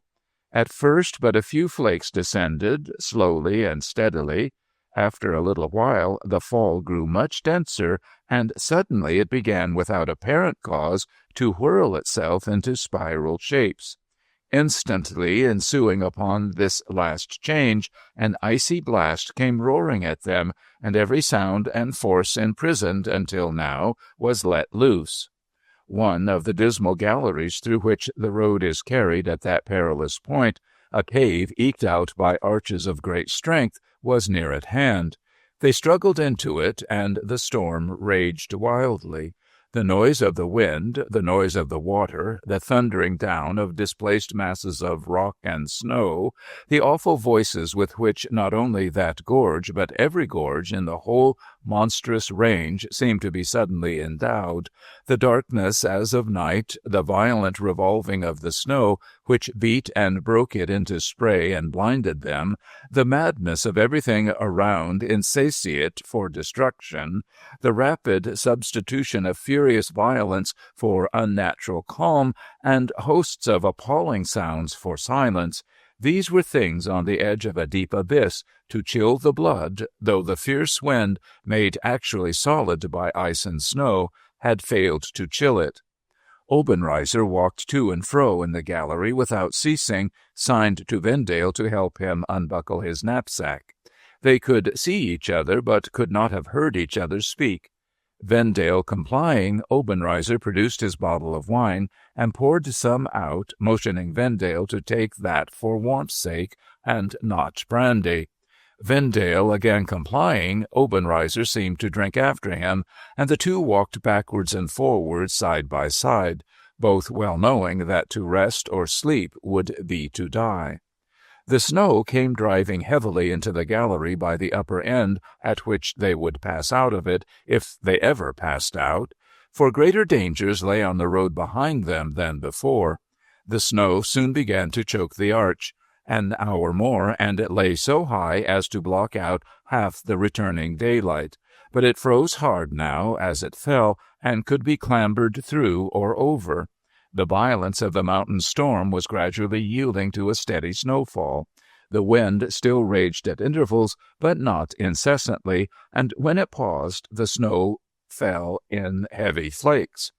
They might have been 2 hours in their frightful prison when Obenreizer, now crunching into the mound, now creeping over it with his head bowed down and his body touching the top of the arch, made his way out. Vendale followed close upon him, but followed without clear motive or calculation, for the lethargy of Basel was creeping over him again and mastering his senses. How far he had followed out of the gallery, or with what obstacles he had since contended, he knew not. He became roused to the knowledge that Obenreizer had set upon him, and that they were struggling desperately in the snow. He became roused to the remembrance of what his assailant carried in a girdle. He felt for it, drew it, struck at him, struggled again, struck at him again, cast him off, and stood face to face with him.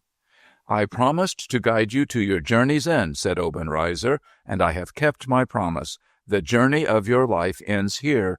Nothing can prolong it. You are sleeping as you stand." "You are a villain! What have you done to me?" "You are a fool. I have drugged you. You are doubly a fool, for I drugged you once before upon the journey to try you. You are trebly a fool, for I am the thief and forger, and in a few moments I shall take those proofs against the thief and forger from your insensible body." The entrapped man tried to throw off the lethargy, but its fatal hold upon him was so sure that even while he heard these words, he stupidly wondered which of them had been wounded, and whose blood it was that he saw sprinkled on the snow. "What have I done to you," he asked heavily and thickly, "that you should be so base, a murderer?" "Done to me? You would have destroyed me, but that you have come to your journey's end. Your cursed activity interposed between me and the time I had counted on in which I might have replaced the money. Done to me? You have come in my way, not once, not twice, but again and again and again. Did I try to shake you off in the beginning or no? You were not to be shaken off. Therefore you die here." Vendale tried to think coherently, tried to speak coherently, tried to pick up the iron-shod staff he had let fall. Failing to touch it, tried to stagger on without its aid. All in vain, all in vain. He stumbled and fell heavily forward on the brink of the deep chasm. Stupefied, dozing, unable to stand upon his feet, a veil before his eyes, his sense of hearing deadened, he made such a vigorous rally that, supporting himself on his hands, he saw his enemy standing calmly over him and heard him speak. "You call me murderer," said Obenreizer with a grim laugh. "The name matters very little, but at least I have set my life against yours, for I am surrounded by dangers and may never make my way out of this place. The Tourmente is rising again. The snow is on the whirl. I must have the papers now. Every moment has my life in it." "Stop!" cried Vendale in a terrible voice, staggering up with a last flash of fire breaking out of him and clutching the thievish hands at his breast in both of his. "Stop! Stand away from me! God bless my Marguerite! Happily she will never know how I died. Stand off from me and let me look at your murderous face. Let it remind me of something left to say." The sight of him fighting so hard for his senses, and the doubt whether he might not for the instant be possessed by the strength of a dozen men, kept his opponent still. Wildly glaring at him, Vendale faltered out the broken words, "It shall not be. The trust of the dead, betrayed by me, reputed parents, misinherited fortune, see to it." As his head dropped on his breast and he stumbled on the brink of the chasm as before, the thievish hands went once more, quick and busy, to his breast. He made a convulsive attempt to cry no, desperately rolled himself over into the gulf, and sank away from his enemy's touch, like a phantom in a dreadful dream. The mountain storm raged again and passed again. The awful mountain voices died away, the moon rose, and the soft and silent snow fell. 2 men and 2 large dogs came out at the door of the hospice. The men looked carefully around them and up at the sky. The dogs rolled in the snow and took it into their mouths and cast it up with their paws. One of the men said to the other, "We may venture now. We may find them in one of the 5 refuges." Each fastened on his back a basket, each took in his hand a strong piked pole, each girded under his arms a looped end of a stout rope so that they were tied together. Suddenly the dogs desisted from their gambols in the snow, stood looking down the ascent, put their noses up, put their noses down, became greatly excited, and broke into a deep, loud bay together. The 2 men looked in the faces of the 2 dogs. The two dogs looked with at least equal intelligence in the faces of the two men. "Oh, secours, then! Help! To the rescue!" cried the two men. The two dogs, with a glad, deep, generous bark, bounded away. "Two more mad ones," said the men, stricken motionless and looking away in the moonlight. "Is it possible in such weather? And one of them a woman." Each of the dogs had the corner of a woman's dress in his mouth and drew her along. She fondled their heads as she came up, and she came up through the snow with an accustomed tread. Not so the large man with her, who was spent and winded. "Dear guides, dear friends of travelers, I am of your country. We seek two gentlemen crossing the pass who should have reached the hospice this evening." "They have reached it, mademoiselle." "Thank heaven! Oh, thank heaven! But unhappily they have gone on again. We are setting forth to seek them even now. We had to wait until the Tumante passed. It has been fearful up here. Dear guides, dear friends of travelers, let me go with you. Let me go with you for the love of God. One of those gentlemen is to be my husband. I love him oh so dearly, oh so dearly. You see, I am not faint. You see, I am not tired. I am born a peasant girl. I will show you that I know well how to fasten myself to your ropes.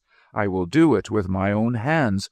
I will swear to be brave and good, but let me go with you. Let me go with you. If any mischance should have befallen him, my love would find him when nothing else could. On my knees, dear friends of travelers, by the love your dear mothers had for your fathers." The good, rough fellows were moved. After all, they murmured to one another, she speaks but the truth. She knows the ways of the mountains. See how marvelously she has come here. But as to monsieur there, mademoiselle— "Dear Mr. Joey," said Marguerite, addressing him in his own tongue, "you will remain at the house and wait for me, will you not?" "If I knowed which of you two recommended it," growled Joey Ladle, eyeing the two men with great indignation, "I'd fight you for sixpence and give you half a crown towards your expenses. No, miss, I'll stick by you as long as there's any sticking left in me, and I'll die for you when I can't do better."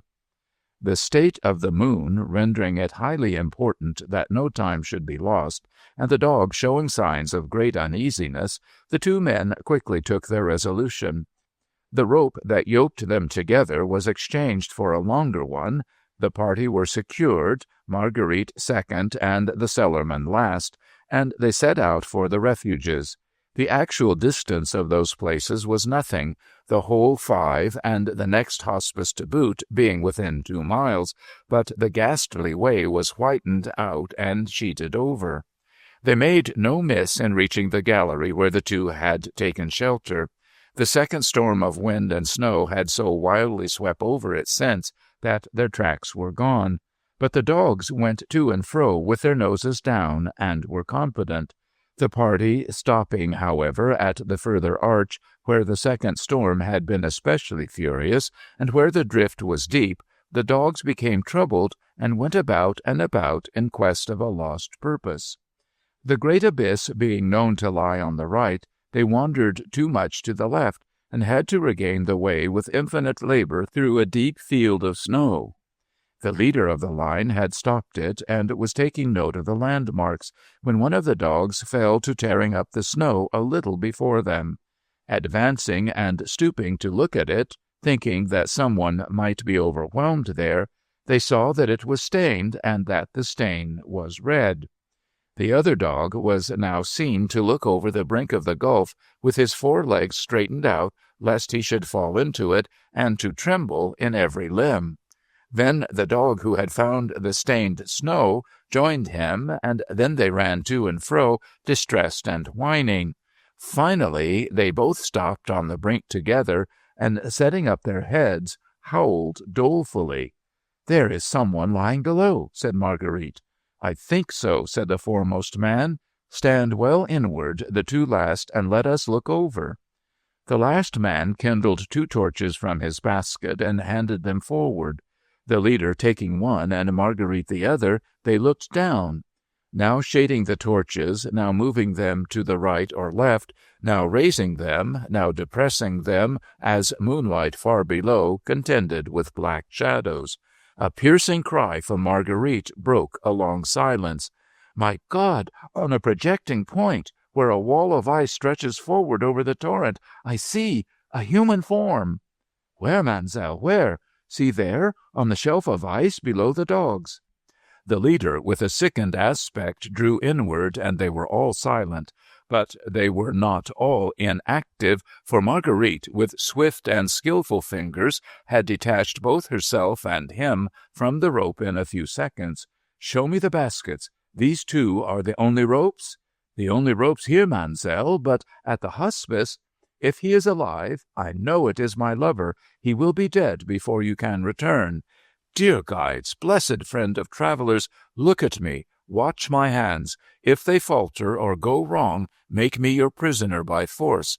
If they are steady and go right, help me to save him." She girded herself with a cord under the breast and arms. She formed it into a kind of jacket. She drew it into knots. She laid its end side by side with the end of the other cord. She twisted and twined the two together. She knotted them together. She set her foot upon the knots. She strained them. She held them for the two men to strain at. "She is inspired," they said to one another. "By the Almighty's mercy," she exclaimed, "you both know that I am by far the lighter here. Give me the brandy and the wine, and lower me down to him. Then go for assistance and a stronger rope. You see that when it is lowered to me, look at this about me now, I can make it fast and safe to his body. Alive or dead, I will bring him up or die with him. I love him passionately. Can I say more?" They turned to her companion, but he was lying senseless on the snow. "Lower me down to him," she said, taking two little kegs they had brought and hanging them about her, "or I will dash myself to pieces. I am a peasant, and I know no giddiness or fear, and this is nothing to me, and I passionately love him. Lower me down." "Mademoiselle, mademoiselle, he must be dying or dead." "Dying or dead, my husband's head shall lie upon my breast, or I will dash myself to pieces." They yielded, overborne. With such precautions as their skill and the circumstances admitted, they let her slip from the summit, guiding herself down the precipitous icy wall with her hand, and they lowered down and lowered down and lowered down until the cry came up, "Enough!" "Is it really he? And is he dead?" they called down, looking over. The cry came up, "He is insensible, but his heart beats. It beats against mine." "How does he lie?" The cry came up, "Upon a ledge of ice. It has thawed beneath him, and it will thaw beneath me. Hasten. If we die, I am content." One of the two men hurried off with the dogs at such topmost speed as he could make. The other set up the lighted torches in the snow and applied himself to recovering the Englishman. Much snow chafing and some brandy got him on his legs, but delirious and quite unconscious where he was. The watch remained upon the brink, and his cry went down continually, "Courage! They will soon be here. How goes it?" And the cry came up, "His heart still beats against mine. I warm him in my arms. I have cast off the rope, for the ice melts under us, and the rope would separate me from him, but I am not afraid." The moon went down behind the mountain tops, and all the abyss lay in darkness. The cry went down, "How goes it?" The cry came up, "We are sinking lower, but his heart still beats against mine." At length the eager barking of the dogs and a flare of light upon the snow proclaimed that help was coming on. 20 or 30 men, lamps, torches, litters, ropes, blankets, wood to kindle a great fire, restoratives and stimulants came in fast. The dogs ran from one man to another and from this thing to that, and ran to the edge of the abyss, dumbly entreating, "Speed, speed, speed!" The cry went down, "Thanks be to God, all is ready. How goes it?" The cry came up, "We are sinking still, and we are deadly cold. His heart no longer beats against mine. Let no one come down to add to our weight. Lower the rope only." The fire was kindled high. A great glare of torches lighted the sides of the precipice. Lamps were lowered. A strong rope was lowered. She could be seen passing it around him and making it secure. The cry came up into a deathly silence, "Raise, softly." They could see her diminished figure shrink as he was swung into the air. They gave no shout when some of them laid him on a litter and others lowered another strong rope. The cry came up again into a deathly silence, "Raise, softly." But when they caught her at the brink, then they shouted, then they wept, then they gave thanks to heaven, then they kissed her feet, then they kissed her dress, then the dogs caressed her, licked her icy hands, and with their honest faces warmed her frozen bosom. She broke from them all and sank over him on his litter with both her loving hands upon the heart that stood still. Story 20, No Thoroughfare, Part 10. Act 4, The Clock Lock. The pleasant scene was Neuchâtel. The pleasant month was April. The pleasant place was a notary's office. The pleasant person in it was the notary, a rosy, hearty, handsome old man, chief notary of Neuchâtel, known far and wide in the canton as Maître Vogt. Professionally and personally, the notary was a popular citizen. His innumerable kindnesses and his innumerable oddities had for years made him one of the recognized public characters of the pleasant Swiss town. His long brown frock coat and his black skull cap were among the institutions of the place, and he carried a snuff-box which, in point of size, was popularly believed to be without a parallel in Europe. There was another person in the notary's office, not so pleasant as the notary.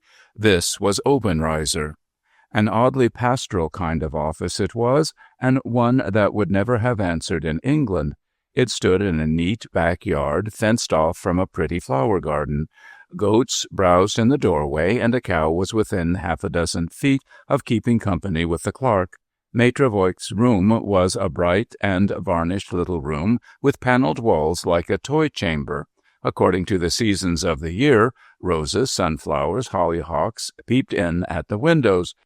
Maître Voigt's bees hummed through the office all the summer, in at this window and out at that, taking it freely in their day's work as if honey were to be made from Maître Voigt's sweet disposition. A large musical box on the chimney-piece often trilled away at the overture to Fra Diavolo or a selection from William Tell with a chirruping liveliness that had to be stopped by force on the entrance of a client and irrepressibly broke out again the moment his back was turned. "Courage, courage, my good fellow," said Maître Voigt, patting Obenreizer on the knee in a fatherly and comforting way. "You will begin a new life tomorrow morning in my office here." Obenreizer, dressed in mourning and subdued in manner, lifted his hand with a white handkerchief in it to the region of his heart. "The gratitude is here," he said, "but the words to express it are not here." "Ta-ta-ta! Don't talk to me about gratitude," said Maître Voigt. "I hate to see a man oppressed. I see you oppressed, and I hold out my hand to you by instinct. Besides, I am not too old yet to remember my young days. Your father sent me my first client. It was on a question of half an acre of vineyard that seldom bore any grapes. Do I owe nothing to your father's son? I owe him a debt of friendly obligation, and I pay it to you. That's rather neatly expressed, I think," added Maître Voigt in high good humor with himself. "Permit me to reward my own merit with a pinch of snuff." Obenreizer dropped his eyes to the ground as though he were not even worthy to see the notary take snuff. "Do me one last favor, sir," he said when he raised his eyes. "Do not act on impulse. Thus far you have only a general knowledge of my position. Hear the case for and against me in its details before you take me into your office. Let my claim on your benevolence be recognized by your sound reason as well as by your excellent heart. In that case, I may hold up my head against the bitterest of my enemies and build myself a new reputation on the ruins of the character I have lost." "As you will," said Maitre Voigt. "You speak well, my son. You will be a fine lawyer one of these days." "The details are not many," pursued Obenreizer. "My troubles begin with the accidental death of my late traveling companion, my lost dear friend, Mr. Vendale." "Mr. Vendale," repeated the notary. "Just so. I have heard and read of the name several times within these 2 months. The name of the unfortunate English gentleman who was killed on the Simplon. When you got that scar upon your cheek and neck." "From my own knife," said Obenreizer, touching what must have been an ugly gash at the time of its infliction. "From your own knife," assented the notary, "and in trying to save him." "Good, good, good. That was very good. Vendale. Yes, I have several times lately thought it droll that I should once have had a client of that name." "But the world, sir," returned Obenreizer, "is so small." Nevertheless, he made a mental note that the notary had once had a client of that name. "As I was saying, sir, the death of that dear traveling comrade begins my troubles. What follows? I save myself, I go down to Milan, I am received with coldness by de Freysener and Company. Shortly afterwards I am discharged by de Freysener and Company. Why? They give no reason why. I ask, do they assail my honor? No answer. I ask, what is the imputation against me? No answer. I ask, where are their proofs against me? No answer. I ask, what am I to think? The reply is, Monsieur Obenreizer is free to think what he will. What Monsieur Obenreizer thinks is of no importance to de Freysener and Company, and that is all." "Perfectly, that is all," assented the notary, taking a large pinch of snuff. "But is that enough, sir?" "That is not enough," said Maitre Voigt. "The house of de Freysener are my fellow townsmen, much respected, much esteemed, but the house of de Freysener must not silently destroy a man's character. You can rebut assertion, but how can you rebut silence?" "Your sense of justice, my dear patron," answered Obenreizer, "states in a word the cruelty of the case. Does it stop there? No, for what follows upon that?" "True, my poor boy," said the notary, with a comforting nod or two. "Your ward rebels upon that." "Rebels is too soft a word," retorted Obenreizer. "My ward revolts from me with horror. My ward defies me. My ward withdraws herself from my authority and takes shelter, Madame Dor with her, in the house of that English lawyer, Mr. Bentley, who replies to your summons to her to submit herself to my authority that she will not do so, and who afterwards writes," said the notary, moving his large snuff-box to look among the papers underneath it for the letter, "that he is coming to confer with me."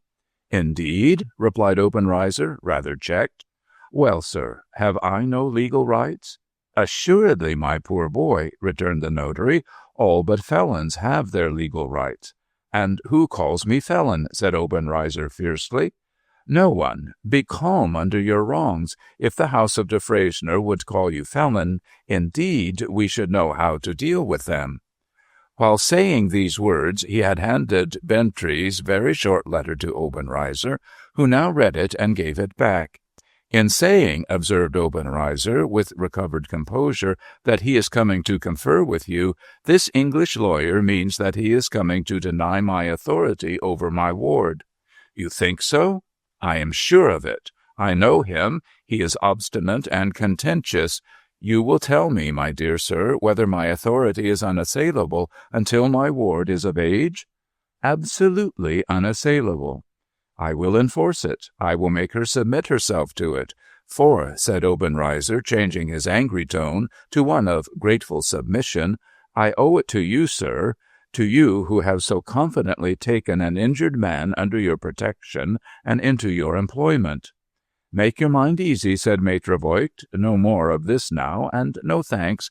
Be here tomorrow morning before the other clerk comes, between 7 and 8. You will find me in this room, and I will myself initiate you in your work. Go away, I have letters to write. I won't hear a word more." Dismissed with this generous abruptness and satisfied with the favorable impression he had left on the old man's mind, Obenreizer was at leisure to revert to the mental note he had made that Maitre Voigt once had a client whose name was Vendale.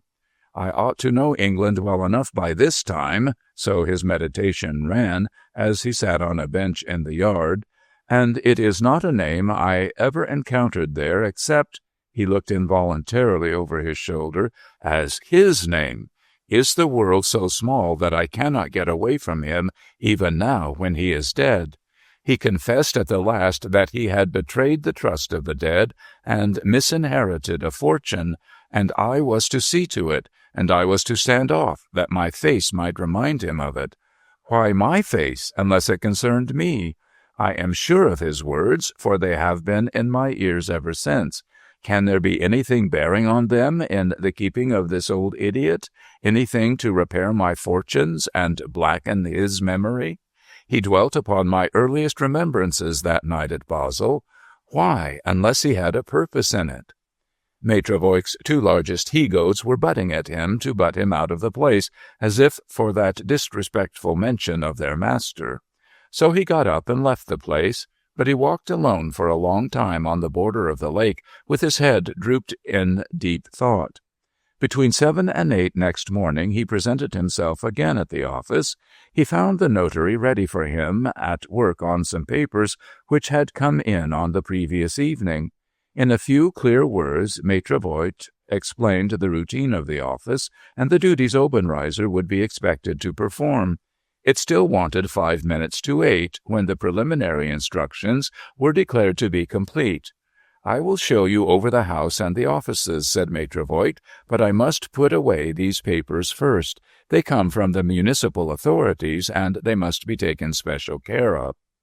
Obenreizer saw his chance here of finding out the repository in which his employer's private papers were kept. Can't I save you the trouble, sir? He asked. Can't I put those documents away under your directions? Maitre Voigt laughed softly to himself, closed the portfolio in which the papers had been sent to him, handed it to Obenreizer. Suppose you try, he said. All my papers of importance are kept yonder. He pointed to a heavy oaken door, thickly studded with nails, at the lower end of the room. Approaching the door with the portfolio, Obenreizer discovered, to his astonishment, that there were no means whatever of opening it from outside. There was no handle, no bolt, no key, and, climax of passive obstruction, no keyhole. There is a second door to this room? Said Obenreizer, appealing to the notary. No, said Maitre Voigt. Guess again. There is a window. Nothing of the sort. The window has been bricked up. The only way in is the way by that door. Do you give it up? Cried Maitre Voigt with high triumph. Listen, my good fellow, and tell me if you hear nothing inside. Obenreizer listened for a moment and started back from the door. I know, he exclaimed. I heard of this when I was apprenticed here at the watchmaker's. Perrin Brothers have finished their famous clock lock at last, and you have got it. Bravo, said Maitre Voigt. The clock lock it is. There, my son, there you have one more of what the good people of this town call Daddy Voigt's follies. With all my heart, let those laugh who win. No thief can steal my keys, no burglar can pick my lock, no power on earth, short of a battering ram or a barrel of gunpowder, can move that door till my little sentinel inside, my worthy friend who goes tick, tick, as I tell him, says open. The big door obeys the little tick, tick, and the little tick, tick obeys me. That, cried Daddy Voigt, snapping his fingers, for all the thieves in Christendom.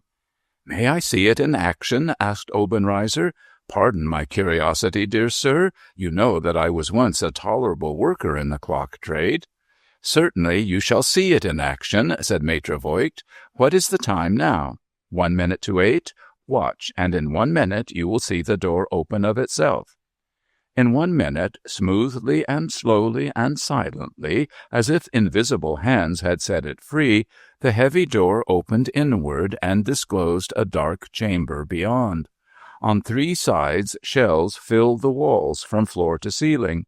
Arranged on the shelves were rows upon rows of boxes made in the prettily inlaid woodwork of Switzerland, and bearing inscribed on their fronts, for the most part in fanciful colored letters, the names of the notary's clients.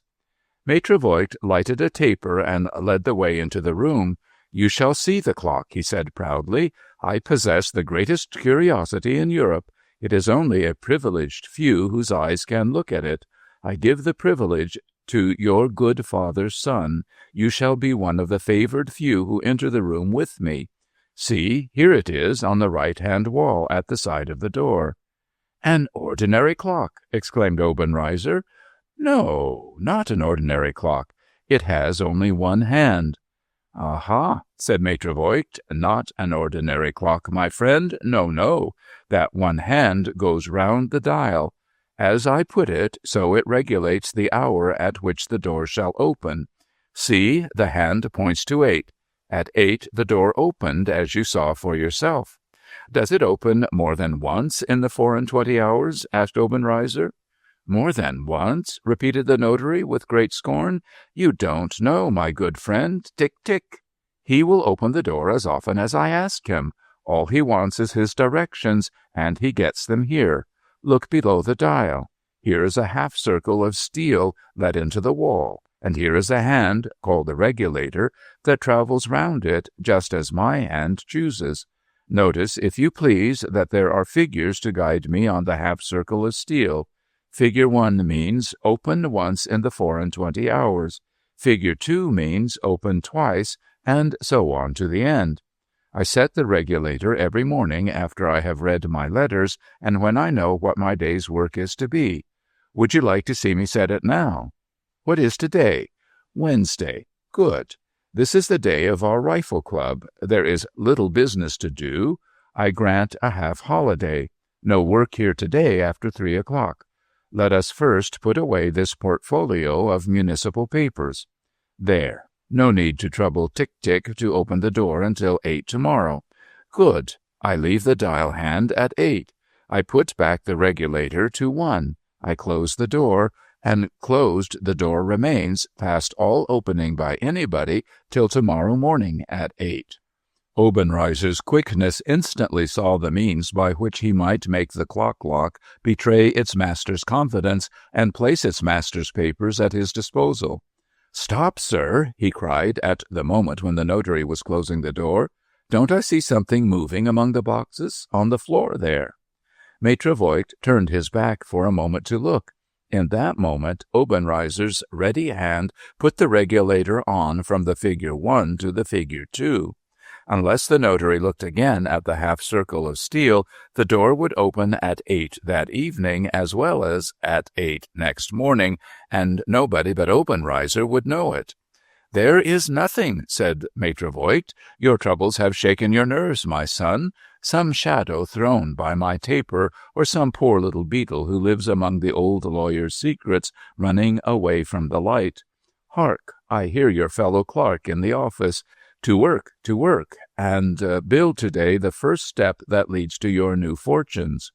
He good-humoredly pushed Obenreizer out before him, extinguished the taper with a last fond glance at his clock, which passed harmlessly over the regulator beneath, and closed the oaken door. At 3 the office was shut up. The notary and everybody in the notary's employment, with one exception, went to see the rifle shooting. Obenreizer had pleaded that he was not in spirits for a public festival. Nobody knew what had become of him. It was believed that he had slipped away for a solitary walk. The house and offices had been closed but a few minutes when the door of a shining wardrobe in the notary's shining room opened, and Obenreizer stepped out. He walked to a window, unclosed the shutters, satisfied himself that he could escape unseen by way of the garden, turned back into the room, and took his place in the notary's easy-chair. He was locked up in the house, and there were 5 hours to wait before 8 o'clock came. He wore his way through the 5 hours, sometimes reading the books and newspapers that lay on the table, sometimes thinking, sometimes walking to and fro. Sunset came on. He closed the window shutters before he kindled a light. The candle lighted, and the time drawing nearer and nearer, he sat, watch in hand, with his eyes on the oaken door. At 8, smoothly and softly and silently, the door opened. One after another he read the names on the outer rows of boxes. No such name as Vendale. He removed the outer row and looked at the row behind. These were older boxes and shabbier boxes. The 4 last that he examined were inscribed with French and German names. The 5th bore a name which was almost illegible. He brought it out into the room and examined it closely. There, covered thickly with time stains and dust, was the name, Vendale. The key hung to the box by a string. He unlocked the box, took out 4 loose papers that were in it, spread them open on the table, and began to read them. He had not so occupied a minute when his face fell from its expression of eagerness and avidity to one of haggard astonishment and disappointment. But after a little consideration, he copied the papers. He then replaced the papers, replaced the box, closed the door, extinguished the candle, and stole away. As his murderous and thievish footfall passed out of the garden, the steps of the notary and someone accompanying him stopped at the front door of the house. The lamps were lighted in the little street, and the notary had his door key in his hand. "Pray do not pass my house, Mr. Bentry," he said. "Do me the honor to come in. It is one of our town half-holidays, our tier, but my people will be back directly. It is droll that you should ask your way to the hotel of me. Let us eat and drink before you go there." "Thank you, not tonight," said Bentry. "Shall I come to you at 10 tomorrow?" "I shall be enchanted, sir, to take so early an opportunity of redressing the wrongs of my injured client," returned the good notary. "Yes," retorted Bentry, "your injured client is all very well, but a word in your ear." He whispered to the notary and walked off. When the notary's housekeeper came home, she found him standing at his door, motionless, with the key still in his hand, and the door unopened. Obenreizer's victory. The scene shifts again to the foot of the Simplon on the Swiss side. In one of the dreary rooms of the dreary little inn at Brieg, Mr. Bentry and Maître Voigt sat together at a professional council of 2. Mr. Bentry was searching in his dispatch-box. Maître Voigt was looking towards a closed door, painted brown to imitate mahogany, and communicating with an inner room. "Isn't it time he was here?" asked the notary, shifting his position and glancing at a second door at the other end of the room, painted yellow to imitate deal. "He is here," answered Bentry, after listening for a moment. The yellow door was opened by a waiter, and Obenreizer walked in. After greeting Maître Voigt with a cordiality which appeared to cause the notary no little embarrassment, Obenreizer bowed with grave and distant politeness to Bentry. "For what reason have I been brought from Neuchâtel to the foot of the mountain?" he inquired, taking the seat which the English lawyer had indicated to him. "You shall be quite satisfied on that head before our interview is over," returned Bentry. "For the present, permit me to suggest proceeding at once to business. There has been a correspondence, Mr. Obenreizer, between you and your niece. I am here to represent your niece. In other words, you, a lawyer, are here to represent an infraction of the law." "Admirably put," said Bentry. "If all the people I have to deal with were only like you, what an easy profession mine would be. I am here to represent an infraction of the law. That is your point of view. I am here to make a compromise between you and your niece. That is my point of view." "There must be 2 parties to a compromise," rejoined Obenreizer. "I decline in this case to be one of them.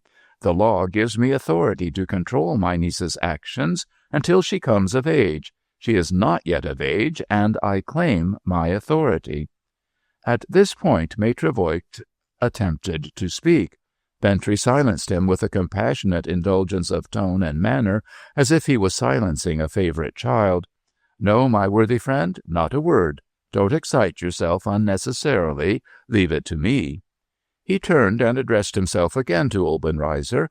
"I can think of nothing comparable to you, Mr. Obenreizer, but granite, and even that wears out in course of time.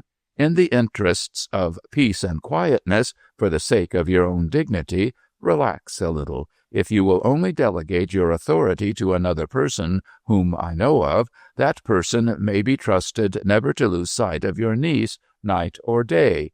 "You are wasting your time and mine," returned Obenreizer. "If my niece is not rendered up to my authority within 1 week from this day, I invoke the law. If you resist the law, I take her by force." He rose to his feet as he said the last word. Maître Voigt looked round again towards the brown door which led into the inner room.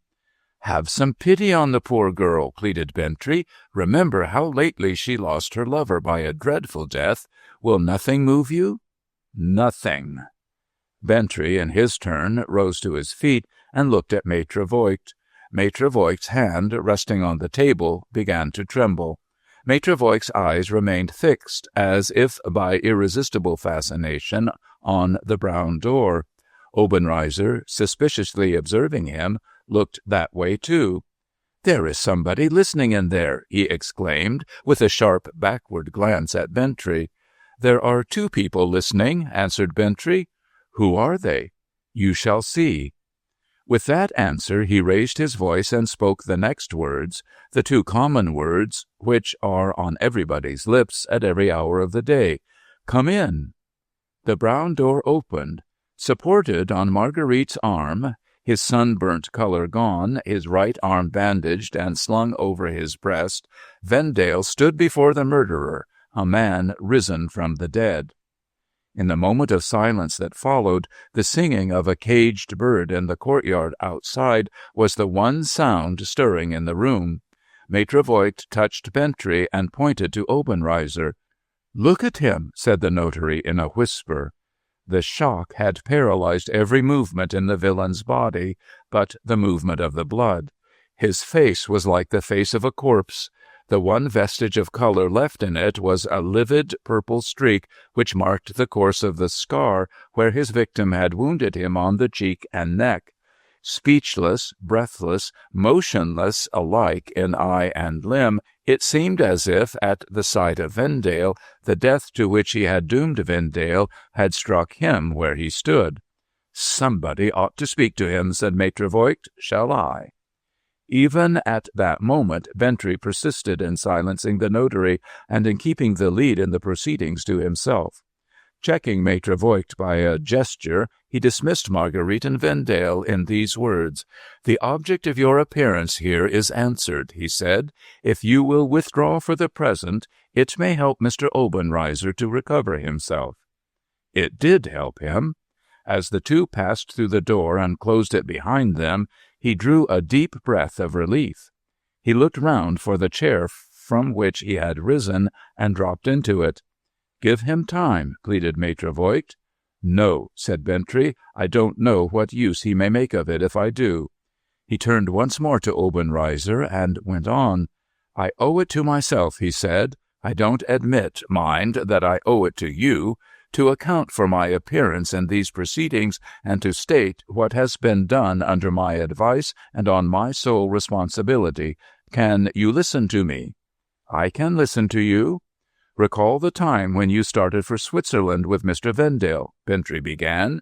"You had not left England 24 hours before your niece committed an act of imprudence which not even your penetration could foresee. She followed her promised husband on his journey without asking anybody's advice or permission, and without any better companion to protect her than a cellarman in Mr. Vendale's employment. Why did she follow me on the journey, and how came the cellarman to be the person who accompanied her?" "She followed you on the journey," answered Bentrey, "because she suspected there had been some serious collision between you and Mr. Vendale, which had been kept secret from her, and because she rightly believed you to be capable of serving your interests or of satisfying your enmity at the price of a crime. As for the cellarman, he was one among the other people in Mr. Vendale's establishment to whom she had applied, the moment your back was turned, to know if anything had happened between their master and you. The cellarman alone had something to tell her. A senseless superstition, and a common accident which had happened to his master in his master's cellar had connected Mr. Vendale in this man's mind with the idea of danger by murder. Your niece surprised him into a confession which aggravated tenfold the terrors that possessed her. Aroused to a sense of the mischief he had done, the man of his own accord made the one atonement in his power. "If my master is in danger, miss," he said, "it is my duty to follow him too, and it's more than my duty to take care of you." The two set forth together, and for once a superstition has had its use. It decided your niece on taking the journey, and it led the way to saving a man's life. Do you understand me so far? I understand you, so far. My first knowledge of the crime that you had committed, pursued Bentry, came to me in the form of a letter from your niece. All you need know is that her love and her courage recovered the body of your victim and aided the after efforts which brought him back to life. While he lay helpless at Brieg under her care, she wrote to me to come out to him. Before starting, I informed Madame Dor that I knew Miss Obenreizer to be safe and knew where she was. Madame Dor informed me in return that a letter had come for your niece, which she knew to be in your handwriting. I took possession of it and arranged for the forwarding of any other letters which might follow. Arrived at Brieg, I found Mr. Vendale out of danger, and at once devoted myself to hastening the day of reckoning with you. De Freysener and Company turned you off on suspicion, acting on information privately supplied by me. Having stripped you of your false character, the next thing to do was to strip you of your authority over your niece.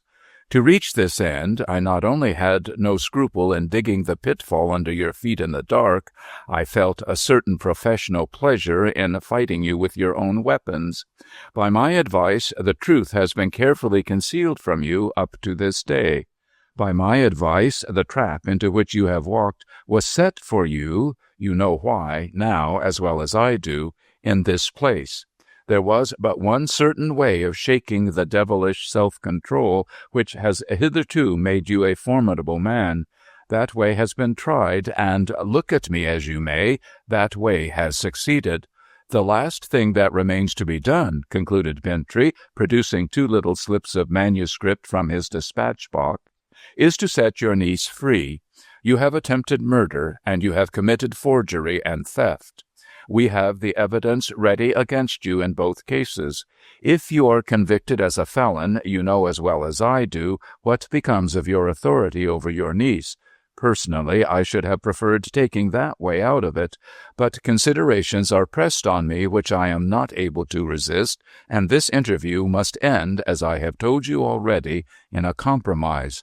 Sign those lines, resigning all authority over Miss Obenreizer, and pledging yourself never to be seen in England or in Switzerland again, and I will sign an indemnity which secures you against further proceedings on our part.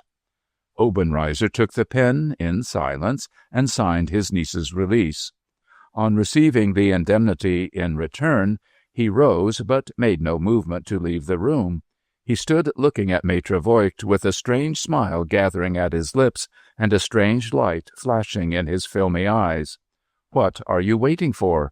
asked Bentry. Obenreizer pointed to the brown door.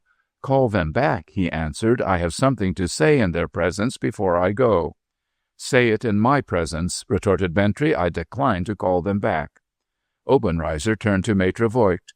"Do you remember telling me that you once had an English client named Vendale?" he asked. "Well," answered the notary, "and what of that?" "Maitre Voigt, your clock-lock has betrayed you." "What do you mean?" "I have read the letters and certificates in your client's box. I have taken copies of them. I have got the copies here. Is there or is there not a reason for calling them back?" For a moment the notary looked to and fro between Obenreizer and Bentry in helpless astonishment. Recovering himself, he drew his brother lawyer aside and hurriedly spoke a few words close at his ear. The face of Bentry, after first faithfully reflecting the astonishment on the face of Maitre Voigt, suddenly altered its expression. He sprang with the activity of a young man to the door of the inner room, entered it, remained inside for a minute, and returned, followed by Marguerite and Vendale. "Now, Mr. Obenreizer," said Bintrey, "the last move in the game is yours. Play it." "Before I resign my position as that young lady's guardian," said Obenreizer, "I have a secret to reveal in which she is interested. In making my disclosure, I am not claiming her attention for a narrative which she or any other person present is expected to take on trust. I am possessed of written proofs, copies of originals, the authenticity of which Maître Voigt himself can attest. Bear that in mind, and permit me to refer you, at starting, to a date long past, the month of February in the year 1836. "Mark the date, Mr. Vendale," said Bintrey. "My first proof," said Obenreizer, taking a paper from his pocket-book, "copy of a letter written by an English lady, married, to her sister, a widow. The name of the person writing the letter I shall keep suppressed until I have done. The name of the person to whom the letter is written I am willing to reveal. It is addressed to Mrs. Jane Ann Miller, of Groombridge Wells, England." Vendale started and opened his lips to speak. Bintrey instantly stopped him, as he had stopped Maître Voigt. "No," said the pertinacious lawyer, "leave it to me." Obenreizer went on. "It is needless to trouble you with the first half of the letter," he said. "I can give the substance of it in 2 words. The writer's position at the time is this. She has been long living in Switzerland with her husband, obliged to live there for the sake of her husband's health. They are about to move to a new residence on the lake of Neuchâtel in a week, and they will be ready to receive Mrs. Miller as visitor in a fortnight from that time. This said, the writer next enters into an important domestic detail. She has been childless for years. She and her husband have now no hope of children. They are lonely. They want an interest in life. They have decided on adopting a child. Here the important part of the letter begins, and here, therefore, I read it to you word for word." He folded back the first page of the letter and read as follows. "Will you help us, my dear sister, to realize our new project? As English people, we wish to adopt an English child. This may be done, I believe, at the Foundling. My husband's lawyers in London will tell you how. I leave the choice to you, with only these conditions attached to it: that the child is to be an infant under a year old, and is to be a boy. Will you pardon the trouble I am giving you for my sake, and will you bring our adopted child to us with your own children when you come to Neuchâtel? I must add a word as to my husband's wishes in this matter. He is resolved to spare the child whom we make our own any future mortification and loss of self-respect which might be caused by a discovery of his true origin. He will bear my husband's name, and he will be brought up in the belief that he is really our son. His inheritance of what we have to leave will be secured to him, not only according to the laws of England in such cases, but according to the laws of Switzerland also, for we have lived so long in this country that there is a doubt whether we may not be considered as domiciled in Switzerland. The one precaution left to take is to prevent any after-discovery at the Foundling. Now, our name is a very uncommon one, and if we appear on the register of the institution as the persons adopting the child, there is just a chance that something might result from it. Your name, my dear, is the name of thousands of other people, and if you will consent to appear on the register, there need be no fear of any discoveries in that quarter.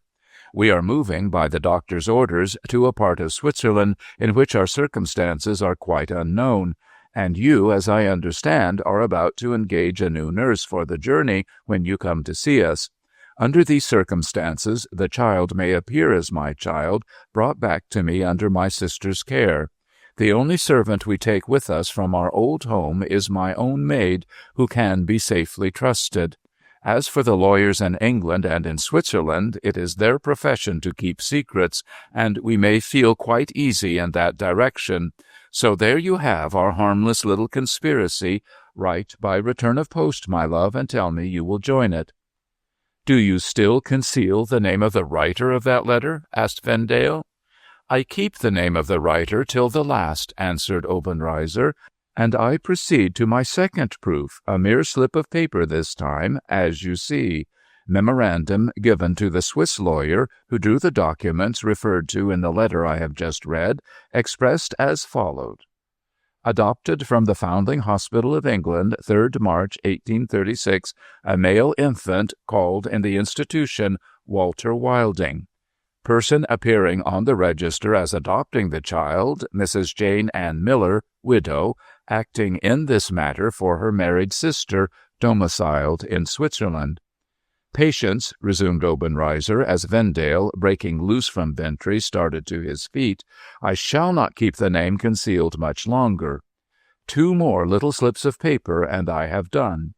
Third proof, certificate of Dr. Gons, still living in practice at Neuchâtel, dated July 1838. The doctor certifies, you shall read it for yourselves directly, first, that he attended the adopted child in its infant maladies. Second, that 3 months before the date of the certificate, the gentleman adopting the child as his son died. Third, that on the date of the certificate, the widow and her maid, taking the adopted child with them, left Neuchâtel on their return to England. 1 more link now added to this, and my chain of evidence is complete. The maid remained with her mistress till her mistress's death only a few years since. The maid can swear to the identity of the adopted infant from his childhood to his youth, from his youth to his manhood, as he now is. There is her address in England, and there, Mr. Vendale, is the 4th and final proof." "Why do you address yourself to me?" said Vendale, as Obenreizer threw the written address on the table. Obenreizer turned on him in a sudden frenzy of triumph. "Because you are the man. If my niece marries you, she marries a bastard brought up by public charity. If my niece marries you, she marries an impostor without name or lineage, disguised in the character of a gentleman of rank and family." "Bravo!" cried Bentley. "Admirably put, Mr. Obenreizer. It only wants 1 word more to complete it. She marries, thanks entirely to your exertions, a man who inherits a handsome fortune, and a man whose origin will make him prouder than ever of his peasant wife. George Vendale, as brother executors, let us congratulate each other. Our dear dead friend's last wish on earth is accomplished. We have found the lost Walter Wilding. As Mr. Obenreizer said just now, you are the man." The words passed by Vendale unheeded. For the moment he was conscious of but one sensation. He heard but one voice. Marguerite's hand was clasping his. Marguerite's voice was whispering to him, "I never loved you, George, as I love you now." The curtain falls. May Day. There is merrymaking in Cripple Corner. The chimneys smoke, the patriarchal dining hall is hung with garlands, and Mrs. Goldstraw, the respected housekeeper, is very busy. For on this bright morning the young master of Cripple Corner is married to its young mistress far away, to wit, in the little town of Briege in Switzerland, lying at the foot of the Simplon Pass, where she saved his life. The bells ring gaily in the little town of Briege, and flags are stretched across the street, and rifle shots are heard, and sounding music from brass instruments. Streamer-decorated casks of wine have been rolled out under a gay awning in the public way before the inn, and there will be free feasting and revelry. What with bells and banners, draperies hanging from windows, explosion of gunpowder, and reverberation of brass music, the little town of Briege is all in a flutter, like the hearts of its simple people. It was a stormy night last night, and the mountains are covered with snow. But the sun is bright today, the sweet air is fresh, the 10 spires of the little town of Briege are burnished silver, and the Alps are ranges of far-off white cloud in a deep blue sky. The primitive people of the little town of Briege have built a greenwood arch across the street, under which the newly married pair will pass in triumph from the church. It is inscribed on that side, Honor and Love to Marguerite Vendale, for the people are proud of her to enthusiasm. This greeting of the bride under her new name is affectionately meant as a surprise, and therefore the arrangement has been made that she, unconscious why, shall be taken to the church by a tortuous back way, a scheme not difficult to carry into execution in the crooked little town of Briege. So all things are in readiness, and they are to go and come on foot. Assembled in the inn's best chamber, festively adorned, are the bride and bridegroom, the Neuchâtel notary, the London lawyer, Madame Dor, and a certain large mysterious Englishman, popularly known as Monsieur Zoiladel. And behold, Madame Dor, arrayed in a spotless pair of gloves of her own, with no hand in the air, but both hands clasped round the neck of the bride, to embrace whom Madame Dor has turned her broad back on the company, consistent to the last. "Forgive me, my beautiful," pleads Madame Dor, "for that I ever was his she-cat." "She-cat, Madame Dor?" "Engaged to sit watching my so charming mouse," are the explanatory words of Madame Dor, delivered with a penitential sob. "Why, you were our best friend. George, dearest, tell Madame Dor, was she not our best friend?" "Undoubtedly, darling. What should we have done without her?" "You are both so generous," cries Madame Dor, accepting consolation and immediately relapsing. "But I commenced as a she-cat." "Ah, but like the cat in the fairy story, good Madame Dor," said Vendale, saluting her cheek, "you were a true woman, and being a true woman, the sympathy of your heart was with true love. I don't wish to deprive Madame Dor of her share in the embraces that are going on," Mr. Bentry puts in, watch in hand, "and I don't presume to offer any objection to your having got yourselves mixed together in the corner there, like the Three Graces. I merely remark that I think it's time we were moving. What are your sentiments on that subject, Mr. Ladle?" "Clear, sir," replies Joey with a gracious grin. "I'm clearer altogether, sir, for having lived so many weeks upon the surface. I never was half so long upon the surface afore, and it's done me a power of good. At Cripple Corner I was too much below it.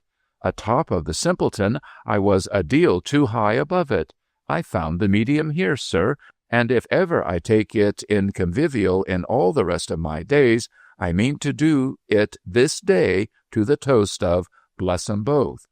"I too," says Bentry, "and now, Monsieur Voigt, let you and me be two men of Marseille, and allons marchons arm in arm." They go down to the door, where others are waiting for them, and they go quietly to the church, and the happy marriage takes place. While the ceremony is yet in progress, the notary is called out. When it is finished, he has returned, is standing behind Vendale, and touches him on the shoulder. "Go to the side door 1 moment, Monsieur Vendale, alone. Leave Madame to me." At the side door of the church are the same 2 men from the hospice. They are snow-stained and travel-worn. They wish him joy, and then each lays his broad hand upon Vendale's breast, and one says in a low voice, while the other steadfastly regards him, "It is here, monsieur, your litter, the very same." "My litter is here? Why?" "Hush, for the sake of Madame, your companion of that day." "What of him?" The man looks at his comrade, and his comrade takes him up. Each keeps his hand laid earnestly on Vendale's breast. "He had been living at the first refuge, monsieur, for some days. The weather was now good, now bad." "Yes?" "He arrived at our hospice the day before yesterday, and having refreshed himself with sleep on the floor before the fire, wrapped in his cloak, was resolute to go on before dark to the next hospice. He had a great fear of that part of the way, and thought it would be worse tomorrow." "Yes?" "He went on alone. He had passed the gallery when an avalanche, like that which fell behind you near the bridge of the Ganther—" "Killed him?" "We dug him out, suffocated and broken all to pieces. But, monsieur, as to Madame, we have brought him here on the litter to be buried. We must ascend the street outside. Madame must not see. It would be an accursed thing to bring the litter through the arch across the street until Madame has passed through. As you descend, we who accompany the litter will set it down on the stones of the street, the second to the right, and will stand before it. But do not let Madame turn her head towards the street, the second to the right. There is no time to lose. Madame will be alarmed at your absence. Adieu." Vendale returns to his bride and draws her hand through his unmaimed arm. A pretty procession awaits them at the main door of the church.